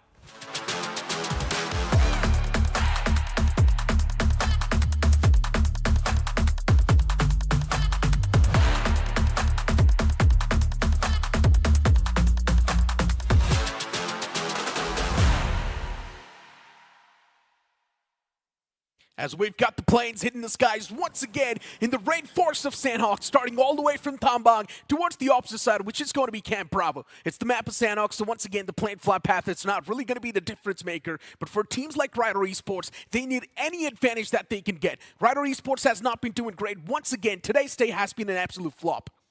Yeah, I mean, it hasn't been good for Rider Esports, even their previous match is getting taken out so early. But this time around, Sanhok, it's the map of miracles, and Rider Esports, they need to pull a rabbit out of a hat, basically, perform some sort of magic in order to move through. But we all know Sanhok, the first threat for a team like Rider Esports is going to be the drop clash against Phoenix in bootcamp, and there we have it. Both the teams dropping in. This time, Rider Esports kick things off in a brilliant manner. Weron is going to be the first casualty of the game, and Phoenix Esports, not really the start they were hoping for. A bit of a rough start for the players of Phoenix Esports, and now with just a three-man squad, they need to try and compromise the players of Rider Esports. Sounds extremely tough, and that too, Veron is capitalized. The main playmaker not there in the game anymore for Phoenix Esports. Problems off the rip. How do they deal with it? That's my main question. And for Rider Esports, they need to have an explosive last game. Today's day has been an absolute flop. It's been a bad day. But no matter what, they need to try and find that recovery. Even TWOB, they do find themselves a bit of that advantage off the rip, getting that 1 point. It's definitely going to help them quite a bit recover that mindset. But let's see, you never know. Mistakes can be made. Phoenix Esports just repositioning themselves on the right side, and that's what Rider Esports realizes as well. Even Rider Esports just moving around the same fray as Phoenix Esports is. That gives him a headache for sure. Ash getting taken out, Exist finding yet another one. Phoenix Esports not really in the best position, it seems like, what we were hoping to see from the side of Phoenix. We are going to have to wait for tomorrow. Shiraj and Phantom, last two players left alive, and Rider Esports now having the upper hand. They just charge forward and wrap things up as quickly as possible, because they got to realize they need time to loot this bootcamp as well, and then figure out how to get themselves on either the Camp Alpha Island or just move towards ruins. Phantom and Shiraj, they have shotguns. No, it's just an AR and the UMP. That position compromised Shiraj. The nade is cooked. No damage. It overshoots. The player still alive. Even though they've lost a big chunk of HP, they're still in a position to take this fight. Phoenix Esports, just a two-man squad. While Rider Esports, all the four players around the block. And if they want, they can definitely push up in tandem. But Phoenix Esports, they've got a perfect cover fire. And this crossfire is going to help them at least sustain the spots for a bit longer. But luckily enough, Phoenix Esports does not have a shotgun to play with. If they had a shotgun, problems would have been more for Rider Esports, and maybe they would have lost this fight. But within a spring, the fight instantly happens, and it will be Phoenix Esports doing a great job defending themselves as of now. They've taken down the man in the front extremely low, and Rider Esports, maybe they might just lose this fight, but no, say Sido P as he eliminates that last man of Phoenix Esports. Oh, it could have all gone down the drain for Rider Esports, but Shiraj, one mistake made, left the man outdoors alive. And well, a price to be paid for that. Rider Esports Syed, the savior for his team. 4 finishes for Rider Esports and the control of bootcamp as a bonus, but there's one thing happening. We are going to see White Walkers move in probably soon. They find themselves... Oh, Team Tamilas as well. I did not even see them on the map. They're there towards the western shoreline of bootcamp. And White Walkers are just behind the triple warehouses, the hills behind the triple warehouses. So they will also have an opportunity to move in. Team Tamilas just crossing towards the Camp Alpha Island. They think that maybe the zone's going to be forming around that vicinity. And that's why Team Tamilas just want to be proactive. They've heard what we wanted to say, and Team Tamilas is being as proactive as they can. But back towards the conversation of Phoenix Esports. Why are Phoenix Esports not able to replicate what they did on the day one? Are we back to the basics? Are we back to the entirety of that Phoenix Esports make the same mistakes they did in the recent third-party tournament? I mean, I have no idea. Drop clashes are sometimes about what weapons are there in front of you as well, and I guess the players of Rider Esports with a better weaponry for that center building fight, because even the last two players from the side of Phoenix Esports, no one had a shotgun. Even an S12K DBS would have been such a big playmaking opportunity for them, but unfortunately it was just ARs and UMP. True. Nebula Esports Previous game getting 18 points. They felt quite good. Oh, and this is how the fight between TWOB official and that one man from GLITCHX happened. And yep, a shank in the back. He threw it. That's one of the ways to decapitate your opponent. And then later on, we saw Phoenix Esports pull off some bad moves. Back-to-back players were constantly dropping down. We did see for a while maybe Phoenix Esports could have pulled themselves back. This play from Siraj was disgusting, but it did not work out for too long. It's all about information, gave the timing to the opponent, and he knew exactly when to pre-fire to just take out Siraj. But I really want to see this fight. Nebula Esports versus Vasista, but Gravity Esports, it seems like instead of attracting trouble, they move towards it and take it out as well. Chris from ALIBABA Raiders gets finished off. That's one way. What is ALIBABA Raiders doing, by the way? They are in the water, I believe, towards Bantai. For some reason, they got so scared from Gravity Esports approaching that they just completely abandoned the map. Yeah, I'm not sure. They have been making a lot of questionable decisions, even today and yesterday. And because of that, ALIBABA Raiders, they haven't been able to get a proper grip on the game. A lot of these teams playing it extremely passive. They want to play that survival game. They want to be there in the top 5, in the top 4. But they also need to understand one fact. It's not just them thinking the same way. There's majority of the teams in the lobby thinking the same way, and only a few can make it in the top. Yeah, the goal for everyone is pretty much the same. Find themselves in the top 12, move towards the next round of the tournament. Get an opportunity to face the teams in the upper bracket. TWOB also had that dream at the start of their journey in this BGMI showdown, but unfortunately the performance so far has not been the best. This time around, they find themselves in some map control towards the northern shoreline of Camp Alpha Island, but I wonder if that's going to be enough. TWOB. Bad games. Be it day 1, day 2, day 3. For TWOB, nothing's been working out. And now it just feels like they need to change this playing court. But hold on to that thought. What about watching GLITCHxREBORN? That was a disgusting spray. Dismantling one of the guys. And then instantly continuing the wrath once again. They probably do want to get the confirmation, and they will too. Noah 21 down and out. But for Blitz, they're in such an awkward spot. There's another man, Chandan, right in front. But for GLITCHxREBORN, at least they've managed to take down the fight to a 3v3. Things can be better. Chandan just backing away from that spot, trying to run away for his life. Blitz Esports and the big mess up at the start of Miramar was controlled, but now Snow 21 again picked off. GLITCHREBORN are just looking to build up more pressure on the opponents. In the meanwhile, Nebula Esports, they move up. By up, I mean they move towards the Camp Alpha Island, crossing the river, running into Wyld Fangs. One player from the side of Nebula Esports lost at the hands of Team Tamilas. As the finish confirmation is going to come through for Team Tamilas now. Team Tamilas. Lens still trying to find that one man who's knocked out. Wants to get the extra bit of elimination point. And as I mentioned a while ago, this is going to be the last game for Group B today. So for Team Tamilas, they're quite desperate for the points. TWOB official desperate for the points as well. Gravity Esports, the same thing can be said for them. Ryder Esports, it's a whole different story. Just one game's not going to make a difference. They need a 30 bomber, and that's the only thing that's going to save the entirety of Ryder Esports. I know it's too much to ask for, but it is what it is.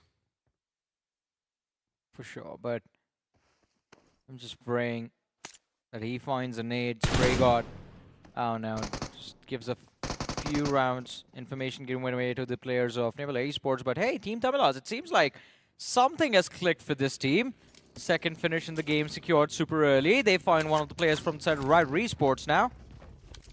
And this is what we wanted to see from Team Tamilas. Finally taking the approach, finally on the aggressive front. Taking those fights as well, and it's been working out pretty well. But now just that one man in the compound, but what a well-placed nade that was. Syed gets knocked out. Ryder Esports now in an extremely uncomfortable spot, but AimGod, he's cracked. Nowhere to go. He's also getting pushed from both the sides, and AimGod in the end, he was confused where to look.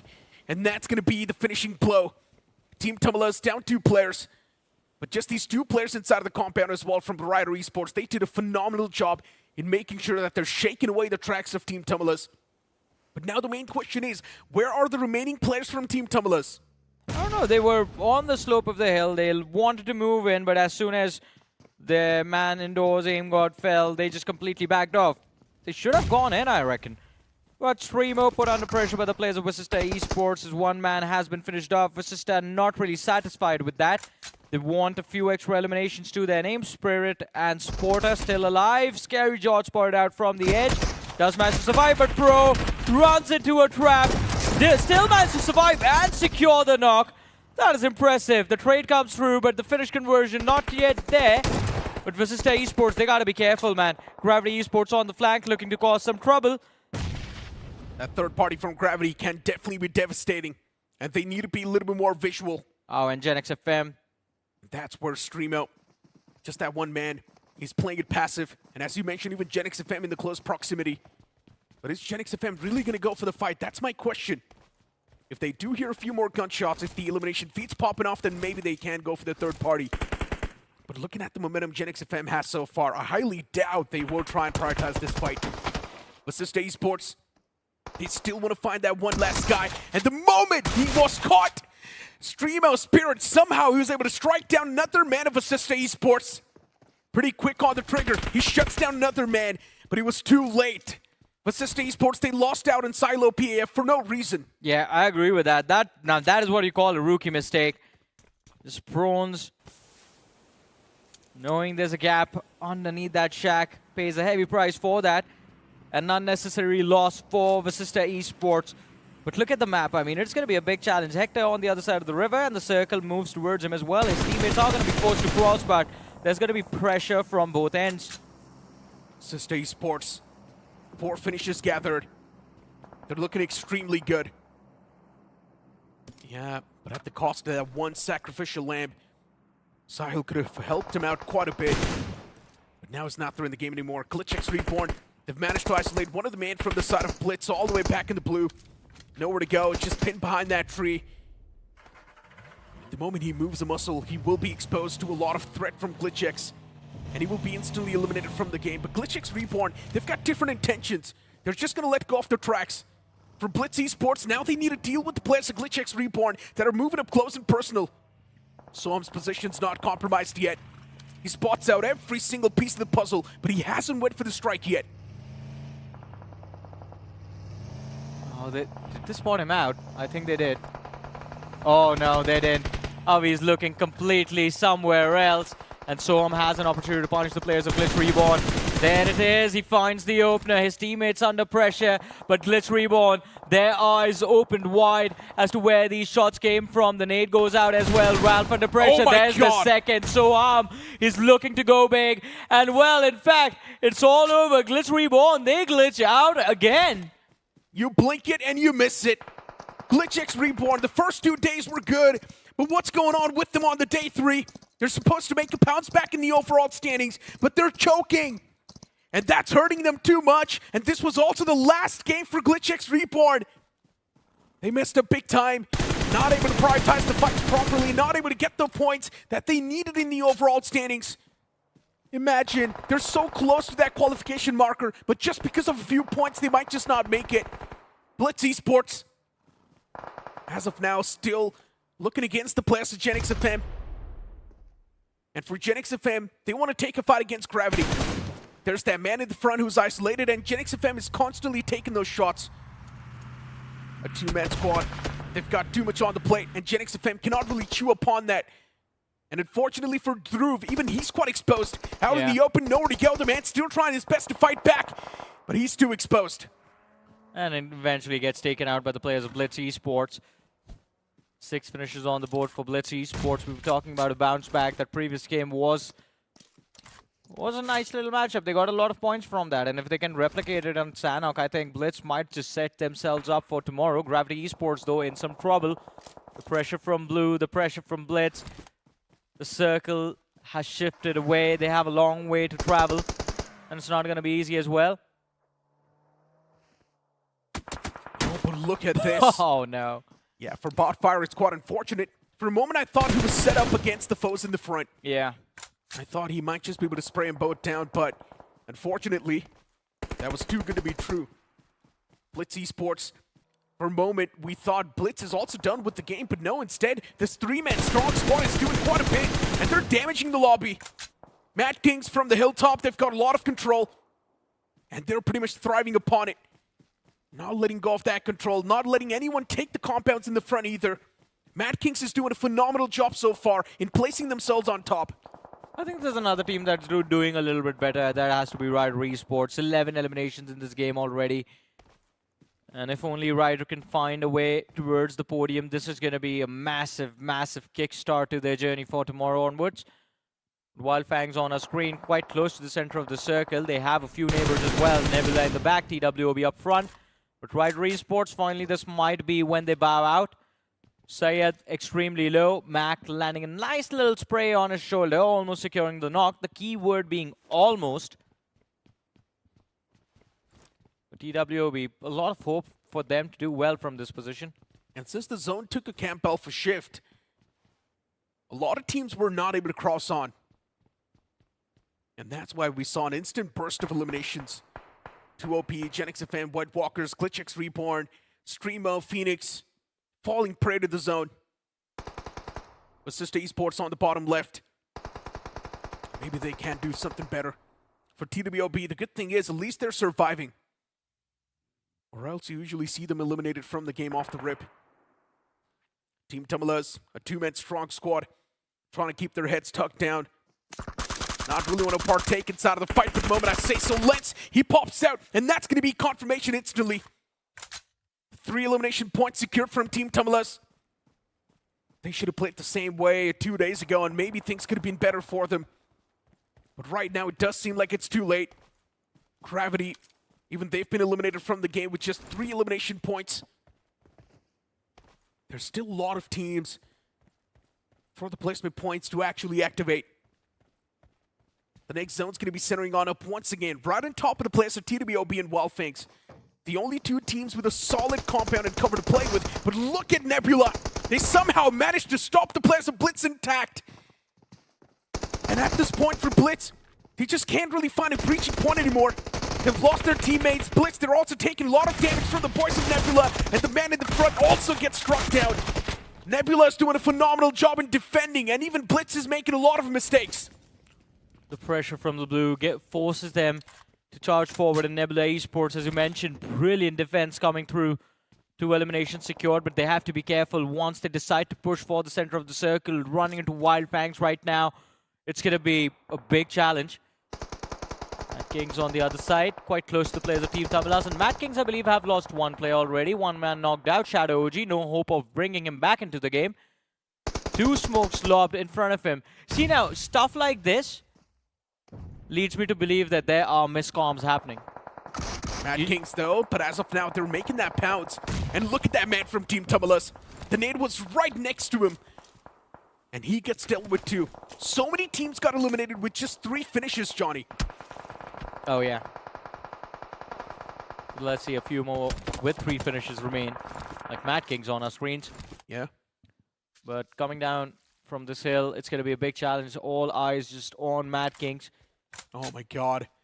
TWOB is set up for a chicken dinner. There's no way they bomb this. We've mentioned this over and over again. Sanhok is quite a zone-oriented map, and if the zone is on top of you, no force in the world can actually stop you from winning the game unless you throw it away. And if TWOB, they're good enough even for a while, they should be able to take this game home. But one single slip up, it means TWOB loses their hopes and this game too. This is about to get intense. Nebula looking to make the pounce on the players of Wyld Fangs, and as you mentioned, I mean, it's just Mania who has some edge of the circle under his control. Everyone else is going to be forced to take damage from the blue.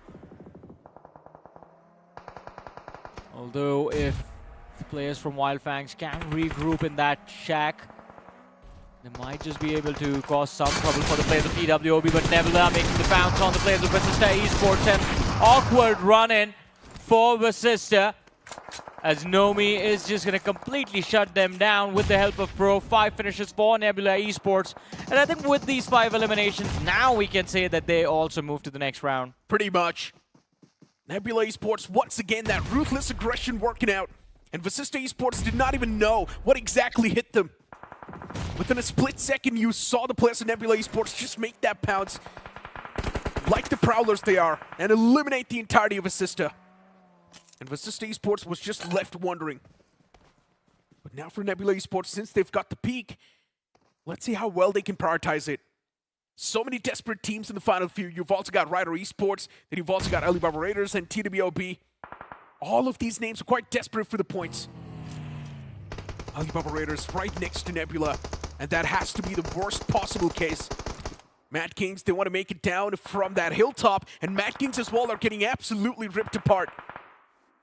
Even ClutchGod gets stopped and tracked by the players of Wyld Fangs. Madkings nowhere to go. They're quite exposed. They're approaching that slope, and that's where Madkings, they're losing out on too many men. And that can also be one of those teams that will be eliminated with just 3 elimination points. And yes, they do.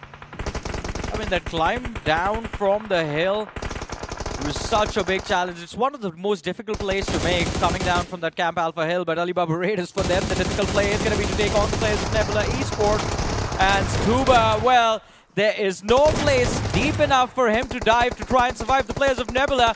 But from the backlines, Tiger shuts down Adi. Kratos has lost a big chunk of his HP, and it's going to be down to Nomi to pick apart ALIBABA Raiders. The nade being cooked, lobs it out, damage dished out, but no knock secured. Kratos has 1 nade, 1 Molotov, and there's going to be a nade right next to him, but not enough damage for Kratos to get knocked out. It's an exchange of util between these two sides, and both of them are struggling to secure those knocks. But finally, the opening Tiger gets taken out, but Scuba, he dives, and he takes the players of Nebula with him. We're down to the top 2 teams, and finally, it is about to happen. When we gave up on them is when they chose to rise. TWOB on the verge of securing a chicken dinner, but are they gonna mess it up?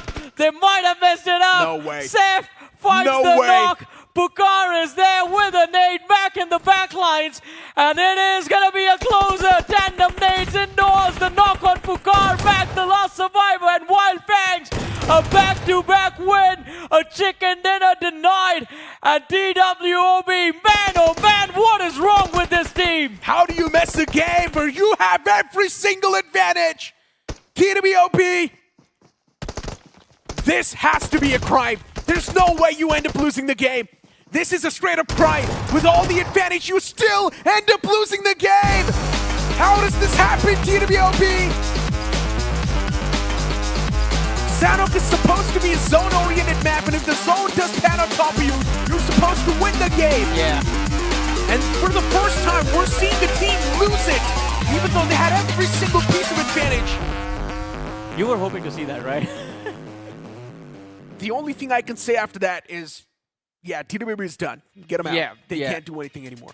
I agree with that. I think that was it. Get them out. The circle was yours, the game was yours, and the match still gets thrown. Now, that is what you call a throw, but also, we got to praise Wyld Fangs, man. Back-to-back chicken dinner, they make it happen.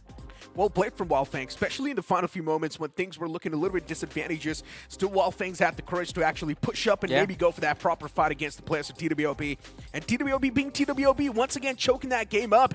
And that entire final scenario just makes me think TWOB is just genuinely bad in this tournament. There's nothing else to put up. We have the second team, Necro. Second name moving to the next round, and that is going to be Wyld Fangs. Yeah, back-to-back consistent games from them. Back-to-back consistent games, plus with a lot of points as well. They started off with 42, 22 from that previous game of Miramar, and I'm going to wait for the total value of points that they have from this game of Sanhok as well, but I assume it's going to be 10 points guaranteed, right? Has to be. 64, 10, that's already 74, and if they get 10 more, and if it was a double-digit elimination game, then it's already over 80 points for Wyld Fangs. So over 80, it's good to go. luxury is they have 3 more matches left. Even Nebula Esports had quite a decent game. Rider Esports as well early on were extremely aggressive, and that was one of the main reasons why Rider Esports has a lot of points in this game of Sanhok. But having a look at the final few moments of that game, Nebula Esports, unfortunately, things were not really looking too good. They did commit to that fight, but they also overcommitted to that entire circumstance, and that's why they ended up getting wiped out by the foes. And as we moved on, we also did see TWOB just pull off that classic choke where they were supposed to win the game, but in the end, they just gifted it away to the players of Wyld Fangs. All right, Wyld Fangs had like 4 eliminations from this match. That's just 14 points. Doesn't matter though. 64, 76 points That's on the still a lot overall of leaderboard. points. That's a lot of points. That's still a lot of points. 3 matches, they need 10 more. I mean, and 10 is more than enough to push through. Wyld Fangs can easily make it. We all knew, right? Manya and the boys somewhere down line. We got to have faith in this lineup. And they easily did make it as well. But I guess, Johnny, the real concerns, once again, do rise for banners like Phoenix Esports, right? Day 1 was extremely good. Day 2, for some reason, they're just bombing it. Day 3 as well is just an absolute bomb. I don't exactly know what's going on with Phoenix Esports. It definitely does make me concerned, and at the same time makes me think that we might just be back to the basics. Ash needs to be a little bit more aggressive, get the team back to a better mindset. But for now, let's move on to a short break. Don't go anywhere. We'll be right back.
इस break के बाद आप सभी का एक बार फिर से स्वागत है। जस्ट एक सैनोक का अमेजिंग मुकाबला खत्म हुआ और मैच जैसे ही खत्म हुआ ना, हम बात भी कर रहे थे कि इतना अमेजिंग मुकाबला था, Wild Fangs back to back. और आज सुबह जब मेरी मान्या से बात हुई, वो यही कह रहे थे यार कि एवरेज बहुत हो गया, अब डोमिनेशन की बारी है। और वो डोमिनेशन की शुरुआत इंजीनियर उन्होंने करी है आज के दिन के साथ। देखिए, काबिले तारीफ खेलते हुए नजर आते हैं। मान्या के पास एक्सपीरियंस की कोई कमी नहीं है। और इस मैच से पहले मैं और एंकी भी चर्चाएं कर रहे थे। एंकी ने पूछा कि किस टीम को आप सोचते हैं, तो मैंने भी वाइल्ड फैंग्स बोला था और लकीली उन्होंने एक अच्छा गेम भी निकाला।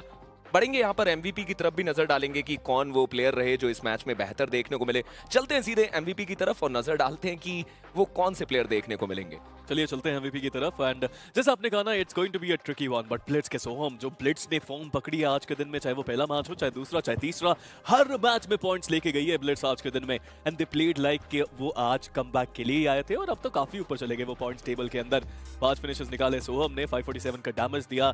चलिए बाकी 4 प्लेयर्स के ऊपर भी चलते हैं जिन्होंने बेहतर प्रदर्शन किया। राइडर के कप्तान खुद है यहाँ पे, एग्जिस्ट 4 फिनिशेस उनके पास, फ्रैगर भी है, अलीबाबा रेडर्स के टाइगर भी है, नेबुला के क्रेटोस एक उभरता हुआ खिलाड़ी, 3 फ्लैग्स इनके पास भी गए। काबिले तारीफ हर एक प्लेयर की तरफ से गेम देखने को मिलता हुआ। ब्लिट्स आज के दिन बहुत अच्छा खेल रहे हैं। पहले मैच में 18 अंक, दूसरे मैच में 13 अंक और इस मैच में भी कुछ अच्छे अंक उनके पास जाते हुए नजर आए हैं। तो मतलब कह सकते हैं कि हाल फिलहाल अभी के लिए ये दिन इस टीम के लिए बेहतर जाता हुआ। राइडर, इन्हें अभी भी कुछ और मेहनत का जरूरी है, कहीं ना कहीं थोड़े और प्रयास कर रहे होंगे ताकि और बड़े game team Rider esports निकाल सके। जी हाँ, अभी तो और भी बहुत कुछ करना बाकी है, लेकिन जितने बचे हुए मैचेस हैं क्या उसमें ये कमबैक कर भी पाएंगे, ये एक काफी बड़ा सवाल है।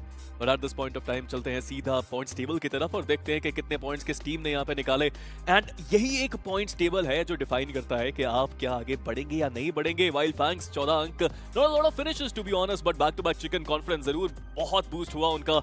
राइडर आए यहाँ पे, बेहतर प्रदर्शन उन्होंने भी किया, but TWOB even though centre का एडवांटेज काफी लंबे समय तक था उनके पास, 9 अंक लेके गए। एक कमबैक है क्योंकि आज के इससे पहले के मुकाबलों में तो 0-0 लेके गए थे वो। देखिए एक प्लेयर का नुकसान शायद वही वो कारण था। अगर एक 4v4 की फाइट होती तो शायद और ज्यादा बेहतर वो रिजल्ट्स आ सकते थे।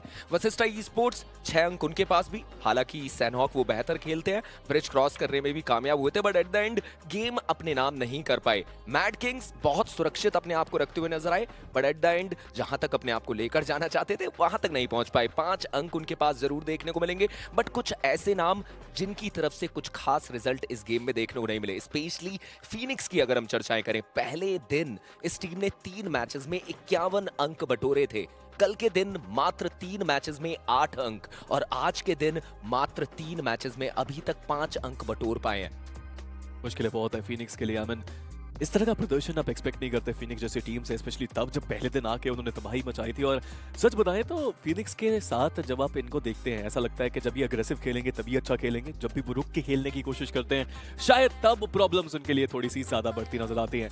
बट देखा जाए तो GLITCHxREBORN भी वैसी ही टीम है जो अभी तक इतना अच्छा प्रदर्शन नहीं कर पाई इंजीनियर।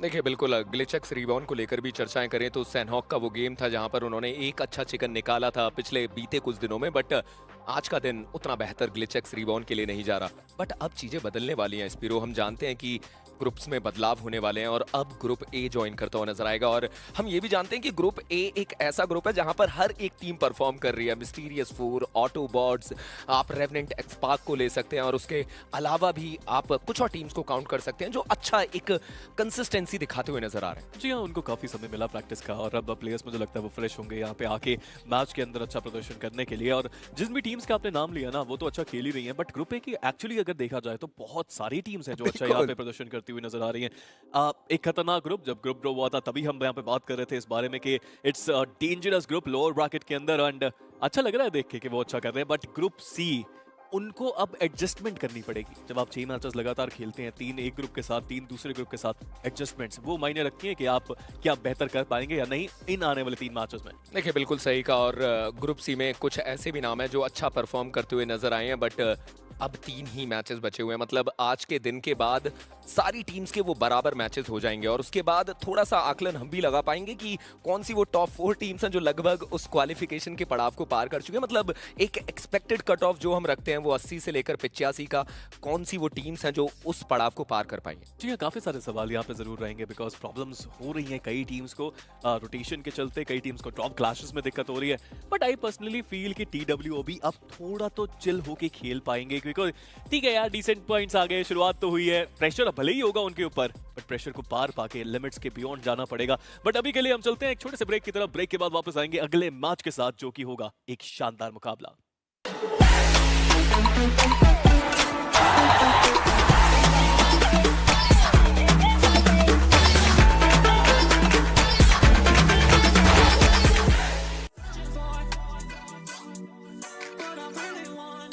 देखो शोडाउन में तो अभी लोअर ब्रैकेट है, उसके बाद धीरे धीरे एक स्टेज है, तो उसके बीच में थोड़ा थोड़ा गैप है, 2-2, 3-3 दिन का गैप है अपने को। तो वही है, मेंटली वैसे प्रिपेयर रहना है कि फ्लो अच्छा होना चाहिए टीम का और हेल्दी रहना है, यहाँ पर बीमार नहीं पड़ना है बिल्कुल भी। अगर बीमार पड़ गए तो बहुत ज़्यादा वो हो जाएगा, सीन क्रिएट हो जाएगा।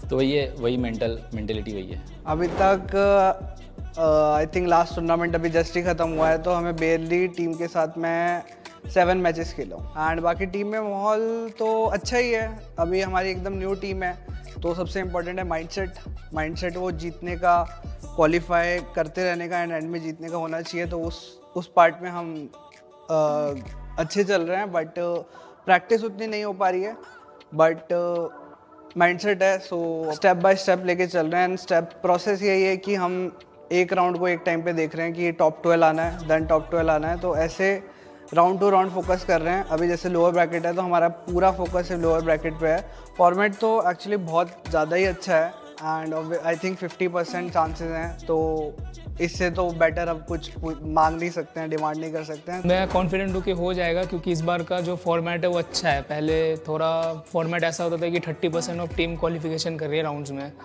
बट एटलीस्ट इस बार का फॉर्मेट 50% है, तो आई थिंक इट्स ईजी। और मेरे को लगता है ये अंडरडॉग टीम्स के लिए थोड़ा टफ होगा इधर ऐसे खेलना, क्योंकि लोअर स्टेजेस पे स्टेक्स हाई होते हैं, क्योंकि अंडरडॉग टीम्स फाइनल्स में आती है तो उनके पास नथिंग टू लूज होता है, पर इधर उनके पास खोने के लिए, स्टार्टिंग में घर जाने के लिए, तो मेरे हिसाब से ये फॉर्मेट एक्सपीरियंस टीम्स के लिए ज़्यादा बेटर हो सकता है। लास्ट की लाइन रिपीट करना, क्योंकि बहुत तेज से आ रहा है। ये तो हमने रियलिटी चेक करा दिया लेकिन हाँ, मतलब लोअर ब्रैकेट में आई थिंक मैं बहुत ज़्यादा ऐसा एक इंसान हूँ जो पैटर्न बड़े नोटिस करता है किसी भी चीज़ के होने पे। तो मैंने देखा है कि जितने भी पास्ट में, मतलब जो 2025 में ऑफिशियल टूर्नामेंट्स हुए हैं, उसमें कोई ऐसी टीम जीती है जो नीचे से एकदम आई हो, एकदम जो ऊपर वाले स्लॉट्स में ना खेली हो, या ऑलरेडी जो इन्वाइटेड स्लॉट रहते हैं अपर वाले उसमें ना खेली हो, तो नीचे वाली टीम ही जीती है और उन्होंने अच्छा परफॉर्मेंस करा है। क्योंकि मेरे हिसाब से इसके पीछे की ये रीजनिंग होगी, क्योंकि एक तो वो प्रेशर वाली सिचुएशन में हमेशा रहे हैं कि हमें क्वालिफाई करना है और बहुत कट टू कट कंपटीशन रहता है, तो फाइनल्स के लिए वो लोग काफ़ी रेडी हो जाते हैं। तो आई थिंक नए डिवाइस पर हाथ बैठाना जो BMSD में यूज़ होंगे, हम पे ज़्यादा एक्सपीरियंस होगा।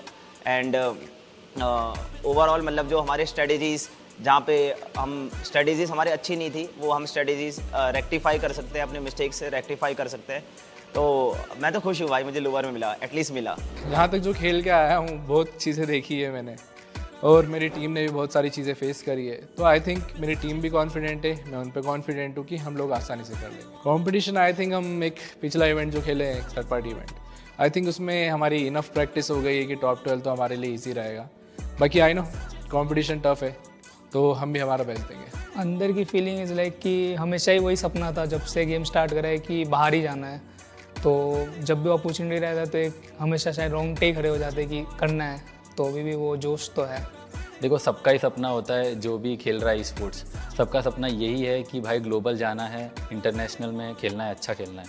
तो वही है, मेरा भी इस बार यही है। मेरे नए प्लेयर्स है सारे, इस बार एक हफ्ता ही हुआ है, टीम बनी है अच्छी, बाकी पुराने प्लेयर्स भी थोड़े हैं, तो हम यही ये करते हैं कि ग्रैंड फाइनल्स में टॉप 8 एटलीस्ट आ जाए, और अगर हमारे परफॉर्मेंस अच्छा आता है, फ्लो अच्छा आता है, तो हम #1 के लिए भी देखेंगे। प्लान तो देखो वही है, गेम खेलना है नॉर्मल, बाकी हम लोग डिस्कशन करते हैं आपस में, गेम्स देखते हैं साथ में बैठ के, सब लोग अलग अलग टीम से है, तो सब लोग अपना अपना ओपिनियन रखते हैं, और हम लोग एक क्लास में गेम प्लान लेके हमने बनाया है, सोचा भी है कैसे खेलना है। बाकी कॉन्फिडेंस हाई है, सब लोग आपस में अच्छे से है, बॉन्डिंग है ऑलरेडी है, तो बस वही है, देखते हैं बेटर रिजल्ट्स के लिए ही हम लोग एक्सपेक्ट कर रहे हैं। बिल्कुल तैयार है यार, मतलब इसमें तैयार है नहीं है वो तो बाकी हमें इंटरनेशनल टीम्स बताएंगी।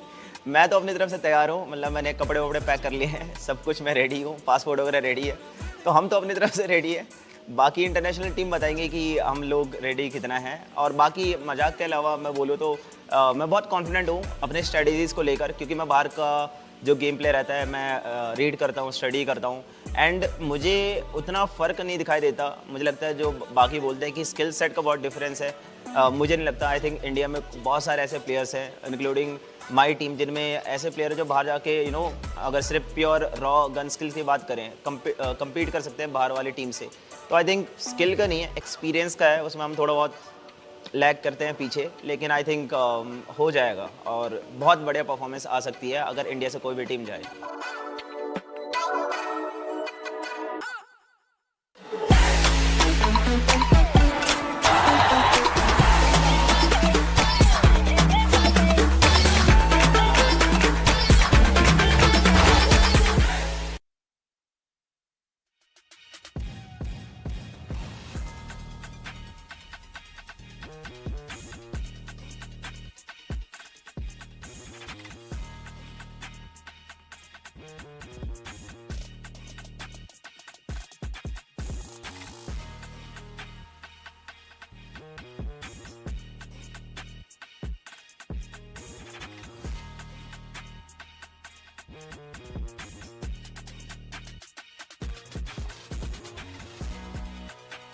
as Group B is now going to take a backseat. Group A will be the one to chime inside of the action.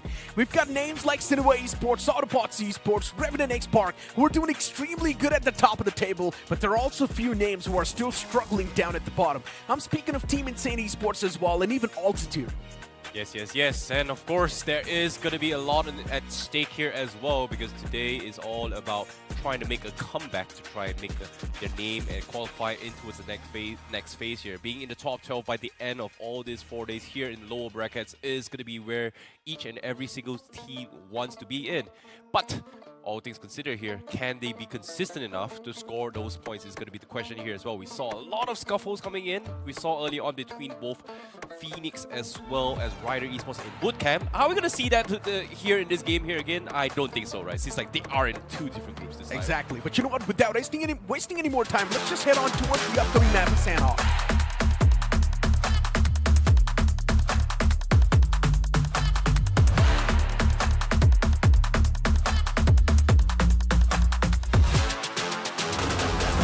The skies once again in the rainforest of Sanhok, starting all the way from Kampong towards the opposite side, which is Camp Alpha. This plane flat path, once again, it's going to be quite forgiving for the teams, and it's the map of Sanhok, so the plane flat path does not even make a lot of difference. But teams like Mysterious4, yesterday we saw them in a top-notch form. They were doing so good for themselves.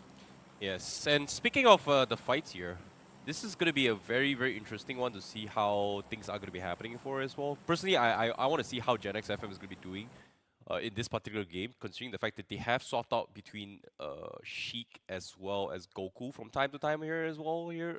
Oftentimes I feel like GENxFM has kind of struggled to adapt to the current pacing of how the gameplay has been going on here, for especially these past 3 days. And we know for a fact here in BMSD, things are a little bit different, right? Like, it's no longer online, everybody's on LAN, and you can see the cracks that is leaking through some of these teams to adapt to the environment itself. And even for me personally myself, being down and under the weather isn't exactly helping as well.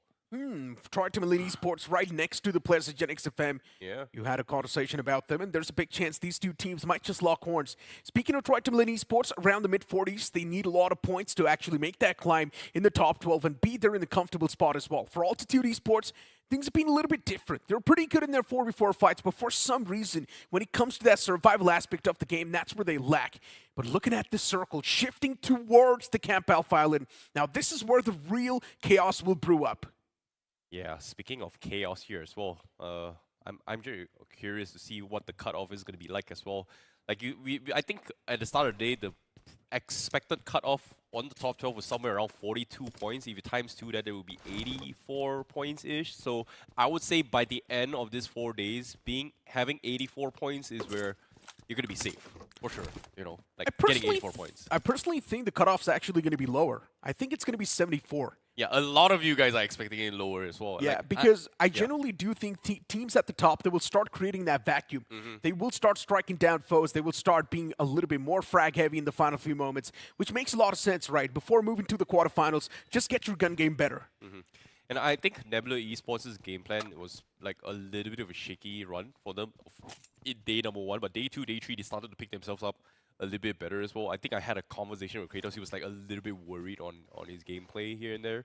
But personally, I think that the biggest strategy they should be going on is just getting used to LAN environment and then just play your own game, because it's not just a 1-day performance or a 2-day performance. This is going to be a long marathon, and I mean a marathon in the fact that if you want to get yourself into the grand finals from all the way in the lower brackets, that means you have to be playing 21 days in total, consecutively. So it's a stamina game. True that. You need to be able to long last inside of these type of tournaments. Yeah. And yeah, from Group A, 4 teams, they have crossed on that 70-point marker. They're pretty much around the safety block. But hold on to that thought. Tamilan Esports, they found themselves in the early scuffle against the players of White Walkers. And White Walkers, they're facing a lot of problems. Players getting struck down, getting eliminated from the game, and that's quite a great start for the players of Tamilan Esports. The ideal start and the ideal opening they were looking for. After shutting down those 2 players of White Walkers, it's going to give them a lot of advantage too. And you were talking about them, right? Ex-players of Volcano Esports. Now the performance is just completely lacking. It's so weird to see how Volcano was a team that no one expected to do well in the BMBS. And then out of nowhere, they just almost qualified to the LAN finals. And then here, they just could not even survive a good game. And prior to this as well, I think we were just talking about Tamilan Esports going up against GENxFM, and surprise, surprise, guess what? The plot thickens. Tamilan, they're not aiming for GENxFM, they're actually aiming for White Walkers, which is kind of unfortunate. But let's talk a little bit more on how the circle is about to shift right now. Like, circle is currently, you know, shifting somewhere around Alpha, in between Alpha and the main island, as well as Charlie Island in particular. Most likely, it is going to be shifting onto its Alpha Island, and there has always been a trend where if the circle shifts onto its Alpha, Seoul will always win. But my question now is, yes, Seoul is not in this game, but you know who is in this game, and who's in Alpha Islands on top of the mountain. Interesting. Well, we will see Wyld Fangs over there around that same fact. And then you've also got Revenant Xspark around that same fray too, so things will definitely thicken up. But as of now for VXT, yesterday's day was not too good, and VXT, they're here to compensate. Want to get a lot of points in today's day, and yeah, the man is constantly switching sheets, trying to avoid that entire fire upon himself. The vehicle is on the verge of giving up as well, but just in the nick of time, they will be back towards the safety marker. I like how Necro just you know, close the lid. Oh, there's Wyld Fangs there. But do you know who's in Wyld Fangs right now? It's Mania, bro. But anyways, moving on. Versatile now coming in a little bit of a struggle. They took a little bit of shots here as well. Nebula was able to drive by. They are going to be looking, trying to gatekeep this and trying to steal some points themselves. And it looks like they are going to go for the rush. Raptors go for some more push. Goten shuts them down.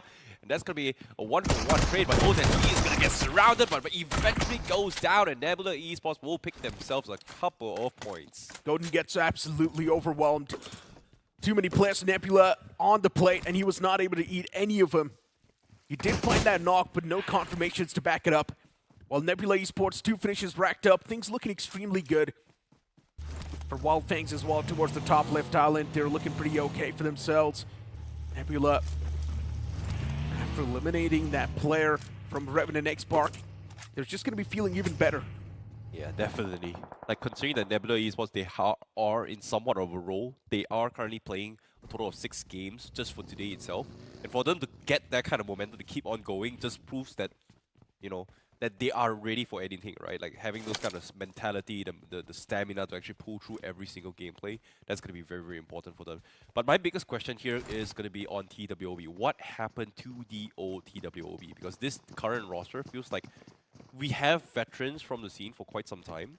We have Pukar, we have Aditya, who's formerly played with Xspark, one of the notable teams so far, and they've been hopping around from teams and teams here and there, but for them to be struggling in the lower brackets, this is quite the big question mark in my opinion here. What do you think of this? True that. It's not just a struggle, they're pretty much like 3 points on the map. Right, like it's not what you expect of them, no? Yeah. What's going on here? They're getting bullied.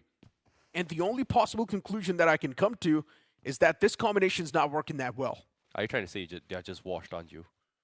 Yeah, maybe. You can't say that. They're pretty much washed as well. Okay.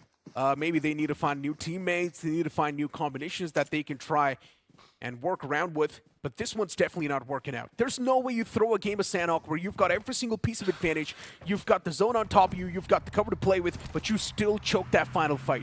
How does that even happen?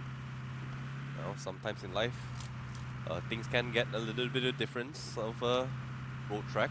But speaking of which here, seems like the circle coming all the way from Alpha, which I thought it was going to be an Alpha circle, now going to be shifting all the way back to bootcamp. So a biggest, very, very big shift here, which a lot of teams from Alpha is going to be forced to rotate back into main island.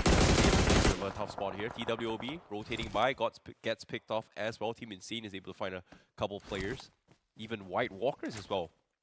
Even though they had a very, very early run in, they themselves were able to find a couple of freebies themselves. Autobotz Esports, with how things are now aiming against the players of Team Insane. One man's lying out in the front, finally gets back up. The amount of bullets that are against him, he just can't survive. Team Insane, another bad start maybe to this game, and even the confirmation instantly follows up. That's Bakar. At least for TWOB, finally they're getting a few elimination points on the board. Looking okay, better than the previous game. SINEWY Esports, now it's the entirety of Nebula just crashing on towards the compound. SINEWY's got too much brewing up on the board now. This is going to be a very, very important fight as well. Nebula, with Kratos losing one player, they are going to go for 1-for-1. Now SINEWY, they have to try and stall this push as well. Nebula Esports wants to clean them all out. We've got Molotovs dropping in and left, right, front, and center, but they can't seem to push in as well. Nebula Esports, they can't take too long as well, but Phoenix is already all the way from the sides here, actually going for the huge push from the sides, and SINEWY, they're getting completely overrun in one fell swoop. Ninja is all by himself in a 1v4 situation. What the heck am I watching here? Because that was a very, very unplanned rush by Nebula Esports with them coming out on top. SINEWY, what went wrong there? Like, that was a good hold. That's what Nebula has been doing throughout the entirety of the Sanhok. They've just been taking fights left, right, center, and this is the Nebula that we all know, and this is the Nebula that we all wanted to watch. Finally, Nebula back in their true element, taking fights wherever they can possibly see the opportunity to, and they've been doing a phenomenal job.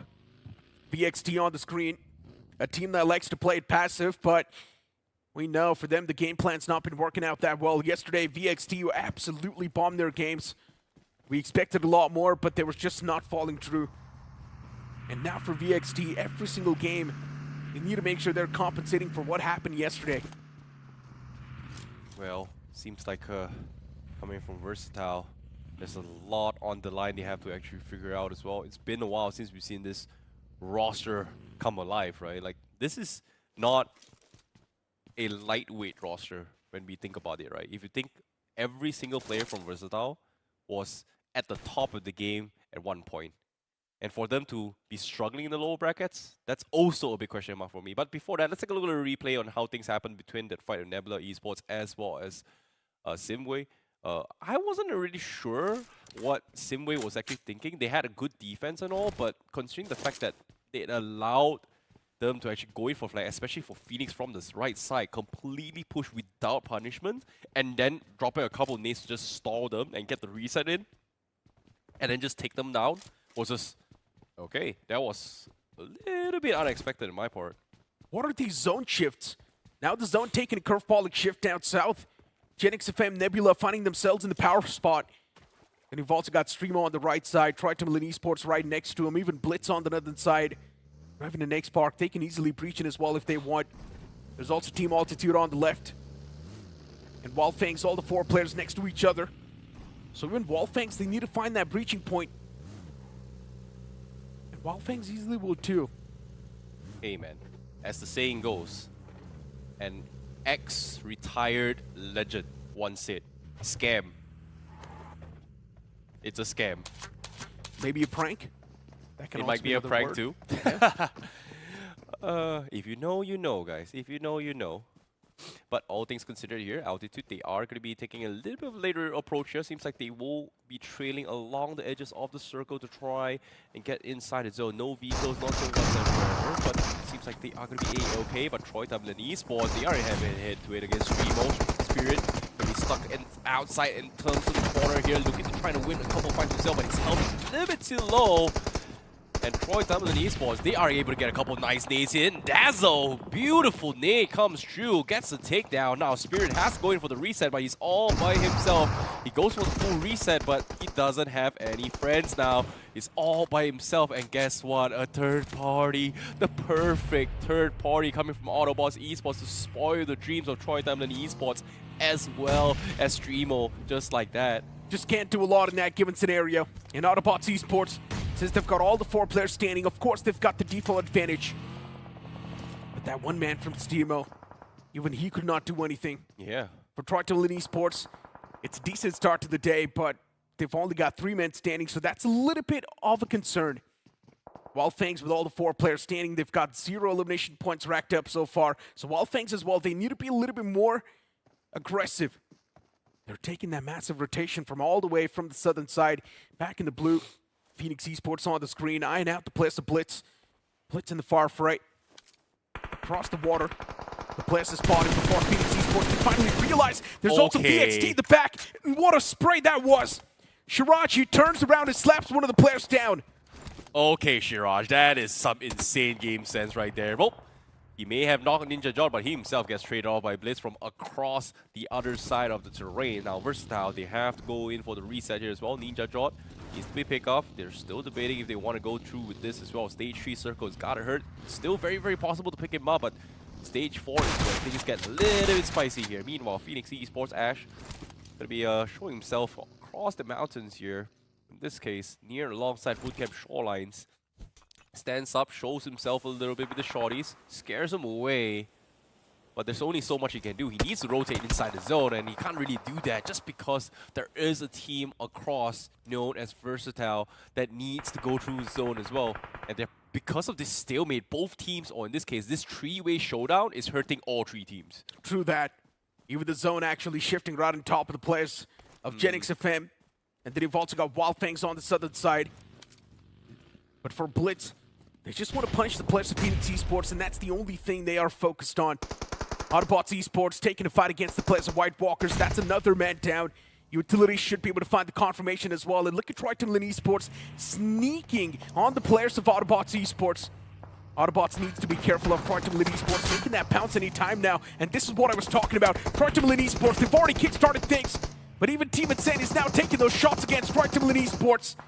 Team Insane all the way from the blue. They're trying to disrupt the flow for Tamilan Esports, but Tamilan Esports, they're dedicated to taking that fight against the players of Autobotz.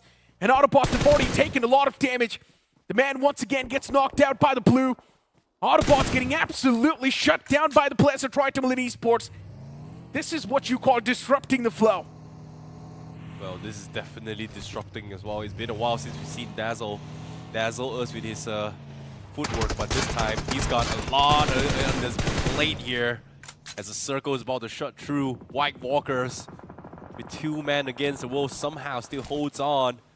Is able to scare him off, and Tamilan Esports now forced to be zoned out completely. Meanwhile, Autobotz also bowing out 11th place in this game particularly.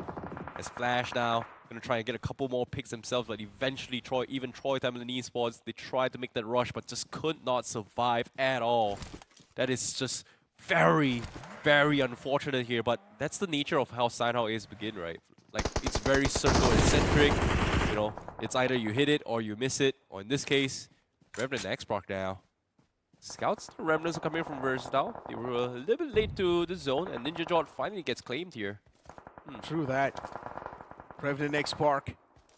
With how things look like for them, it definitely does feel like they're, of course, getting stopped in tracks as well.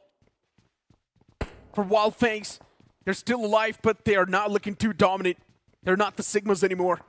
Phoenix Esports as well, falling up that same terrain as they get eliminated from the game. Even VXT does not have a lot of points out of this game. Problems once again knocking on the doors for VXT. Yesterday too, they bombed it. Today as well, they're just bombing the games. This is unexpected from a banner like VXT. Once upon a time, lifted 2 trophies back to back, and now look at them. If you look at them, you cannot even tell this is a champion lineup. I know, right? That's why it's just very, very disheartening to actually see what I'm seeing right now. But all things considered here, GENxFM is okay this time. They do have a decent amount of control down towards the north side, but they're still not exactly inside the zone, so definitely need to clean out Blitz Esports before they can actually have safe pathway. But while they're doing this as well, they are teams slowly but surely trying to take space away from them.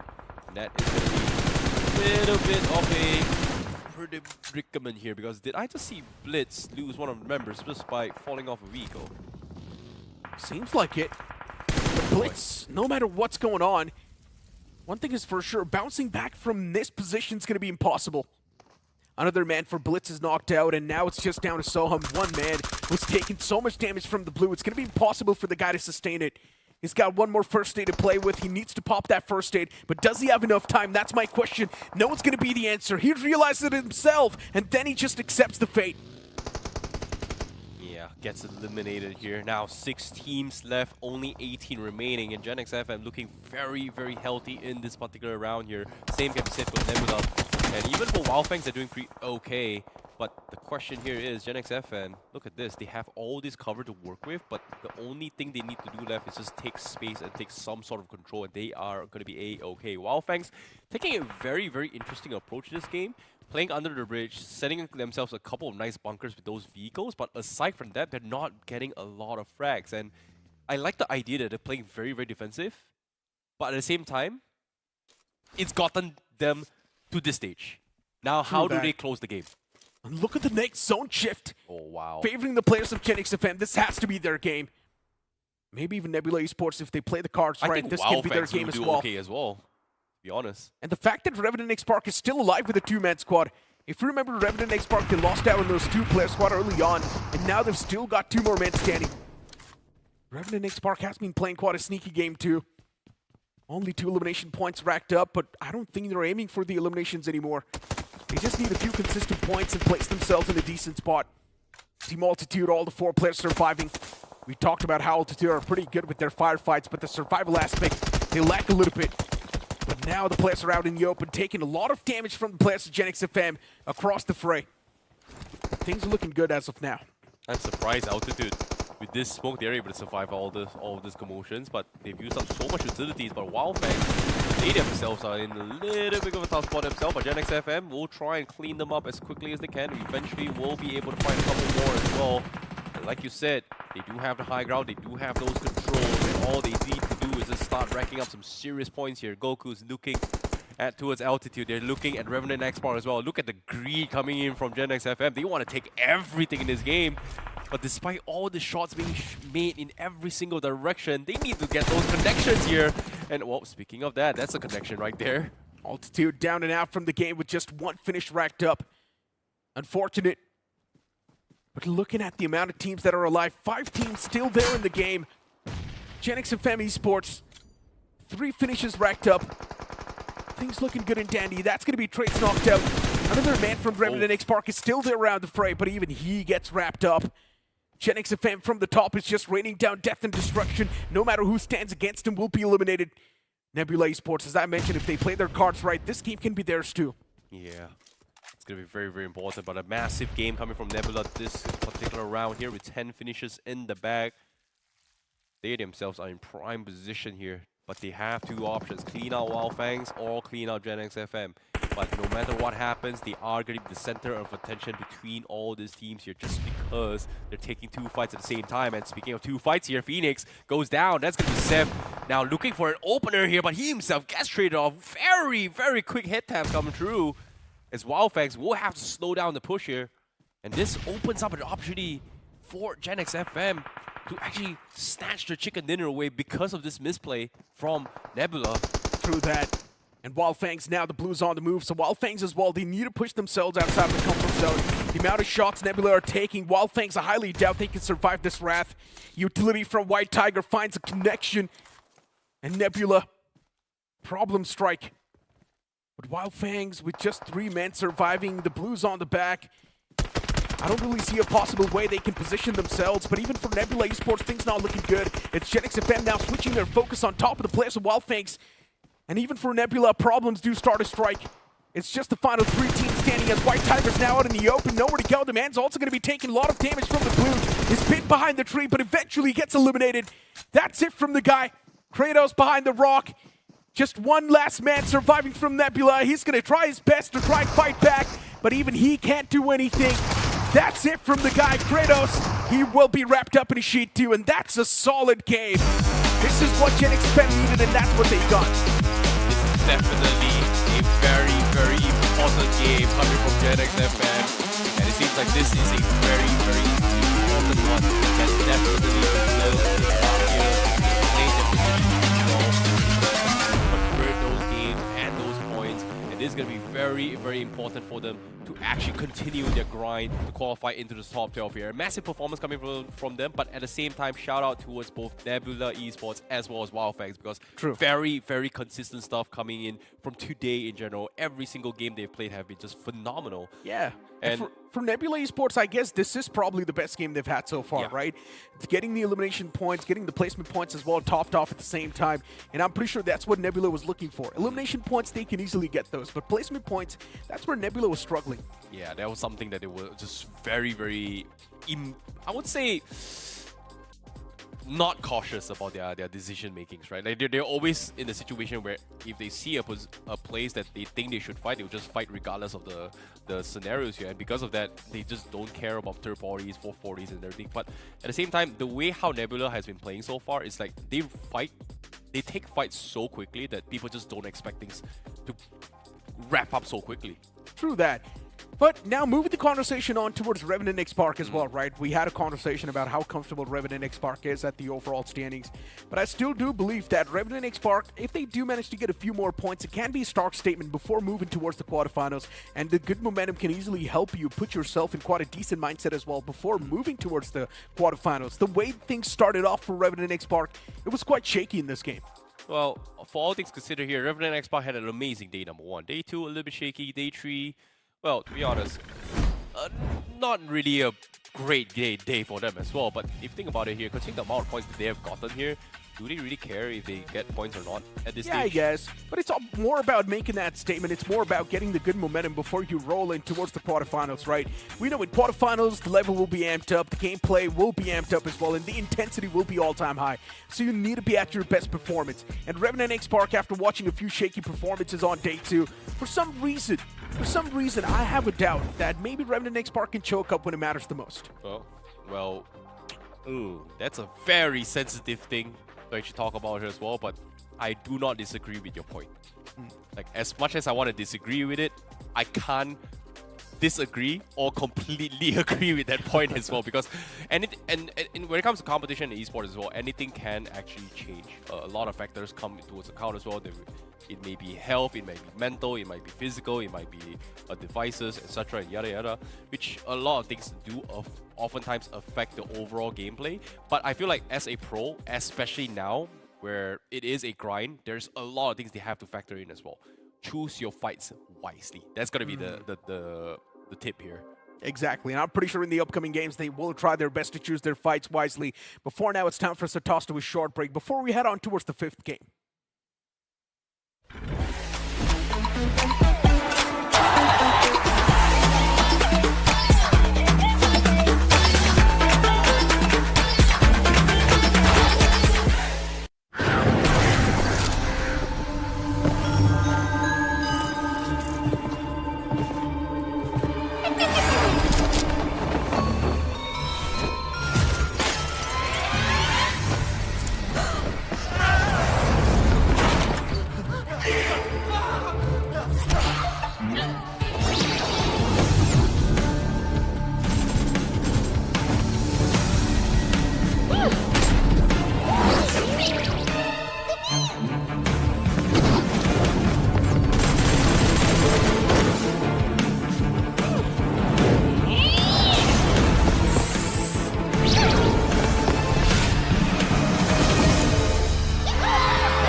Dragon's power knows no bounds or fear.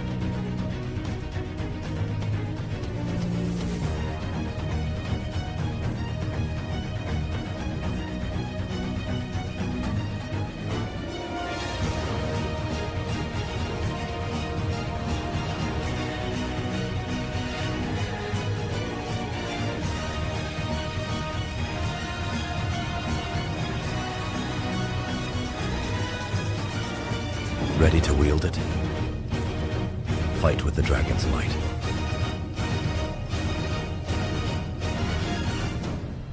Dragon Xspark. Get now.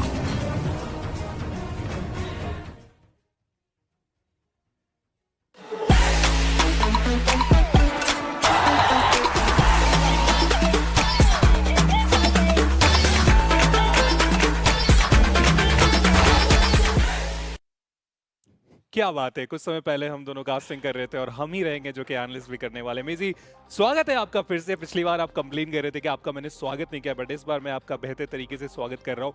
ये जो match था ना, बहुत कुछ बयां करके गया है, जिस तरीके से स्टार्ट हुआ, जिनसे हम उम्मीद कर रहे हैं। सबसे बड़ा अगर कोई सरप्राइज अभी इस पूरे इंटायर इवेंट में है तो वो है VXT। जी हाँ बिल्कुल, और एक चिकन डिनर निकाला है उन्होंने और उसके बाद वो गिरावट आई है, वो सबसे बड़ी सोचने वाली बात है कि एक चिकन डिनर के बाद कैसे वो गिरावट आ सकती है। लगातार खराब मैचेस उनके लिए चल रहे हैं, पर जरा एमवीपी की तरफ नजर डाल देते हैं। मुझे लगता है कि फीनिक्स वो एमवीपी होने चाहिए, या फिर हनी या फिर डोप, दोनों में से कोई एक वो भी हो सकता है। GENxFM उन्होंने भी बहुत बढ़िया गेम खेलकर दिखाया अपनी टीम के लिए। चलते हैं कौन है वो एमवीपी। जी हाँ, नेबुला के फीनिक्स हैं, जिन्होंने वो 5 फिनिशेस निकाले थे, 628 का टोटल डैमेज। और मुझे लगता है जो गेम प्लान चल रहा है ना आदि का, वो सिर्फ ये चल रहा है कि कितना ज्यादा एग्रेशन हम दिखा सकते हैं, क्योंकि हमने जब स्लो गेम उनका देखा है तो वो चिकन डिनर के आसपास भी नहीं पहुंचते, और ये बहुत ज्यादा अच्छा लग रहा है। उनपे क्रेटॉस भी साथ दे रहे हैं, 4 फिनिशर उनके पास। जेडी इनसेन गायब से हो गए थे। फाइनली एक मुकाबला जहां पे इनसेन को हम थोड़ा बेहतर खेलते हुए देखे, साथ ही साथ गोकू के साथ साथ GENxFM के भी खिलाड़ी हमें यहाँ पे देखने को मिल जाएंगे, जो कि काफी कमाल का फॉर्म है। आने वाले टाइम में देखते हैं कि इसी मोमेंटम को वो कंटिन्यू रखेंगे या चीजें लेफ्ट राइट होने वाली है। जी हाँ, मैं डोप की बात कर रहा था, 4 वो भी फिनिशेस लेकर गए हनी के साथ। पर अब चलते हैं जरा पॉइंट स्टैंडिंग की तरफ। देखिए, मुझे ऐसा लगता है ना, नाम बदलने में थोड़ा चीजें इधर उधर हो जाती है। जैसे हमने स्टोन BGMI को देखा था, जब स्टोन रखे थे तो सिचुएशन खराब हो रही थी, BGMI ऐड कर दिया। अभी जेडी को जेडी गेमिंग वापस से अपना नाम रखना होगा, फिर शायद थोड़े और बढ़िया उनका परफॉर्मेंस हमें देखने को मिले। पर GENxFM बढ़िया खेला इस मैच में, 19 टोटल पॉइंट्स लेकर गए। नेबुला बहुत ज्यादा खुश होगी, 11 टोटल फिनिशेस निकाले। वाइल्ड फैंग्स 2 चिकन डिनर निकालने के बाद ये 9 पॉइंट, और पहले मैच में जो 1 पॉइंट निकाला था, यानी कि आज का दिन वाइल्ड फैंग्स बहुत बढ़िया गया उनके लिए। कुछ समय पहले मुझे लग रहा था कि वो हैट्रिक होने वाला है, और बहुत कम होता है इस तरीके के मंच में कोई हैट्रिक निकाल के जाए, बट एक चीज पॉसिबल है कि यहाँ से अभी भी वो टीम जो बॉटम में चल रही है वो कम बैक कर सकते हैं। बट चलते ओवरऑल स्टैंडिंग की तरफ और देखते हैं कि क्या पूरे सिनारियोज होने वाले। उससे पहले दूसरा पेज भी हम यहाँ पे नजर डालेंगे। अल्टीट्यूड केवल 3 पॉइंट, ऑटोबॉट्स भी खुश नहीं होंगे, TWOB ये भी एक चर्चा का विषय है, जो अभी भी कुछ खास नहीं करके गए। बहुत सारी मुश्किलें उनके लिए भी हैं, VXT उनको भी देख सकते हैं। फीनिक्स को आप देखिए, 1 पॉइंट वो टीम लेकर गई है। कल के 3 मैचेस में 8 पॉइंट्स निकाले थे, आज के 3 मैचेस में शायद वो 5 से 6 पॉइंट्स निकाल पाए थे, और अभी आप देखिए कहां पर वो टीम पहुंची है। पर नेबुला फाइनली 10 मैचेस खेलने के बाद वो टीम टेबल टॉप पर बैठी है। 68 टोटल फिनिशेस निकाले गए रावण उनके द्वारा। कोई कंट्रोल ही नहीं है फिनिश निकालने में। हाँ, प्लेसमेंट में सबसे साधारण साबित हुए अगर टॉप 3 की बात करें, लेकिन फिनिशेस में तो लाजवाब है। केवल 1 चिकन डिनर निकाला गया, और इसके नीचे जितनी भी टीम है 4थे स्थान तक, उनके पास 2-2 चिकन डिनर है। क्या खेल रहे आदि एंड बाकी प्लेयर्स। मिस्टीरियस वो भी खुश होंगे, ब्लिट्स 7वें स्थान पे आ गए, वो भी काफी ज्यादा खुश रहने वाले। लेकिन एट द सेम टाइम दूसरे पेज की बात करें, एक अच्छा मुकाबला, 1 चिकन डिनर ओवरऑल स्टैंडिंग में कितना ज्यादा चेंजेस लेके आ सकता है। आप GENxFM को देखिए, 11वें स्थान पे आ चुके और काफी बैलेंस। मैं फीनिक्स को बस देख रहा हूं कि 3 मैचेस में 51 पॉइंट्स थे, और बाकी के जो उन्होंने 7 मैचेस खेले हैं उसमें मात्र 14 पॉइंट्स उस टीम ने निकाले हैं। कितनी बड़ी गिरावट वो रावण हो सकती है। वर्सेटाइल 43 पर वो बैठे हुए हैं, अलीबाबा रेडर्स 43 पर वो भी बैठे हैं। टीम ऑल्टीट्यूड ज्यादा कुछ खास अभी तक वो कर नहीं पाए। TWOB वो भी 30 के साथ। टीम इनसेन 36 पॉइंट्स उन्होंने निकाले इन टोटल 10 मैचेस खेलने के बाद। अलीबाबा रेडर्स के तो 12 मैचेस खत्म हो गए, 43 टोटल पॉइंट्स वो लेकर गए हैं। और जैसे हमने कहा भी है कि आज के दिन पर सबके बराबर के मैचेस खत्म होने वाले हैं, यानी सब 12 मैचेस अपने कंप्लीट करेंगे। पॉसिबिलिटी लग रही है अभी भी मेजी, क्योंकि आप देखिए 10 मैचेस, इसका मतलब 6 ही मैचेस अब बचे हुए, 24 टोटल पॉइंट्स यहाँ पे निकाले गए। कट ऑफ की आप बात करें तो 82-83 की बात करें, पॉसिबिलिटी है अभी। जी हाँ, पॉसिबिलिटी पूरी है, और उसके बाद हम देखते हैं कि कौन कितना अच्छा खेल पाएगा। पट्रीज गॉड वो भी तैयार है इस मैच के लिए, सेंसे वो भी तैयार है। मना कर रहे हैं, कह रहे हैं नहीं नहीं, इस बार जल्दी एलिमिनेट नहीं होंगे, इस बार ज्यादा फिनिशेस हम लेकर जाएंगे। पर जब हमारे कास्टर्स तैयार हैं, चलते हैं अब सीधा मैच की तरफ। हमारे प्लेयर्स भी तैयार, हमारे कास्टर्स भी तैयार, चलते हैं सीधा कास्टर्स की तरफ for this. Well, that previous game for GENxFM was definitely quite a fired up game, but will GENxFM be able to continue that same wrath and dominance on the map from Miramar, where the zone's not going to be favoring them most of the time? Now that's the main question. Watching Revenant Xspark get eliminated quite early on in that game was definitely a bit of a problematic start for them, but looking at the amount of points they've got in the overall standings, Revenant Xspark knows they've already qualified. Yeah, I mean, we've been saying that since yesterday. They did quite well on day 1. Majority of the heavy lifting was done on day 1 by Revenant Xspark, and that is the luxury they were working with. But man, oh man, Nebula Esports, they have just been phenomenal today. The day they get their 6 matches, they make sure that they show up in the showdown and put everyone down on their knees.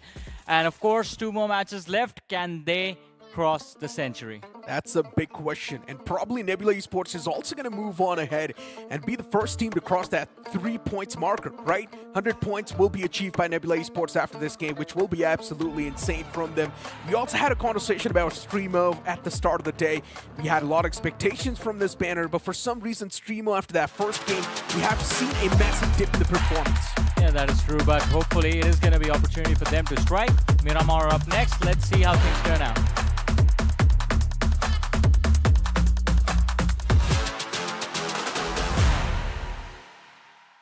As the plane's going to meet in the skies, once again, starting all the way from Partona towards the opposite side, which is La Cabrera. Now this plane flat path heavily tilted towards the left side of the map. If the teams do want to head on towards the right side, for example, Puerto Paraiso, Impala, even El Azhar, now that's going to be quite problematic. Yeah, of course, the eastern side completely denied to everyone, but I want to see Revenant Xspark. Los Leones is where they like to start from, and we saw Sensei shake his head. And as Maisie was saying, hopefully it was an agreement that they aren't going to get eliminated super early. They are going to be, well, there might just be a challenge for them towards Los Leones. We're going to have to see if that actually does happen in this game. I don't think so, right? Revenant Xspark, the only team taking an exit for Los Leones as Altitude heads towards Val Del Mar. And what a change from White Walkers. They're going to start from Partona for some reason this game. Yeah. White Walkers playing this game extremely passive. And one of the main reasons for that is also that the plane flat path was extremely far away from their drop location. So many teams are going to be dropping towards the pit stops, get their hands on the basic loot, vehicles, and then move on towards their main primary drop location. You might just see a lot of pit stop clashes soon. SINEWY Esports around the power grid and Picado's side. For SINEWY, they need to deal with the entirety of the team that's right next to him, which is Autobotz Esports.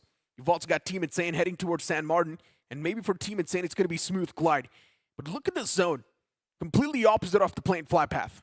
Yeah, the circle towards the northeastern quadrant of the map. But what happened to Blitz? Is that a miscomm between the team? Because you do see a 2-2 split coming from Blitz, Soham and Chandan dropping along with the players of Nebula Esports, while two individuals, Sarvar and Nova, are headed all the way towards Trailer Park and Ruins. Not really how you would imagine they would want to start this map of Miramar. Wyld Fangs as well, kind of stuck between StreamO. Nebula. Once again, that drop clash against the players of TWOB. For TWOB, nothing's been working out. Best game they've had was that game of Sanhok, where they choked it up. After that, once again, TWOB instantly, they bombed the next game of Sanhok. For a team like Nebula Esports, TWOB is not even going to be a challenge. Should be able to bite through them easily. Blitz on the screen. And for Blitz, even they're going with quite a passive start. Maybe heading towards the trailer park and the ruin side. Looting and scooting up as passively as possible. It's just the split that I'm worried about. Hopefully the players are allowed to regroup. Reverse power out by the players of Nebula Esports, but Nebula, we saw all the players in the city of El Pozo kicking things off of the early stage of the game, just prioritizing their looting time. Mysterious4 on the other side, middle of nowhere, looks like they are headed towards La Benedita. GENxFM right up ahead, headed towards Impala. Possibilities of a clash between the two sides quite low, but Mysterious4, they've done quite well for themselves. Yesterday was a phenomenal day, 2 games back-to-back, finishing in the top 2. Indeed. And today's day for Mysterious4 wasn't really a good start. That first game that we saw from Mysterious4 wasn't too good. Choked it. SINEWY Esports on the screen now, making that rotation themselves. And even they want to make it inside of the circle. Too exposed to a lot of threat. And potentially they can be shot at from a lot of different angles. SINEWY Esports. There's also Team Insane right next to him. And let's speak about Team Insane a little bit more. It is one of those rare teams from Group A that's not able to perform. And for Team Insane, if you look at the players as well, Eggy, he's a veteran. JD, he's a veteran. Murnox, he's been there. He's also quite a great player. Dreams, he's a veteran too. And still, for some reason, from Team Insane, we're not seeing the ideal performance that we expect. Yeah, I'm still struggling on that last page of the leaderboard. Things not really working out too well for Team Insane. I remember having a conversation about this on day one on the analyst desk. And my perspective was the loss of Adi hurting them too bad. It seems like he was the good luck charm for Team Insane through his years. Not just good luck, right? The man is just better. He's also good. Now he's with Nebula Esports, and look at the guy. He's taking that banner sky high. Yeah. First position in the overall leaderboard right now. Yeah. And hopefully we see the Nebula Esports make it all the way towards the finals, but White Walkers finally taking an exit, moving towards the main island. They are going to be one of those teams that has to travel quite a long way to find themselves inside of the play zone. And of course, there are going to be challenges in the form of GENxFM, Revenant Xspark, and Phoenix. There's going to be an approach from the southern edge of the circle for White Walkers. I'm talking about Phoenix Esports. It's a hit or a miss from this team. I mean, today, not really doing too well. Even on day 2, the scoreline was pretty much the same. TWOB spotted out in the open. Shots were taken from SINEWY. And TWOB somehow able to make it away, which is a good thing. Out of harm's way. SINEWY Esports making that climb on top of this hill. Just want to create some lines of sight on the players of Team TWOB. Every single player from TWOB, we can just see them in tandem, moving up the hill. And look at VXT just lurking around the edge, waiting for SINEWY to at least make that one mistake so VXT can't go for the strike. But VXT, we're not really seeing the dominant self of VXT anymore. Instead, we're seeing that passive VXT, and because of that, they're also getting punished over and over again. I think it was the ball that dropped yesterday, because day number 2 of round 1 for the lower bracket started off with VXT being on the 11th position, and then yesterday the match is not really going their way. They slipped out. Might have gotten to their heads, still looking to recover. We saw them stalking the players of SINEWY. I want that fight to break out. In the meanwhile, Team Insane, they do find a decent position inside the circle, but unfortunately they are going to be part of a cluster soon. Oh no. Talking about SINEWY, a few moments ago they were the ones taking shots on the players of TWOB. TWOB fire back, Ninja knocked out. For the first time, you see TWOB retaliate back. SINEWY, actually, they felt that. But now TWOB, they once again continue their rotation. Do not want to take a fight against the players of SINEWY anymore. Let them be in their misery. That's what TWOB says. They spot the players out in the open. A lot of shots taken against that buggy. And imagine if the tire bursts. It will just spin out in the open, but SINEWY, the backlines are too compromised, and that's VXT moving up in that same side. SINEWY too exposed, and VXT constantly taking those shots. They do find the confirmation as well. VXT, they were so quick in third-partying this. Yeah. SINEWY got completely caught off guard. They never even dreamed of getting third-partied like this. This is what I wanted to talk about as well. VXT just stalking SINEWY. They do manage to squeeze 1 point away, but is this going to be enough? Now they're circling around, moving up north. Just completely away from the fight. Oh, their senses started to tingle. Wyld Fangs and Nebula just moving in from that western edge. Would have had a run-in with VXT, SINEWY, TWOB. But Wyld Fangs, I think close proximity with Nebula Esports just makes them a little uncomfortable. They evade as well. Wyld Fangs, all the 4 players next to each other. For Wyld Fangs, today's day has been incredible. Yeah. A lot of points acquired in the first 2 games that they popped in. And now for Team Insane, all the 4 players intact, taking those shots against SINEWY. They want to catch him off guard even more, but Enki's all by himself, and maybe the man will be caught off guard, and yes, he will be. SINEWY Esports flipping the charts, flipping the table, and that's Team Insane losing out to the man in the early phase. What happened there? And they find one more against TWOB as Aditya hits the floor. That's retaliation coming for SINEWY Esports, the distraction from TWOB, costing them their IGL. Moksh, the question is, where do they go from here? They have a decent compound under control. The circle also right on top of their heads. Only for the next few moments. The next shift is going to kick them out for sure. So many teams circling around. Insane. They have a run-in with Pekka. Pekka with the opening knock, no HP. JD with the trade, but from the distance he falls. Third party coming in, Tamilan Esports. They are doing a phenomenal job. Insane. They did not account for the side of Autobotz to be in the mix. Autobotz Esports against the Blitz of Tamilan as Pekka's knocked out. And you blink it and you miss it. Team Insane already eliminated from the game. How did this happen? We had a conversation about Team Insane at the start. And now getting eliminated with next to none points. Oh no. That's got to sting. 0 points from this game. TWOB, an absolute nightmare that came through. But for Tamilan Esports, with just 1 finish point acquired, it definitely does seem like things can be under control. Oh, for sure. BMSD Esports we saw on the finish feed, they were also involved in that three-way fiasco between Autobotz, Insane, and Tamilan. They did find an opening against the players of Autobotz. We were able to secure the finish as well.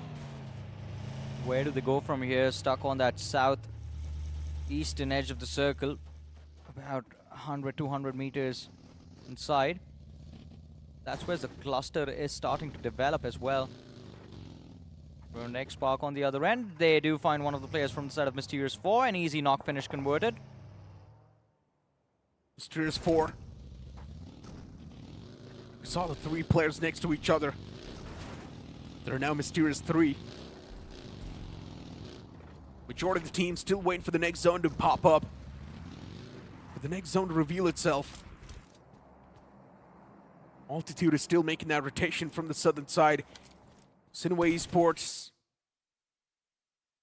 With the way this action entirely flipped in the favor of SINEWY, it was a little bit weird. For Team Insane, they were just so dismantled. For some reason, we did not see that communication coming through. Everyone was disconnected. It felt like everyone just wanted to do whatever the hell they wanted to. And look at the disappointment on Eggy. The frustration of his teammates as well. Just to wipe out in seconds. Of course, this is not the position we are used to seeing Team Insane in. Here we have it. TWOB against Tamilan Esports. And look at the radar as well. VXT, they might have vision of these compounds, of these broken buildings. And then there's SINEWY Esports towards the west. Not going to be an easy fight for either of these two sides. Tamilan Esports. Pekka, Dazzle. These 2 players now need to face the players of TWOB. And looking at TWOB, they're playing this pretty proactive, which I'm liking. This is what we were asking from TWOB, and that's what they finally deliver. Switching things up, they've realized playing that passive gameplay has not been working out. And maybe now it's time to switch things up. But looking at TWOB so far back in the overall standings, it's too late to wake up. SINEWY Esports is surrounding TWOB. There's also Tamilan Esports right next to him. Even VXT in the close proximity. The moment a fight happens, there will be an instant third party from someone. And I think that someone is going to be SINEWY.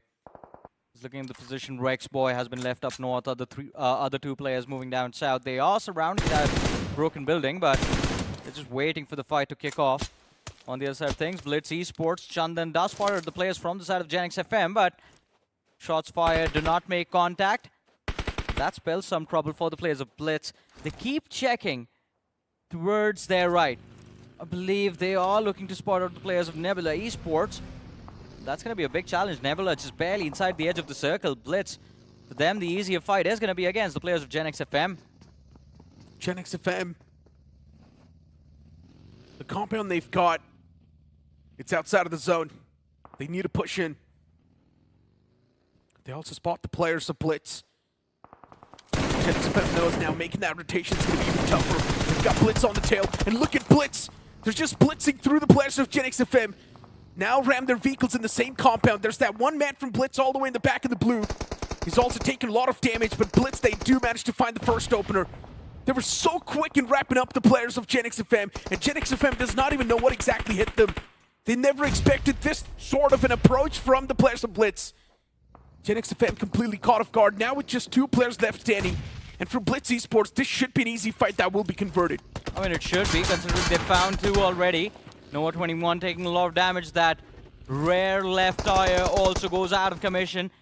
GENxFM, they're surrounded. A few individuals from the side of Blitz Esports have snuck inside the play zone, and Nova has been left alone in the backlines. Roof and Dope, what can they do about it? Dope about to get knocked out by the blue. There it is. And look at Nebula. Snow, so sneaky. Adi closes in. Chandan, does he hear the threat approach? And Adi has 2 nades to work with. He just needs 1 to find the knock. But Nebula still need to be careful about StreamO, who are going to be towards that northern edge of the next circle. Blitz.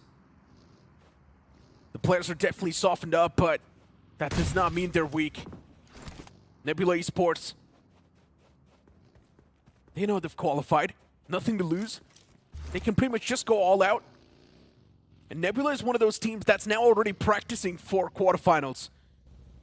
Getting their strategies on the way, know exactly what they need to do. Blitz Esports, the position they've got right behind the players of StreamO. For Blitz, maybe breaching's going to be tough. StreamO's definitely going to try to create a few problems. That one man from GLITCHxREBORN, not GLITCHxREBORN, GENxFM still in the back. And that one single player can definitely be a spanner in the works as well. Oh boy, Dhruv. 2 first aids, 11 bandages, just putting on those boosters to try and survive. Still stuck in the blue zone, but look at that northern edge. Blitz, StreamO, Nebula, Wyld Fangs, White Walkers, and the Cruz del Valle silos. Oh, it's going to be pandemonium up top. And it's going to be Arjun kicking things off, taking out Chandan. Nebula on the other end, fighting Wyld Fangs. Nebula Esports. There's Wyld Fangs in the close proximity. And Nebula, with the way they've positioned themselves, they definitely do want to play for the control. But they're just surrounded by too many foes, and that's the only thing that's stopping them. It's the stage 4. We've still got 15 teams that are alive. And these 15 teams, they can create a lot of problem. Every single team just wants to be the opportunistic one, waiting for a fight to brew up. At the moment that happens, there will be a lot of third parties. Nebula Esports once again kick things off against StreamO, and that's going to be the confirmation to Spirit down and dusted. There's also SINEWY in the closer proximity, and even SINEWY can start punishing them. We're looking at StreamO, the second man falls down as well. Wyld Fangs even, they're taking those shots against Nebula, but now as we focus on the players of Nebula, they're busy fighting the players of Wyld Fangs, and in the end, Nebula gets absolutely wrapped up. Oh boy. Did not expect that to happen to a team like Nebula Esports, but I guess if you are sitting on the top of the leaderboard, you are allowed to take things a little bit lightly. And that is what Nebula just did over there, but Wyld Fangs, 1 finish on the board. Spray got knocked out, and they feel the pressure of VXT. We're fighting from, well, close to the center of the circle. The only team playing the center right now. Everyone else apart from them, all the other 13 teams, apart from VXT, are towards the edges. Nebula got 1 point from this game, which means they're already at the 100 points marker. Well, there you have it. Solid stuff.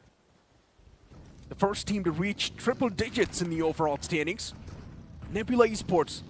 And who would have thought, right? It would be Nebula Esports to do it. On day 1, we all thought Revenant Xspark is going to be the one to break those barriers, set those records. Because Nebula Esports was never even close to performing that well. But now, in the day 2 and day 3, Nebula Esports have been phenomenal. SINEWY Esports on the southern side. There's Autobotz right next to him. Outside of the circle. And for Autobotz, Phoenix Esports is going to be a threat. Look at that, SINEWY towards the southern edge. Right behind them, you have Troy Tamilan, TWOB. They've been stuck there for a long time. All thanks to SINEWY, but VXT, man, love this position. It's a decent high ground. You can see your surroundings, you can see everyone else.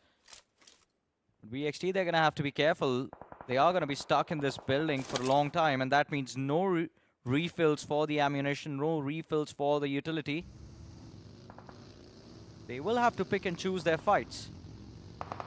Multitude, look at this risky rotation they're pulling off. And once again, back to the basics, making that same mistake.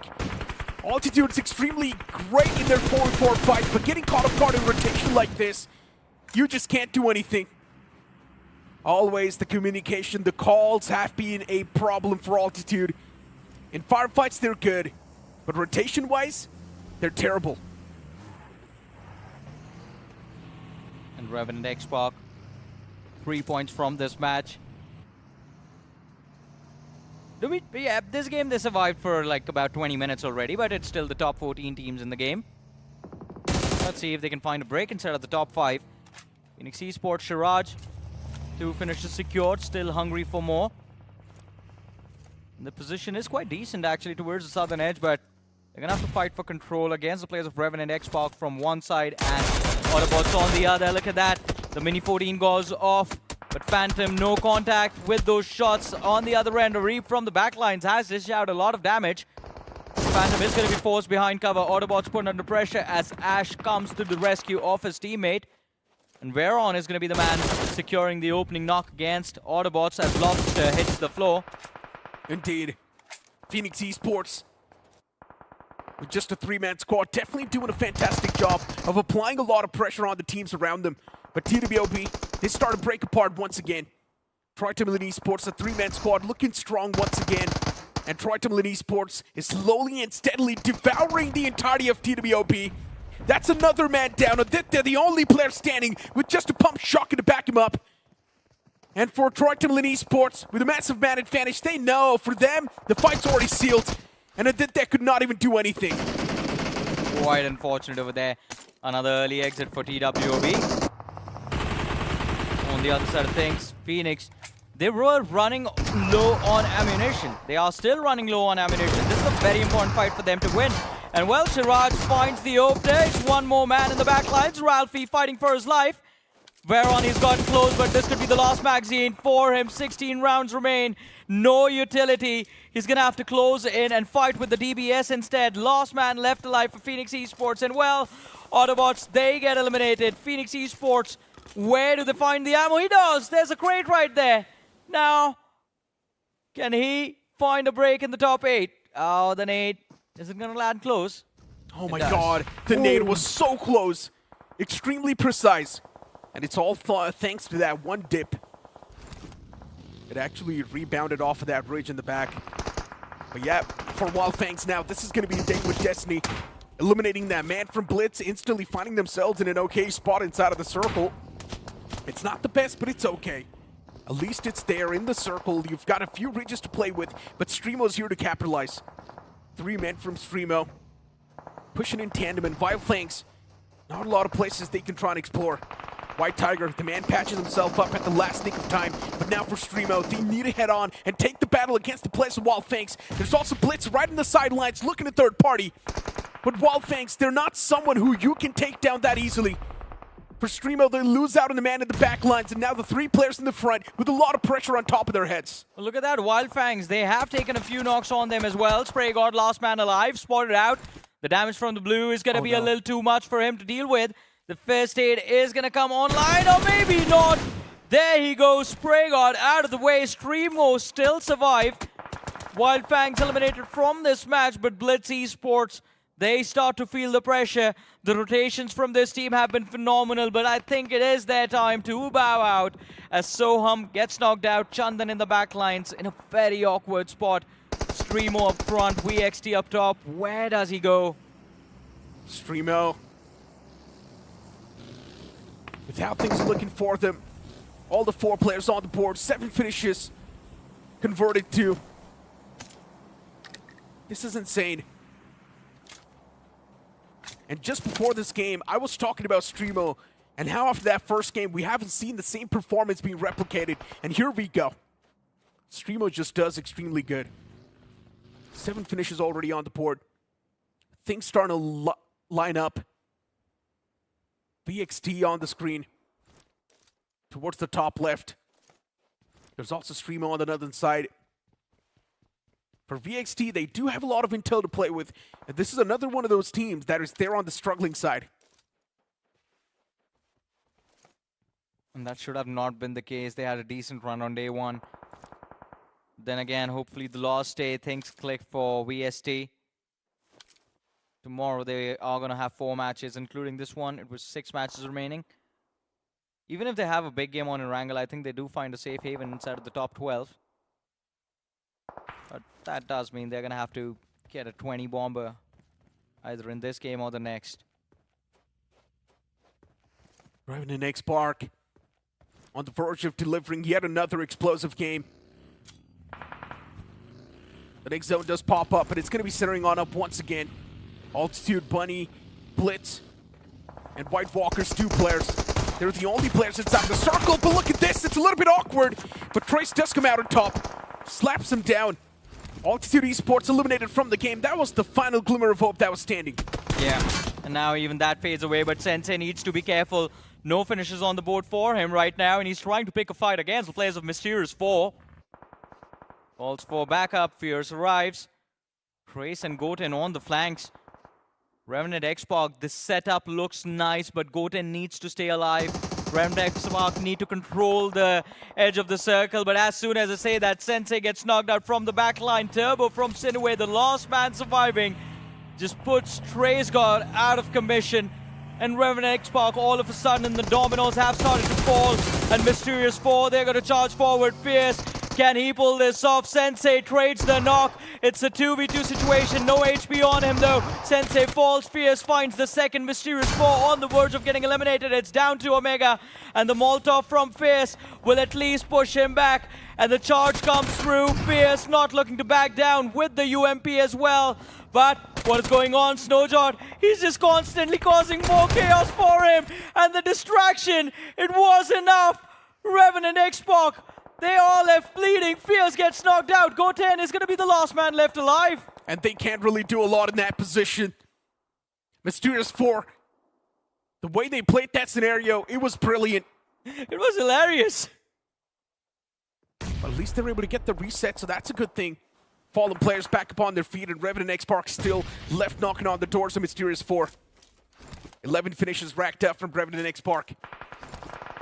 And now just want to get as deep as possible in the center of the zone. And I guess somewhere down the line, Godin, he's given up on the fact that he cannot really get the revival back up. He's taking those shots against the players of Mysterious4, and a massive mistake from Omega. Steps out in the open, gets knocked out and confirmed, and White Walkers, what did I just see? The man just Molotoved himself to death. Mysterious4, they're constantly getting absolutely pinched. They're getting beaten up in the game. One last man standing for Mysterious4. And it does not seem like he can do a lot. Position himself behind the rock. The utility's going to be tossed against him. This one does crawl quite close. But Revenant Xspark, somehow this one man, he's keeping the banner sky high. 13 finishes racked up from them. This could have been a massive game, but I highly doubt Revenant Xspark can now win the game. VXT, they're playing for control in the end moments. They've got all the 4 players standing, and that's what they're taking advantage of. I mean, this might not be the chicken dinner for Revenant Xspark, but it still was an amazing match. 13 finishes on the board. But it is going to be, or it could be the chicken dinner for VXT. Look at that, the drop weapon also secured. 6 finishes on the board. I think this is time that VXT just goes for cleanup, because look at how many just individuals are surviving from those rosters. RNT is down to 1, Mysterious4 1, GENxFM 1, White Walkers 2 players left, StreamO 2 players left, and VXT is the only team with an entire squad intact. So it's time to start pumping those finish numbers for the side of VXT. Look at the utilities, they're so close. Constantly on that same vicinity, and it's too much for Godin to deal with. As in the end, he will be eliminated too. Team Versatile. 7 finishes racked up. They know they're set up for a massive game. If they play the cards right, and if they do not really choke in the end moments, this will be their game. Anyways, it's a 4v2v2. StreamO's got 2 players. White Walker's got 2 players. White Walker should have played the same way in the past couple of games as well, and maybe they would have been extremely close to that qualification bracket, but they're still too far away. Flash and his teammate right next to each other, but Versatile, they go for the peak, and that's going to be one man from the side of StreamO getting knocked out and confirmed. Ninja John, the man can feel himself, he can coursing it through the vein, and he wants to push up and give the confirmation, but no, instead StreamO, they somehow reply back, and they shut down the aggressing player of VXT, but in the end, It is VXT. They felt the chicken dinner coursing through the veins, and they claimed the chicken dinner. Well, impressively done, but that shift in the zone right on top of the players of VXT pretty much guaranteed that this was going to be their game, and they made sure it was as well. The only question is, did they get enough finishes to help them cross that 70-point marker? And that is the only concern VXT has. They have 11 finishes, 20 points on the board for VXT. Yeah. And of course, it is going to be an impressive end to their day. They still have one more match remaining, the map of Erangel, and I think a replication of this will just help them secure qualification before the last day of round 1. True that. And now, even for a team like Revenant Xspark, we spoke about how they want to make a dominating entrance towards the quarterfinals. Yeah. And after such sort of a game, of course, Revenant Xspark as well, they've got the momentum once again with them. And maybe those doubts that all the people had that maybe day one was just a fluke from them, maybe have now been faded away. And speaking of Mysterious4 as well, it was quite a decent game from them as well. Yeah, Mysterious4 are a decent performance, but Revenant Xspark, they're still tomorrow. Let's hope they do well. I'm pretty sure they will, right? They've already qualified. It's not even a question. Yeah. Now it's all about the momentum that you're going to move with in the quarterfinals. And if Revenant Xspark has a shaky momentum just like Phoenix Esports, then that will be concerning. But knowing the fact that now in the previous game they have 13 finishes, that's a pretty good momentum to have, and Revenant Xspark can move up tomorrow with that same one. You spoke of VXT, of course, getting the chicken dinner. It was the icing on top of the cake they needed. Still would want to look at the overall standings to conclude anything. Yeah, but I'm really loving SINEWY Esports. I mean, even in the worst possible situation, they are able to secure those eliminations. And kind of a big reason why Revenant Xspark was in the team walking away with the win, because at that moment where Trace God went out, it was the same time that Mysterious4 decided to make that bounce on the players of Revenant Xspark. Sensei and Fierce were the ones they were dealing with. Had Trace stayed alive and Rexboy had gotten finished off, then maybe we would have seen Mysterious4 just wiped out cleanly by RNTX, and that would have changed a lot. But VXT, beautifully done. Got them towards the end, couldn't really do much, tried his level best, got an extra finish point for his team as well. But then again, he was outnumbered, and that P90, it's kind of broken, to be honest. I hate that weapon. It is quite a powerful weapon, and there's a reason why it's inside of the drop too, right? Yeah. Because of course, even the game devs know that it is quite a strong weapon. It needs to be there inside of the drop, and once you do take the risk of going for the drop, then maybe you deserve to have that overpowered weapon in your hands. I mean, I play a lot of TDMs. I hate people who just run around with P90s. I'm one of those. Yeah, I hate you. Hey, it's quite fun, right? Just slide, get the P90 up. You do not even need an ADS, so you can just have that quick movement speed. What's the point, man? You play TDM to just warm up your aim. If you're just going to run around with a P90, then what's the point? Look, P90 is precise, and I like to be precise, so I'm just warming up my aim at the end of the day as well. Then it's the weapon that's precise, not you. I mean, I believe otherwise, guys. Do let me know in the chat if I'm a good player or not. But for now, it's time for me to toss to a short break. Don't go anywhere. We'll be right back with the final game.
सब comeback कर रहे हैं, तो वीएक्सी कैसे पीछे रह सकते हैं। जो इंडिविजुअल प्लेयर्स की बात करें, जो स्ट्रेंथ हम जानते हैं टीम की बहुत अलग स्तर पे, और एक अच्छा मैच अब जिसके साथ वो थोड़ा रिलैक्स होने वाला है। मेजी, स्वागत है आपका एक बार फिर से। ये मैच देखिए वीएक्सी के लिए ना एक पैटर्न सा मैं देख रहा हूँ। पिछला एरांगल भी जो हम साथ में कास्ट किए थे, आज के दिन पे नहीं पिछले दिन पे, तो होल्ड बनाया गया था। आखिर के टाइम में जब फिनिशर्स की बारी आई, 10 से ऊपर वो फिनिशर निकाल के चिकन डिनर निकाले, और इस मुकाबले में भी उन्होंने अपने आप को रोक के रखा और इसका फायदा चिकन डिनर। बढ़िया मैच गया उनके लिए, और मुझे लगता है कि ओवरऑल स्टैंडिंग में 12वें स्थान के आसपास शायद उनको हम देखते हुए देख पाएं। वो तो खैर जब ओवरऑल स्टैंडिंग आएगी तब हम बात करेंगे। पर इस मैच की अगर एमवीपी की बात करी जाए तो सारंग मिस्टर ऑफिशियल एक बार फिर से आ चुके हैं। 5 फिनिशर्स और 1222 का डैमेज उन्होंने डील किया है। 5 नॉक्स निकाले थे, हेडशॉट 1 कनेक्ट किया है। पर बाकी जो 4 खिलाड़ी उनको भी देख लेते हैं। गॉटन वो कहां पीछे रहने वाले हैं, 5 फिनिशर्स उन्होंने निकाला है। गौतम वो 4 के साथ है, रॉनी 4 और ट्रेस वो भी 4 फिनिशर्स लेकर गए। ये वही खिलाड़ी है जो इंडिविजुअल लेवल में बहुत ज्यादा डोमिनेट भी कर रहे हैं। स्टार्टिंग की बात करें, चाहे एंडिंग के उन फीचर्स को थोड़ा याद करें। अब इसका फायदा कितना हुआ है टीम को, वो मैच स्टैंडिंग में जरूर हम देखेंगे। तो सीधा चलते हैं उसके तरफ और देखते हैं वीएक्सी एक्चुअल में कितने पॉइंट्स यहाँ पे निकाले। 21 पॉइंट, खुश होंगे अपने परफॉर्मेंस से, और मुझे लगता है कि उस टॉप 12 के लिए थोड़ी और वो तेजी जो चाहिए थी ओवरऑल स्टैंडिंग में वो मिल चुकी होगी इन्हें। स्ट्रीमो आज के दिन पे ये टीम भी इंप्रेस की है फिनिशर्स के मामले में, चाहे सर्वाइवल की बात कर ले। बढ़िया खेल कर गई है वो भी टीम। रेवेनेंट एक्सपार्क वो भी 15 लेकर गए। व्हाइट वॉकर्स धीरे से ही पर कुछ ना कुछ पॉइंट्स उनको मिल रहे हैं। सिनवे कल इतने सारे पॉइंट्स निकाल दिए थे कि आज कैसा भी खेलें उससे कुछ खास फर्क नहीं पड़ता। पर हाँ, आपको वो कंसिस्टेंसी मेंटेन करनी होगी। GENxFM खासकर उनको कंसिस्टेंसी मेंटेन करनी होगी। पिछले मैच में चिकन डिनर निकाला, इस मैच में 4 मात्र पॉइंट लेकर गए। फिनिक्स मुझे लगता है कि कहीं देर ना हो जाए रावण, क्योंकि अगर कट ऑफ सच में 90 के ऊपर चला गया तो फिनिक्स के लिए चिंता का विषय थोड़ा ज्यादा बढ़ने वाला है। पहले 65 था, अब 4 जोड़ दीजिए 69 हो चुका है। एक मैच आज के दिन का बचा हुआ है और कल वो टोटल 4 मैचेस और बचे रहेंगे। मतलब अभी भी होप मैं फिनिक्स के लिए बहुत ज्यादा देख रहा हूँ, लेकिन ओवरऑल स्टैंडिंग हमारे आंखों के सामने। नेबुला पहली टीम रहेगी जो कि 100 का आंकड़ा अपने लिए ढूंढ लिए 11 मैचेस के बाद।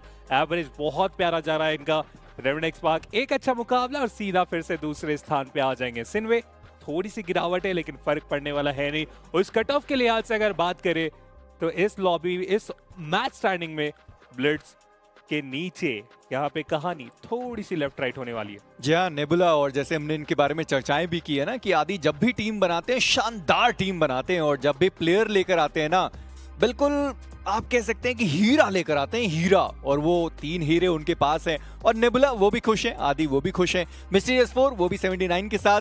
पर आप फिनिक्स को देखिए, पहले दिन पर वो टीम टॉप 3 में मौजूद थी और अब टॉप 8 के बाहर जा चुकी है। 69 पॉइंट्स उनके पास हैं, 11 टोटल मैचेस खेले हैं। और वहीं पर GENxFM वो भी 11वें पायदान पर 66, और वर्सेटाइल फाइनली इस चिकन डिनर के बाद 64 पॉइंट्स, टॉप 12 के अंदर वो टीम पहुंच गई। ये 16वें स्थान तक जितनी भी टीम है, मैं तो अभी मान के चल रहा हूँ इनमें से कोई भी वो 12 नाम हमें देखने को मिल सकते हैं। अगर इस पेज में भी अगर आप नजर डालें तो कंपटीशन फिलहाल व्हाइट वॉकर और अलीबाबा रीडर्स भी, अगर आज के जो मैचेस जो उनके हो गए अगर वहाँ पे वो बेहतर दिखाते तो होप मान सकता था। लेकिन 4 मैचेस में 40 का और अंक उन्हें चाहिए की जरूरत पड़ने वाली है। तो ठीक है, अब वो तो कल ही डिपेंड करेगा कि क्या वो 4 मैचेस में 40 पॉइंट निकाल पाएंगे या फिर नहीं। बट उनके नीचे जो है ना, अब इनके लिए ना सब कुछ डिपेंड करने वाला है एक सिंगल मैच। टीम ऑल्टीट्यूड इनके लिए तो मैं वो दिल्ली बहुत दूर देख रहा हूँ, क्योंकि 24 टोटल पॉइंट है, 11 मैचेस आपने खेलनी है। आज के दिन का वो आखिरी मुकाबला आपके सामने आने वाला है, और उसमें भी अगर आप जंप करेंगे तभी वो पॉसिबिलिटी रहेगी। बट फिलहाल अगला मुकाबला भी पूरे तरीके से तैयार है। ये सारे खिलाड़ी वार्म अप करते हुए आपको देखने को मिलेंगे। इनसेन अभी भी वो अच्छे मैच यहाँ पे ढूंढ रहे। होपफुली ये मुकाबला हो जहाँ पे वो एक जंप अपने लिए ढूंढ पाए। पर देखिए बातचीत बहुत ज्यादा हो गई, एक्शन हमारी जनता को पसंद है। तो सीधा चलते हैं कास्टर्स की तरफ और जानते हैं कितने ज्यादा एक्साइटेड है इस आखिरी मुकाबले के लिए।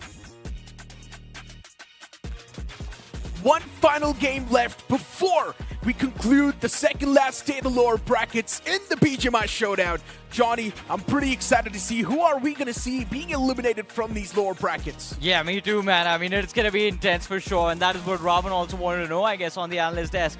We are hyped because it is going to be a do-or-die situation tomorrow for the teams that do not end up performing. This is one of those names. StreamO today was quite decent, but it's the lack of performance on day 1 and day 2. which keeps them on the last page of the leaderboard. You know what? Whenever you speak of performance and just one name pops up on my mind, it's TWOB. Probably the best team inside of the lobby, but... Yeah, best. Yeah, jokes apart, you know what? We expected a lot, but at this point, it feels like they're just a waste. No, they're the best team, man. I mean, that's my favorite team now. Yeah. If you really think about it, if you flip your phone upside down, they're at the top. You know what the problem is? It's the world of battle. It's not the team of battle. Yeah. If we would have team of battle, then maybe they would be good. But it's time to move on towards the last game of the day.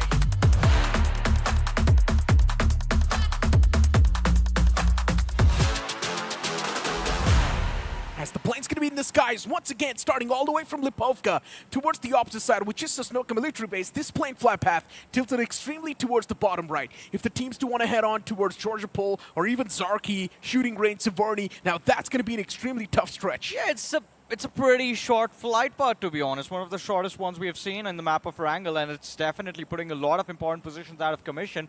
Even Rozhok is going to be a challenge for that matter. And that might just result in a very awkward early game for a lot of these teams, but let's see how things turn out. Still worried about teams like StreamO. StreamO has momentum from that previous match, but they need to make sure that they finish in the top 3 in this game with double-digit eliminations if they want to have hope for qualification tomorrow. Autobotz Esports, even they're taking an exit from that plane flight path. You've also got Wyld Fangs taking an exit. Probably they would like to drop around that school vicinity, but let's see where Wyld Fangs going to be dropping. White Walkers still with a chance to maybe qualify if they get a 30 point in this game. But we all know getting a 30-pointer right now for a team like White Walkers, it might just be too much to ask for. And this is also one of those teams that might just be eliminated soon. Phoenix Esports still with a chance to qualify. I would not exactly count them in. They still need a few more points to maybe solidify that spot.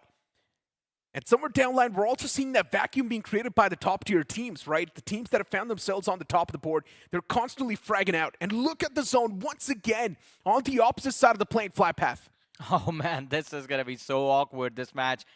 Anyone who likes to play from the northern side right now is celebrating, especially teams if they are looking to go towards Severny. They're going to have a pretty easy time, but everyone else in so much trouble. Look at that. The cluster of teams dropping towards Ferry PF. Phoenix Esports. SINEWY is going to be there, but SINEWY keeps on gliding towards Query. And Altitude is surrounded by White Walkers. Look at VXT towards Yasna and Poliana. Luckily enough for them, no one's really contesting him. Yeah. So it's all good. VXT can loot up peacefully, get their hands on the basic weaponries, and then focus on what they exactly need to do in the upcoming game. Let's not forget the previous game was chicken dinner, so for VXT, they're also here to compensate for what happened in the previous days. And if VXT is not able to compensate, then we know there's a chance they might be eliminated. But since the previous game was a good game, VXT is extremely close to that safety barrier. Yeah, they are very close, as you mentioned, but they still need to get those points in the matches that remain. Otherwise, we have seen teams fail to qualify because of 1 point. Just a reminder about Rider Esports there. And just to let you know, Rider Esports is still not safe, by the way. Oh, yeah. They can actually be eliminated just by 1 point once again. Oh, man, if that happens, they're going to have nightmares until the next tournament rolls around. Well, maybe that lineup will not even exist at that point. Yeah, pretty much, I guess. And Exist will change his name to non-existent. Oh, that's gonna be upsetting, but let's see. Mysterious4 quite close to players of TWOB. Aditya taking those shots with the barrel, misses everything, not even a single bullet connects. Mysterious4, they're going to be able to get away from this entire fray. Harms free. No problems occurring just yet. And TWOB finally, they wake up and realize that maybe being aggressive is something that they should have been doing. And we do see them on the aggressive footing instantly. Getting their hands on the basic loot, instantly getting inside of the vehicles, heading towards that northern side, trying to take a few fights as well at the same time. But look at Altitude, finding the players of White Walkers in the front. Shots were taken, but no proper connections yet. And Team Altitude is desperate for the elimination points, but they find themselves against the entirety of White Walkers. But what a knock that was! Clouds, he still somehow flipped the odds and flips the tables. But there are still the entirety of White Walkers left alive, and they can anytime flip the page. This is what I wanted to see. What was the approach for White Walkers? Are they just going to target Altitude Esports, a team that has been struggling? It seems like that is the intent. The nade from Psycho secures a knock. Lazy falls, but Clouds, he's done a phenomenal job just building up that pressure. Had that nade gone through that door, man, from Clouds, White Walkers would have been trouble. Maybe this one gets the job done, and yes, it does. Flashes the floor. Arjun, a sliver of HP. And now it's down to Psycho to decide who to bring back first. Of course, it is going to be Arjun, but another nade, another knock, a finish secured. Altitude Esports are just going to make sure that White Walkers, well, they're not going to walk anymore because their feet are smithereens. Yeah. White Walkers with nowhere left to go. Arthur, the only man left standing for Team Altitude. I've been mentioning this from the start. They're extremely good in their 4-4 fights, and once again, proven exactly that. Shutting down White Walkers single-handedly. Just one man Arthur left standing, and I highly doubt he can do a lot. Altitude Esports is going for those shots constantly. There's Prime OG and Lazy on top.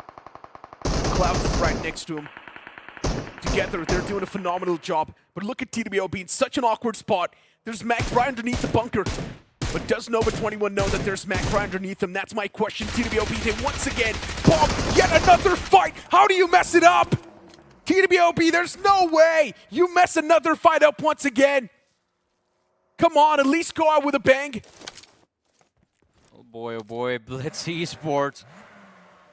They just completely annihilate an already broken team. I feel bad for Mac. I'm pretty sure Pukar is going to be screaming in his ears, why didn't you help me out? Do something! I don't feel bad for them at all, Johnny. No, I feel bad for Mac. Just one player. He's a friend of mine. He's a good kid. Look, be it anyone, I just don't really feel bad for anyone. When you really speak of the competitive aspect, yeah, you can be unlucky one game, 2 games. Maybe one day can be unlucky for you. But how can you mess up so many games back-to-back? How can you mess up 3 tournaments? Yeah, that has to give you a hint that maybe it's just not working out. And maybe you're just done. Well, it seems like Jatin is about to be done as well. Jatin's a good player. I've seen him in the recent third-party tournament. Jatin definitely does have a lot of potential. But I'm not sure why he joined this team.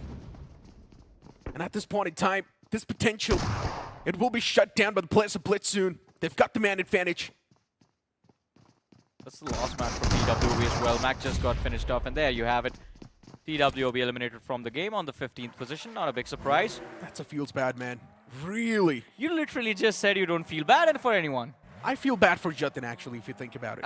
You literally said anyone. You know what? I don't feel bad. Let it be. Yeah, let it be. Why did he join this team in the first place? Yeah. I mean, see, on paper, it seems like a good roster, to be honest. Well, think about this, right? Mac, yeah, it's been a while since we saw him actually in the main stage. He's back after a long time. Aditya, this man's back after a long break as well. Jatin, he's been there. He's quite a good performer. It's not even a question. Pukar, he's been there as well. He's a good performer. But for some reason, the performance is just not there. Yeah. I think the last time we saw things click for Pukar was when Fierce and Gamla were there in Carpe Diem. But even Carpe Diem later on, we know what exactly happened to that banner. After that name change, everything went wrong. Ever since Carpe Diem went on to join and become Vasista Esports, they haven't been the same, these individuals. I'm not even sure. Are they taking the tournament seriously? That's my question. Yeah, they are. If they're taking it seriously, there's no way this is how you play the game. I refuse to believe it. I don't think they're playing it seriously. I think they're just happy to be here. No, man, I think this roster needed to perform.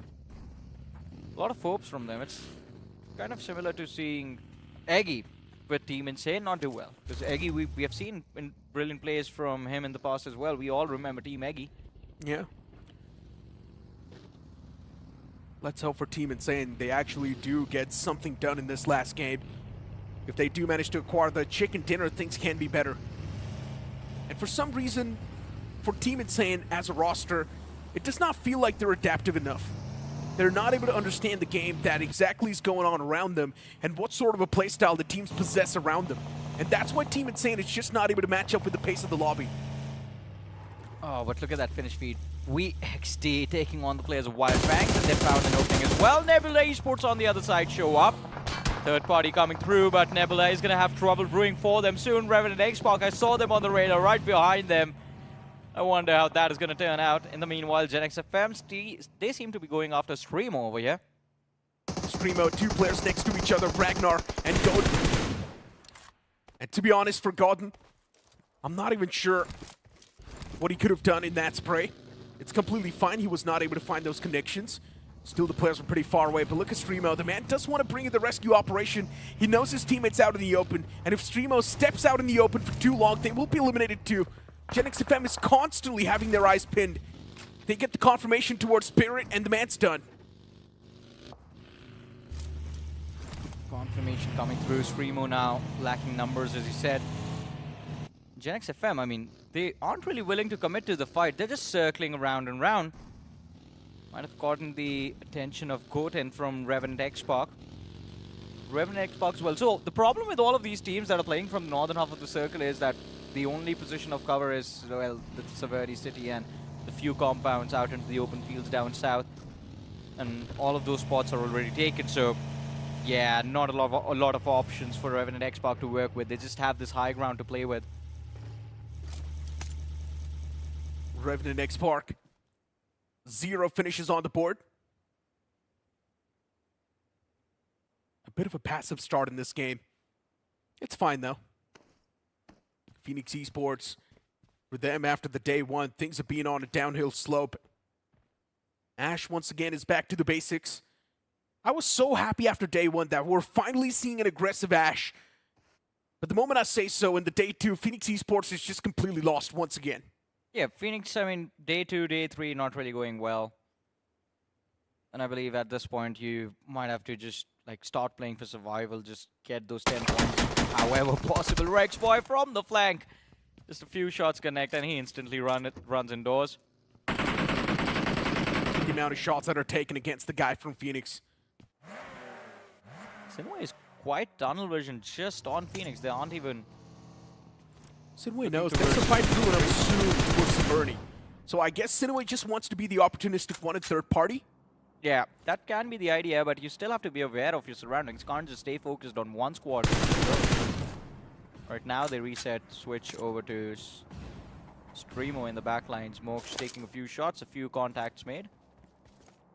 SINEWY Esports, they're also looking at the surroundings too, making sure they're not going to be backstabbed, which is a good thing, not really tunnel visioned.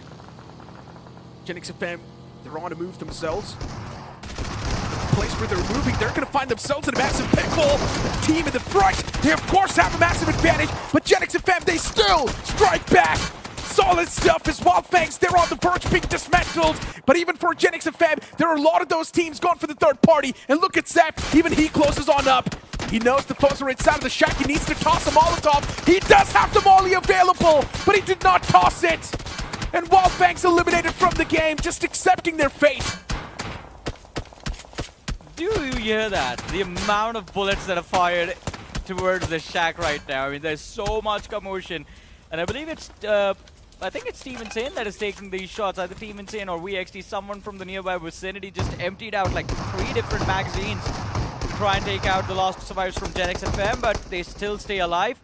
On the other side, same can't be said for the players of Altitude Esports are running against Autobotz. And look at Arib, he's just chilling in that hovercraft. Clouds gets taken out by Rush Boy. And Altitude, they just get baited by Autobotz Esports. What?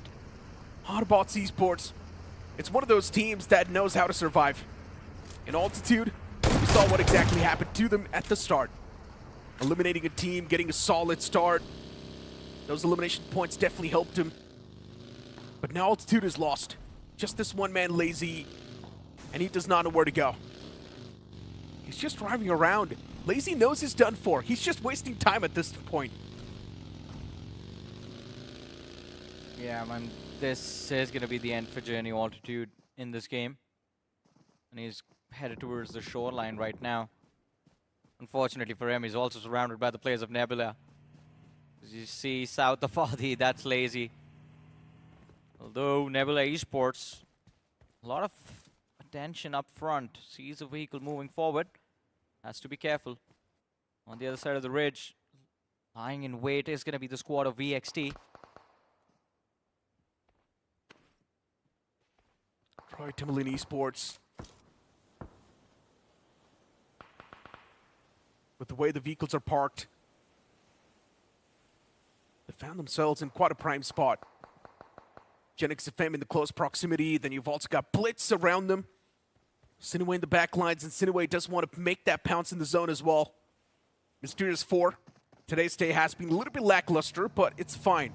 They've got a lot of points in the overall standings, and Mysterious4 maybe can afford these shenanigans. Revenant Xspark, they're probably going to be the second team to reach that 100 points marker. But look at this rescue operation that was coming through. Revenant Xspark, they found themselves against the players of Phoenix Esports, and it's such an awkward fight. Ash gets knocked out, and now Revenant Xspark, they swing things back in their favor as Phoenix Esports, they do reply back in a great style, and eventually Revenant Xspark, they've been eliminated. Oh man, Revenant Xspark, I mean, one game they do well, the next game they just completely bomb, but this time around, the Miramar before this, I mean, it was a decent run, a lot of eliminations secured, and now the Erangel not really working out. 0 points from this game, but I think Revenant Xspark, they are pretty much safe in the overall leaderboard, so not really a position of concern for them. Phoenix Esports on the other end, 4 eliminations secured, not a single player lost in this game. There is hope for Phoenix after all. There indeed is. Even Altitude, that one man who was alive lazy, even he gets confirmed. So I guess overall, for Altitude, that's another bad game. Just getting 4 eliminations, a little bit concerning.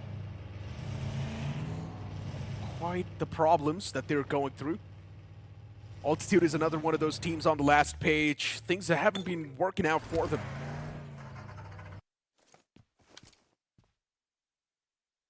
Team Insane. Northeastern edge of the circle under control. Few teams up north, they have spotted out StreamO. Towards the south, it's going to be VXT waiting for them. GENxFM spotted out as well, and that's quite deep position inside of the circle that they have information of. Team Insane, what can they make do of it? On the other side of things, StreamO up against SINEWY. Rexboy knocked out. I don't think they can save him. StreamO, they're too exposed to a lot of threat. And eventually they also find the confirmation. But look at the back lines, too exposed. Ragnar, oh, he's taking heavy beating. Goes back in the shack. He's patching himself up. StreamO, this 3-man squad, they've got a lot of burden on the shoulder. And now at the sidelines, it's also going to be the players of Phoenix Esports. Once again, crushing against him. It's the aggressive Phoenix Esports that we like to see, but Phoenix themselves, even they're taking heavy beating. Look at Siraj, the man's barely surviving. But that one man from StreamO, Ragnar, is still alive behind the vehicle. And that's the only possible cover he's got. Ragnar's tossing out a few utils in the hopes of finding some knocks, but maybe that nade will. Does take down Veyron to barely any sort of HP, but he's still alive. Veyron creates that difference, creates that distance, but eventually that last man from StreamO as well gets wrapped up. And well, VXT, let's see what happens to them as they are getting circled right now by the players of Nebula, and Phoenix finds one more. VXT down to the last man, only one finish secured in the game, and Nebula is absolutely dismantling them bits by bits, surrounded from every single direction. Look at the radar, this position is horrible to be in. Nomi, he has an angle on Ronnie, it's just the buggy that's saving him. Now Ronnie moves in, looking for the revive. Adi needs to let his team know that this is their time to strike. They need to finish off Nebula Esports right now. True that. And look at the amount of shots that are being taken against Versatile. They just can't do a lot. Nebula, they finally, once again, like the Prowlers they are, they're the Bloodhounds here to take down Versatile. But Versatile, they reply back even stronger. Shutting down anyone from Nebula that stands against him, and that pushes up. The Bloodhounds slowly and steadily getting shut down, put to sleep. And the last man, Phoenix from Nebula Esports, all he can do is tuck his tail and run away. Oh, man. Oh, look at the elimination points being stolen. Yeah. Lobster, you're such a cheeky man. Oh, he's so annoying. All the hard work done by Nebula Esports, and Autobotz Esports reaps the reward. 4 points on Lobster. There's one more man in the back lines, and Sarang, well, justly done, just completely denies him that satisfaction of getting a squad wipe. Lobster is such an evil guy. Did he not even feel bad for doing that? No, man, he's an opportunist. I guess. Whenever opportunity presents itself, Lobster, he will be the one to eat the opponents. Yeah. Usually it's the other way around, but SINEWY Esports, look at how they're getting ripped apart as well.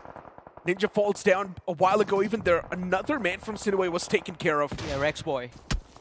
And now Turbo, the only man left alive. I'm not sure where he wanted to toss that nade, but that nade did a lot of damage to his own teammate.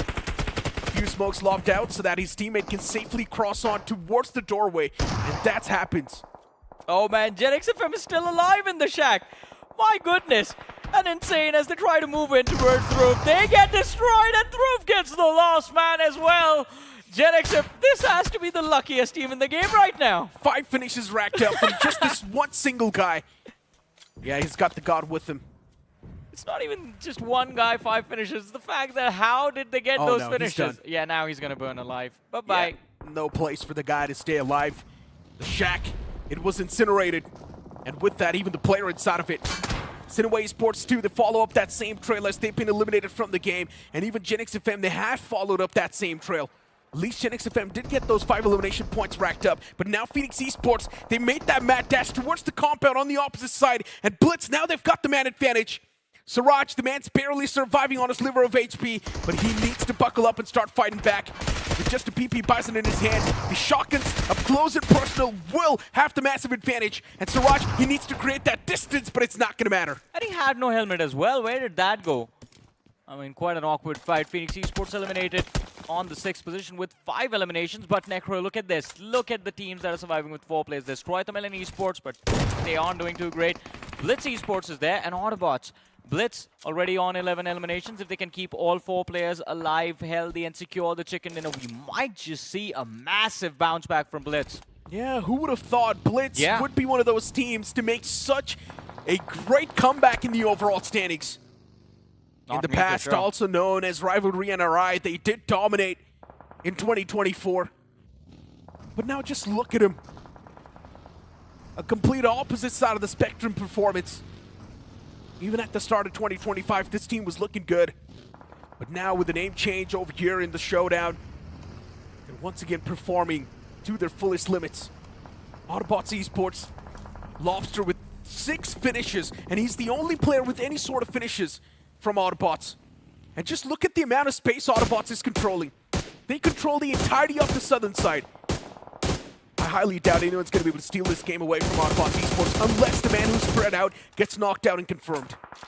Down to top 5, 16 players still alive. Autobotz. Lobster has done a lot for this team right now, securing 6 eliminations in this game so far, but I'm pretty sure Chicken Dinner is just going to make things better, and they control so much of the map. The entire southern half is theirs. Everyone else fighting up north. Mysterious4, Blitz, and of course, Tamilan Esports. The exchange of utility is just insane. So many nades lobbed at each other in hopes of securing a knock, but no contact found. And as I say that, Ranveer just overextends a bit and gets punished. More than half of his HP bar gets chipped away. Just barely managed to stay alive, and then there's a cheeky imposter in all of these teams. That's Phoenix from Nebula Esports. But highly doubt he's going to be contributing quite a bit to this one. Yeah, he's just going to walk away stealing like 1 or 2 eliminations. Yeah, he's just going to try to play it passive. Wait for the right opportunity. But even Mysterious4, they can try and stop the players of Blitz Esports in tracks. Servar, man's cooking up an aid. Toss it in perfectly right behind the rock, and that's going to be a knock. Bunny's knocked out from Mysterious4. It's quite an unfortunate ending for Bunny.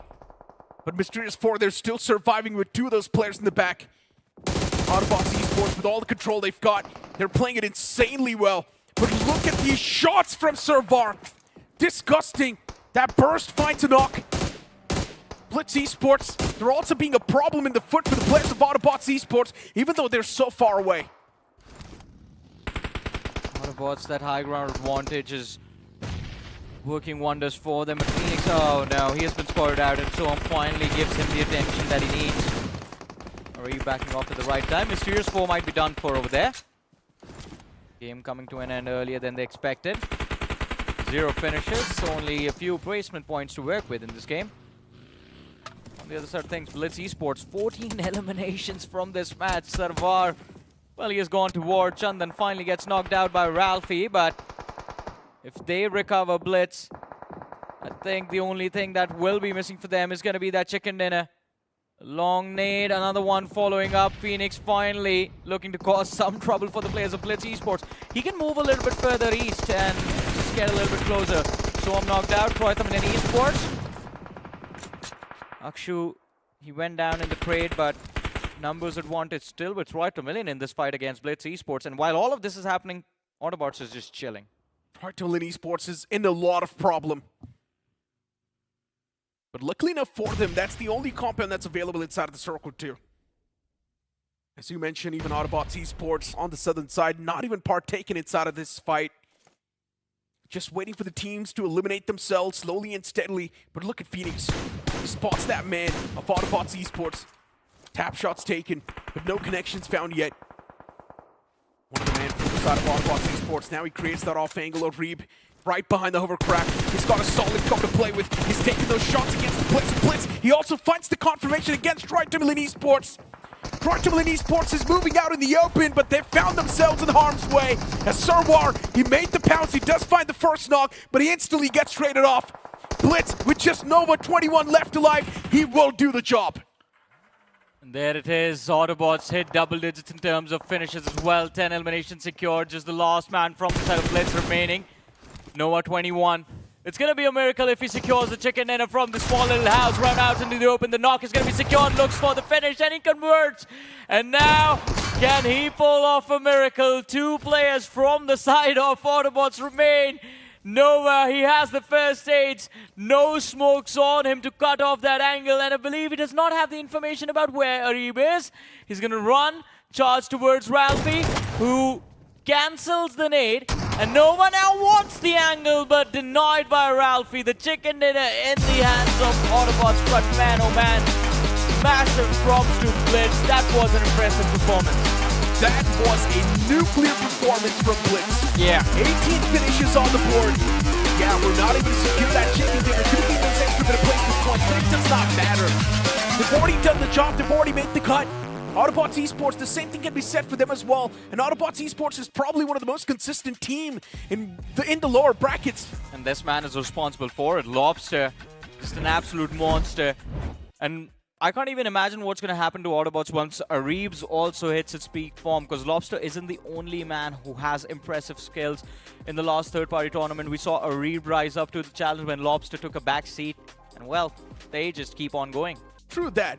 And look, at this point in time for Lobster, he knows that he's already made it. In my opinion, now Autobotz Esports, they should let go of that passive playstyle and maybe try and explore the aggressive side a little bit more. What do you think? I agree with that. I think that can be an option for Autobotz Esports. I mean, they still have tomorrow, 4 matches remaining. And since you know you are pushing through to the next stage, time for some experiments. Yeah, but Johnny, any final words about TWOB? Because we are going to say goodbye to them after tomorrow's day. Goodbye, I guess? Would you want to say it deserved? I wouldn't say deserved. I mean, see, competition. I keep saying this. You can't be upset about players failing to qualify or failing to make it to the finals in terms of competition, failing to lift trophies, right? The only way competition works is if someone wins and a lot of people lose. And sometimes you're the winner, sometimes you're the loser, and sometimes you're eliminated in round 1. Yeah, and I guess a team like TWOB getting eliminated in the round 1 is definitely not something any of us expected. But even for Altitude, that's another one of those names that it's quite the underdogs coming through inside of the Showdown. Altitude is quite good in their 4v4 fights, but they were just not able to do a good job in surviving. Yeah, pretty much. I mean, Altitude is going to be there. StreamO is one I'm surprised about, because we keep seeing StreamO be a part of a lot of these fights.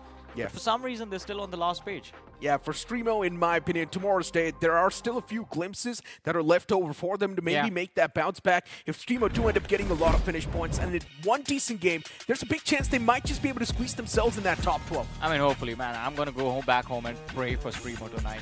And of course, TWOB as well. May they bounce back strong in the next tournament we see them in.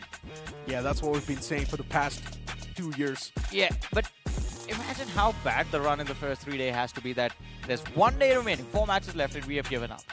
Yeah, I mean, for TWOB, the first day they played a lot of games, they were just not there. Second day, we did see them once again. TWOB, the performance was missing.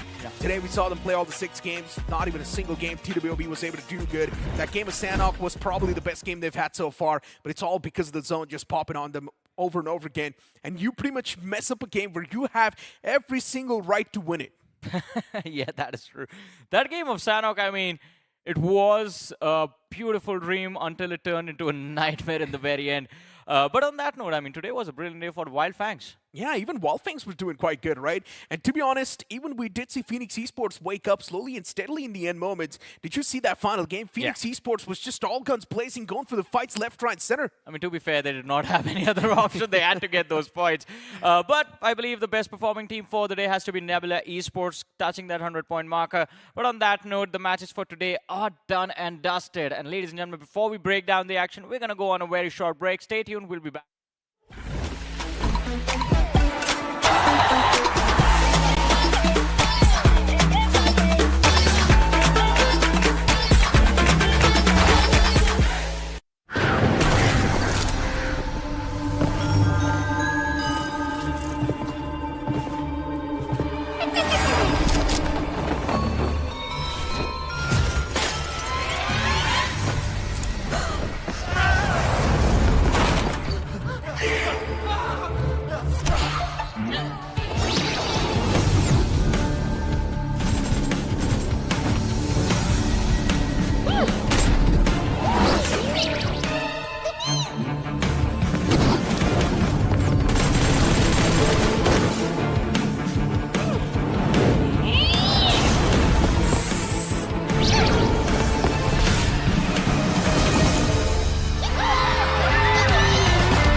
Dragon's power knows no bounds or fear.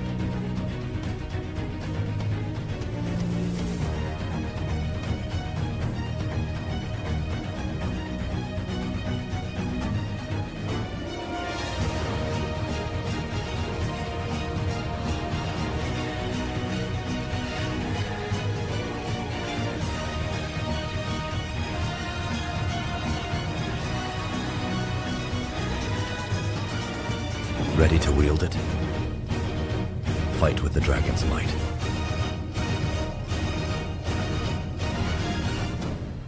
Dragon X suit. Get now.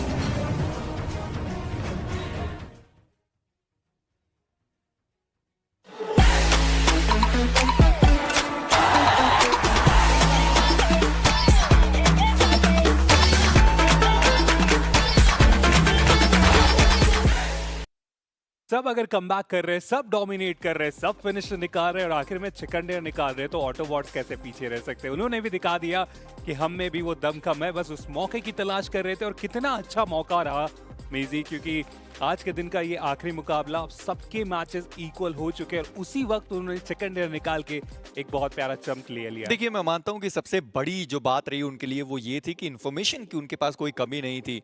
आप सोचिए कि दो player को कैसे उन्होंने, जहां पर VXT की फाइट चल रही थी, जहां पर नेबुला की फाइट चल रही थी, दो प्लेयर को वहां पर उन्होंने डाल दिया था। लॉबस्टर वहां पर अकेले थे, वहां से उन्होंने फ्रैग्स निकाले। इन्फॉर्मेशन की कोई कमी नहीं थी और काफी लेट रोटेट करके आए। तो सदर्न एजेस तो पूरा खाली था, नदर्न एजेस भरा हुआ था, जहां पर मल्टीपल फाइट्स चल रही थी और वहां से पूरा गेम वो अपने लिए बना कर गए। पर अब चलते हैं लॉबस्टर की तरफ, क्योंकि 7 फिनिशेस उन्होंने निकाले हैं।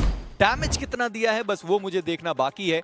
833 का डैमेज दिया गया है। बढ़िया गेम प्ले लॉबस्टर के द्वारा। इंडिविजुअल में कोई कमी रही नहीं, और भी कुछ प्लेयर्स हैं जिन्होंने वो फिनिशेस निकाले अपनी टीम के लिए। नोआ कोशिश आखिर तक की है ब्लिट्स की तरफ से, और ब्लिट्स की एज अ टीम अगर आज के दिन की बात करें, मजेदार परफॉर्मेंस और दूसरे खिलाड़ी सर्वर भी हमें वहां पे देखने को मिल जा रहे। ध्रुव भी पीछे रहे नहीं, चंदन का भी हमें वहां पे नाम आता हुआ देखने को मिल रहा है। तो 3 खिलाड़ियों के अगर फिनिशेस आप देखें 16 के आसपास जा रहा है। चौथा खिलाड़ी भी वहां पे थे जिन्होंने वो पॉइंट्स निकाले। जब पॉइंट्स की इतनी बात हो रही है तो क्यों ना मैच स्टैंडिंग की तरफ चलते हैं और देखते हैं कि एक्चुअल में ऑटोबॉट्स कितने पॉइंट्स निकाले, ब्लिट्स को कितना ज़्यादा फायदा हुआ।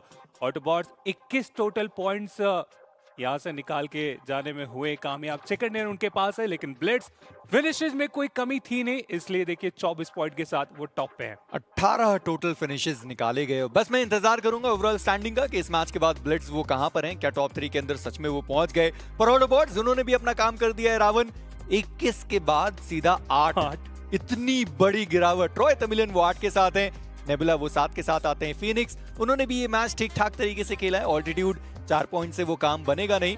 और अगले पेज पे देखते हैं जहां पर TWOB खराब, वो मुकाबला अभी भी उनका चलता हुआ। रेवेनेंट एक्सपार्क दिक्कतें उनके लिए है नहीं। वाइट वॉकर्स इनके लिए थोड़ी सिचुएशन खराब है। वाइल्ड फैंग्स 2 चिकन डिनर निकाले, एक में 1 दूसरे में 9, और ये वो मैच था जहां पर वो 1 पॉइंट लेकर गए।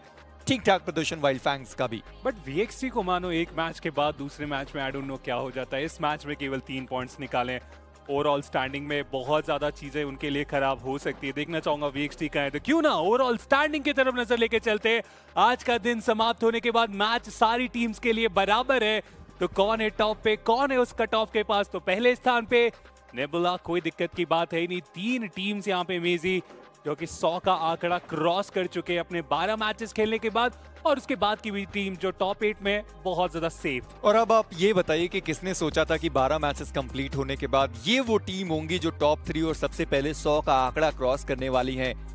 नंबर ऑफ फिनिशेस आप देखिए, 72 नेबुला के पास है, ब्लिट्स 73 के साथ आती है, रेवेनेंट एक्सपार्क 74 और ऑटोबॉट्स वो 59 टोटल फिनिशेस के साथ आते हैं। 2 चिकन डिनर भी ऑटोबॉट्स ने निकाले, बढ़िया वो खेल कर गए। सिनवे वो भी बढ़िया खेल रहे हैं, 96 उनके पास हो चुके हैं। वाइल्ड फैंग्स ये मैच ठीक तरीके से उनके लिए गया नहीं, इसलिए 91 पर है, पर मुझे लगता है कट ऑफ ऑलरेडी वो क्रॉस कर चुके हैं। वसिस्ता आती है 88, Mysterious4 82। चलते हैं अगले पेज पर और देखते हैं बराबरी टीम कितने पॉइंट के साथ मौजूद है। टीम वर्सटाइल अभी भी 67 पॉइंट्स के साथ है, यानी मुझे लगता है रावण अभी भी मैं अपने 83 के कट ऑफ के साथ जाना पसंद करूंगा। 4 मैचेस के बाद जी हाँ, मुझे भी लग रहा है कि उसी के अराउंड वो पूरी कॉन्वर्सेशन रहने वाली है। अब बहुत अलग केस हो सकता है कि टॉप की टीम बिल्कुल ही अच्छा मैच वहां पे ना खेले और बॉटम की टीम फिनिश निकालना स्टार्ट कर दे, डोमिनेट करना स्टार्ट कर दे। 17वें से 24वें स्थान तक अगर आप नजर डालें तो 2 टीम्स तो साफ साफ TWOB, टीम ऑल्टीट्यूड्स, इनके लिए सफर बहुत मुश्किलों से भरा हुआ। इनसेन भी कोई सेफ नहीं है, मतलब 4 मैचेस में इन्हें 40 से ज्यादा पॉइंट्स की जरूरत पड़ने वाली है। Same for Alibaba readers, white walker. मजेदार होगा कल का दिन फॉर श्योर, लेकिन कमबैक स्टोरी यहाँ से रच के जाना बड़ा डिफिकल्ट लग रहा है। देखिए अगर मेरी माने या फिर आप मुझसे पूछे, मैं कहूंगा TWOB ऑल्टीट्यूड, यहाँ से कोई मौका और नहीं बनता उनके लिए। पर हाँ, टीम इनसेन से मैं देख सकता हूँ क्योंकि 41 से हैं, अगर वो 1 चिकन डिनर निकालते हैं 20 पॉइंट लेकर जाते हैं, 61 पहुंचेगा। फिर 3 मैचेस उनके पास बचे हुए हैं, अगर सच में 83 तक वो कट ऑफ जाता है तो फिर बाकी जो बचे हुए 3 मैचेस हैं उनको 22 पॉइंट्स और निकालने होंगे 3 मैचेस में। अगर 7 का एवरेज भी लेकर चलते हैं तो भी वो पहुंच पाएंगे, पर ये TWOB के लिए नहीं कहा जा सकता। अगर वो 2 चिकन डिनर निकालते हैं 20-20 का, तब उनके लिए कोई मौका बनेगा। ऑल्टीट्यूड वो 2 चिकन डिनर निकाल दें, इसकी पॉसिबिलिटी थोड़ी कम है जिस तरीके से अभी तक उन्होंने खेला है, क्योंकि अगर आप प्लेसमेंट पॉइंट देखें 12 मैचेस खेलने के बाद मात्र 7 प्लेसमेंट पॉइंट है उनके पास। मतलब स्टेजेस यहाँ पे सरवाइव करना, आखिरी स्टेज तक मुझे लगता है कि टीम ऑल्टीट्यूड कभी पहुंचे ही नहीं है इस तरीके से। अगर हम बातचीत करें GLITCHxREBORN 1 चिकन डिनर होने के बावजूद ये 18वें स्थान पे होना, ये एक बहुत बड़ा सवाल है कि स्ट्रॉन्ग टीम है, चीजें इनके लिए बेहतर जा रही है, लेकिन अभी भी GLITCHxREBORN वो मैच यहाँ पे नहीं दिखा पाए सिवाय 1 मैच के। और अपने आप से वो सवाल कर रहे होंगे कि वो गलतियां कहाँ पे हुई, क्योंकि 12 मैचेस के बाद तीसरे पेज पे होना और यहाँ से अब कमबैक करना बहुत मुश्किल है। मैं तो टीम तामिलास को देख रहा हूं कि उनका भी लगातार जो गिरावट है वो यहां पर चल रहा है। बहुत मुश्किलें हो रही हैं टीम तामिलास के लिए। अभी भी 12 मैचेस खेलने के बाद 51 टोटल पॉइंट्स उनके पास हैं। अब हमारे पास 4 ही मैचेस कल के दिन पे बचे हुए हैं। बता दिया जाए, कल कोई भी सैनॉक का मैच नहीं है।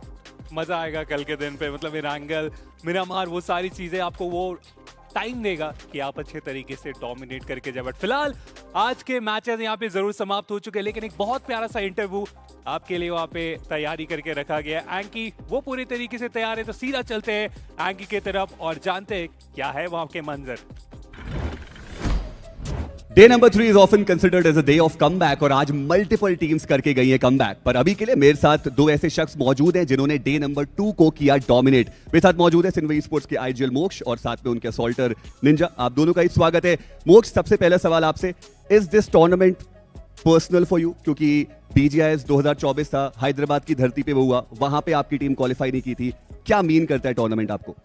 ये टूर्नामेंट तो बहुत ही इम्पोर्टेंट है मेरे लिए, क्योंकि GC का स्लॉट है ऊपर से, और हैदराबाद में इवेंट है जो पिछली बार मैंने मिस कर दिया था, पर इस बार पूरा ट्राई है कि हैदराबाद में अच्छा डोमिनेट करे और ट्रॉफी उठाए। बिल्कुल निंजा, अगर डे नंबर 1 की बात करें, एक डिसेंट रन आपका देखने को मिला, डे 2 पे एक अलग अवतार में टीम देखने को मिली। What changed on day number 2? क्योंकि आपने बोला भी था मेरे से कि आप बड़ा कमबैक करके जाएंगे, और वो हुआ भी, 60+ पॉइंट्स निकाले थे आपने।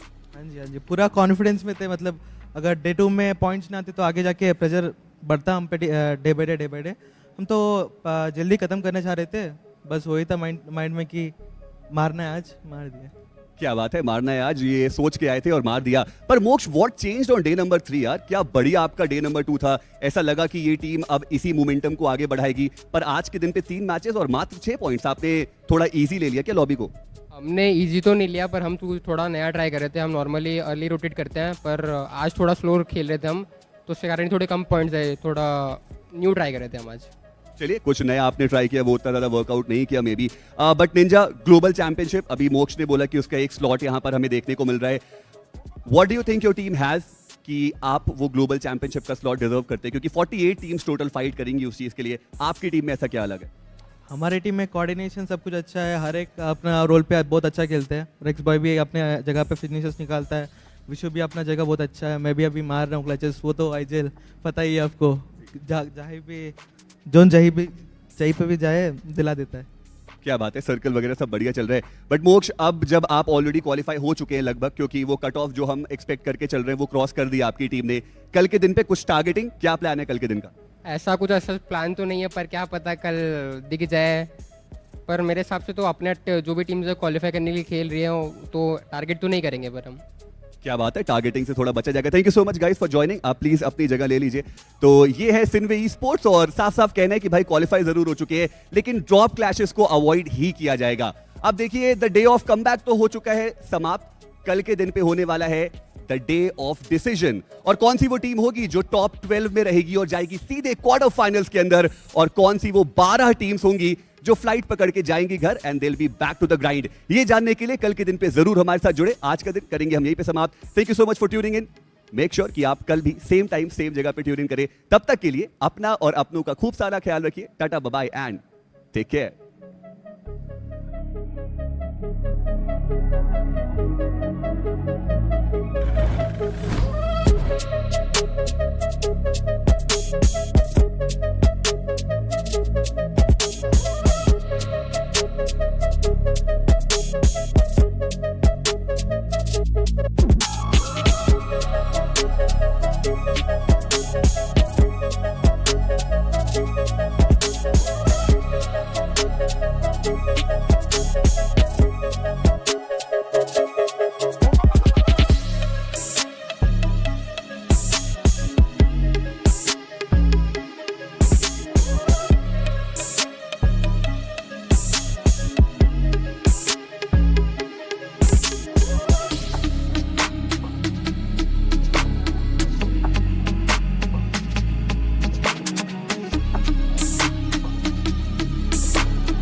power knows no bounds or fear.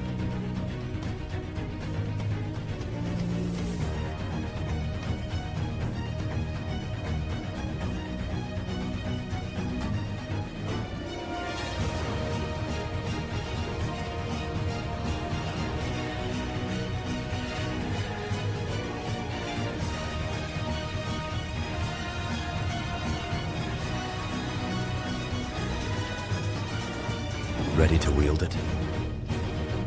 Fight with the dragon's might.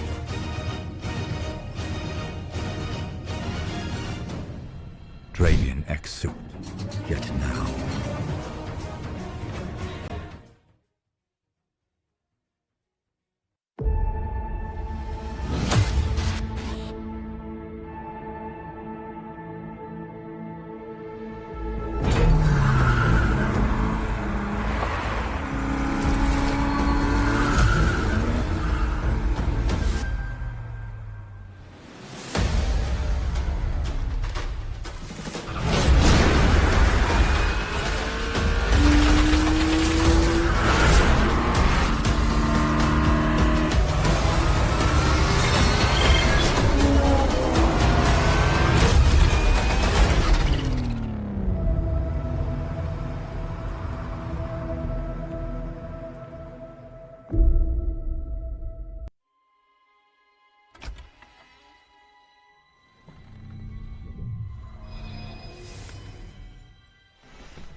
Leicester. B tell me that I'm ill cause I'm messed up. Underdog, 016 Leicester. Bro's got a job on for man like Leicester. I'm a keep all in my name in the Esther. Key up being left, ain't nobody tester. Send a big man back with a tester. Rotten, I'm sick, don't watch him on fester. Built too many lines like too many times. Key to key, G, I got too many rhymes. Got the 6 4 months blowing this time. Ahead of my time, by the way I go. If you don't know about KWE, then I suggest that you get to know. I don't want no sumo, boy. I want the goal.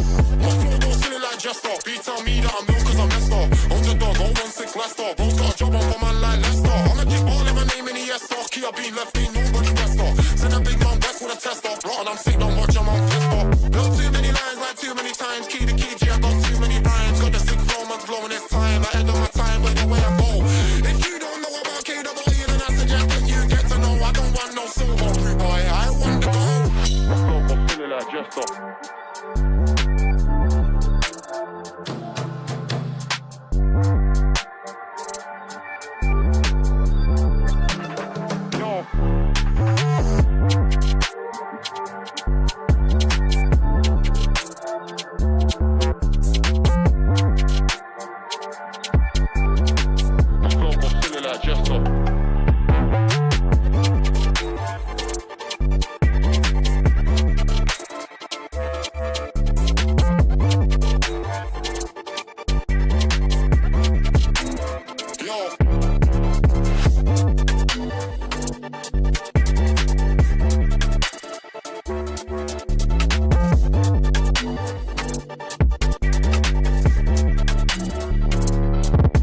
Leicester. Bro's got a job on for man like Leicester. I'ma keep all in my name in the ESPORT. Key up being left, ain't nobody bester. Send a big man west with a tester. Rotten, I'm sick, don't watch, I'm on fester. Built too many lines like too many times. Key to key, G, I got too many rhymes. Got the 6 flow, man's blowing his time. Ahead of my time, where the way I go. If you don't know about KWE, then I suggest that you get to know. I don't run no silver, boy, I want the goal. My flow don't silly like Jester. B tell me that I'm milk cause I'm Leicester. Underdog, 016 Leicester. Bro's got a job on for man like Leicester. I'ma keep all in my name in the ESPORT. Key up being left, ain't nobody bester. Send a big man west with a tester. Rotten, I'm sick, don't watch, I'm on fester. Built too many lines like too many times. Key to key, G, I got too many rhymes. Got the 6 flow, man's blowing his time. Ahead of my time, where the way I go. If you don't know about KWE, then I suggest that you get to know. I don't want no silver, boy, I want the gold. My flow got silly like Jester.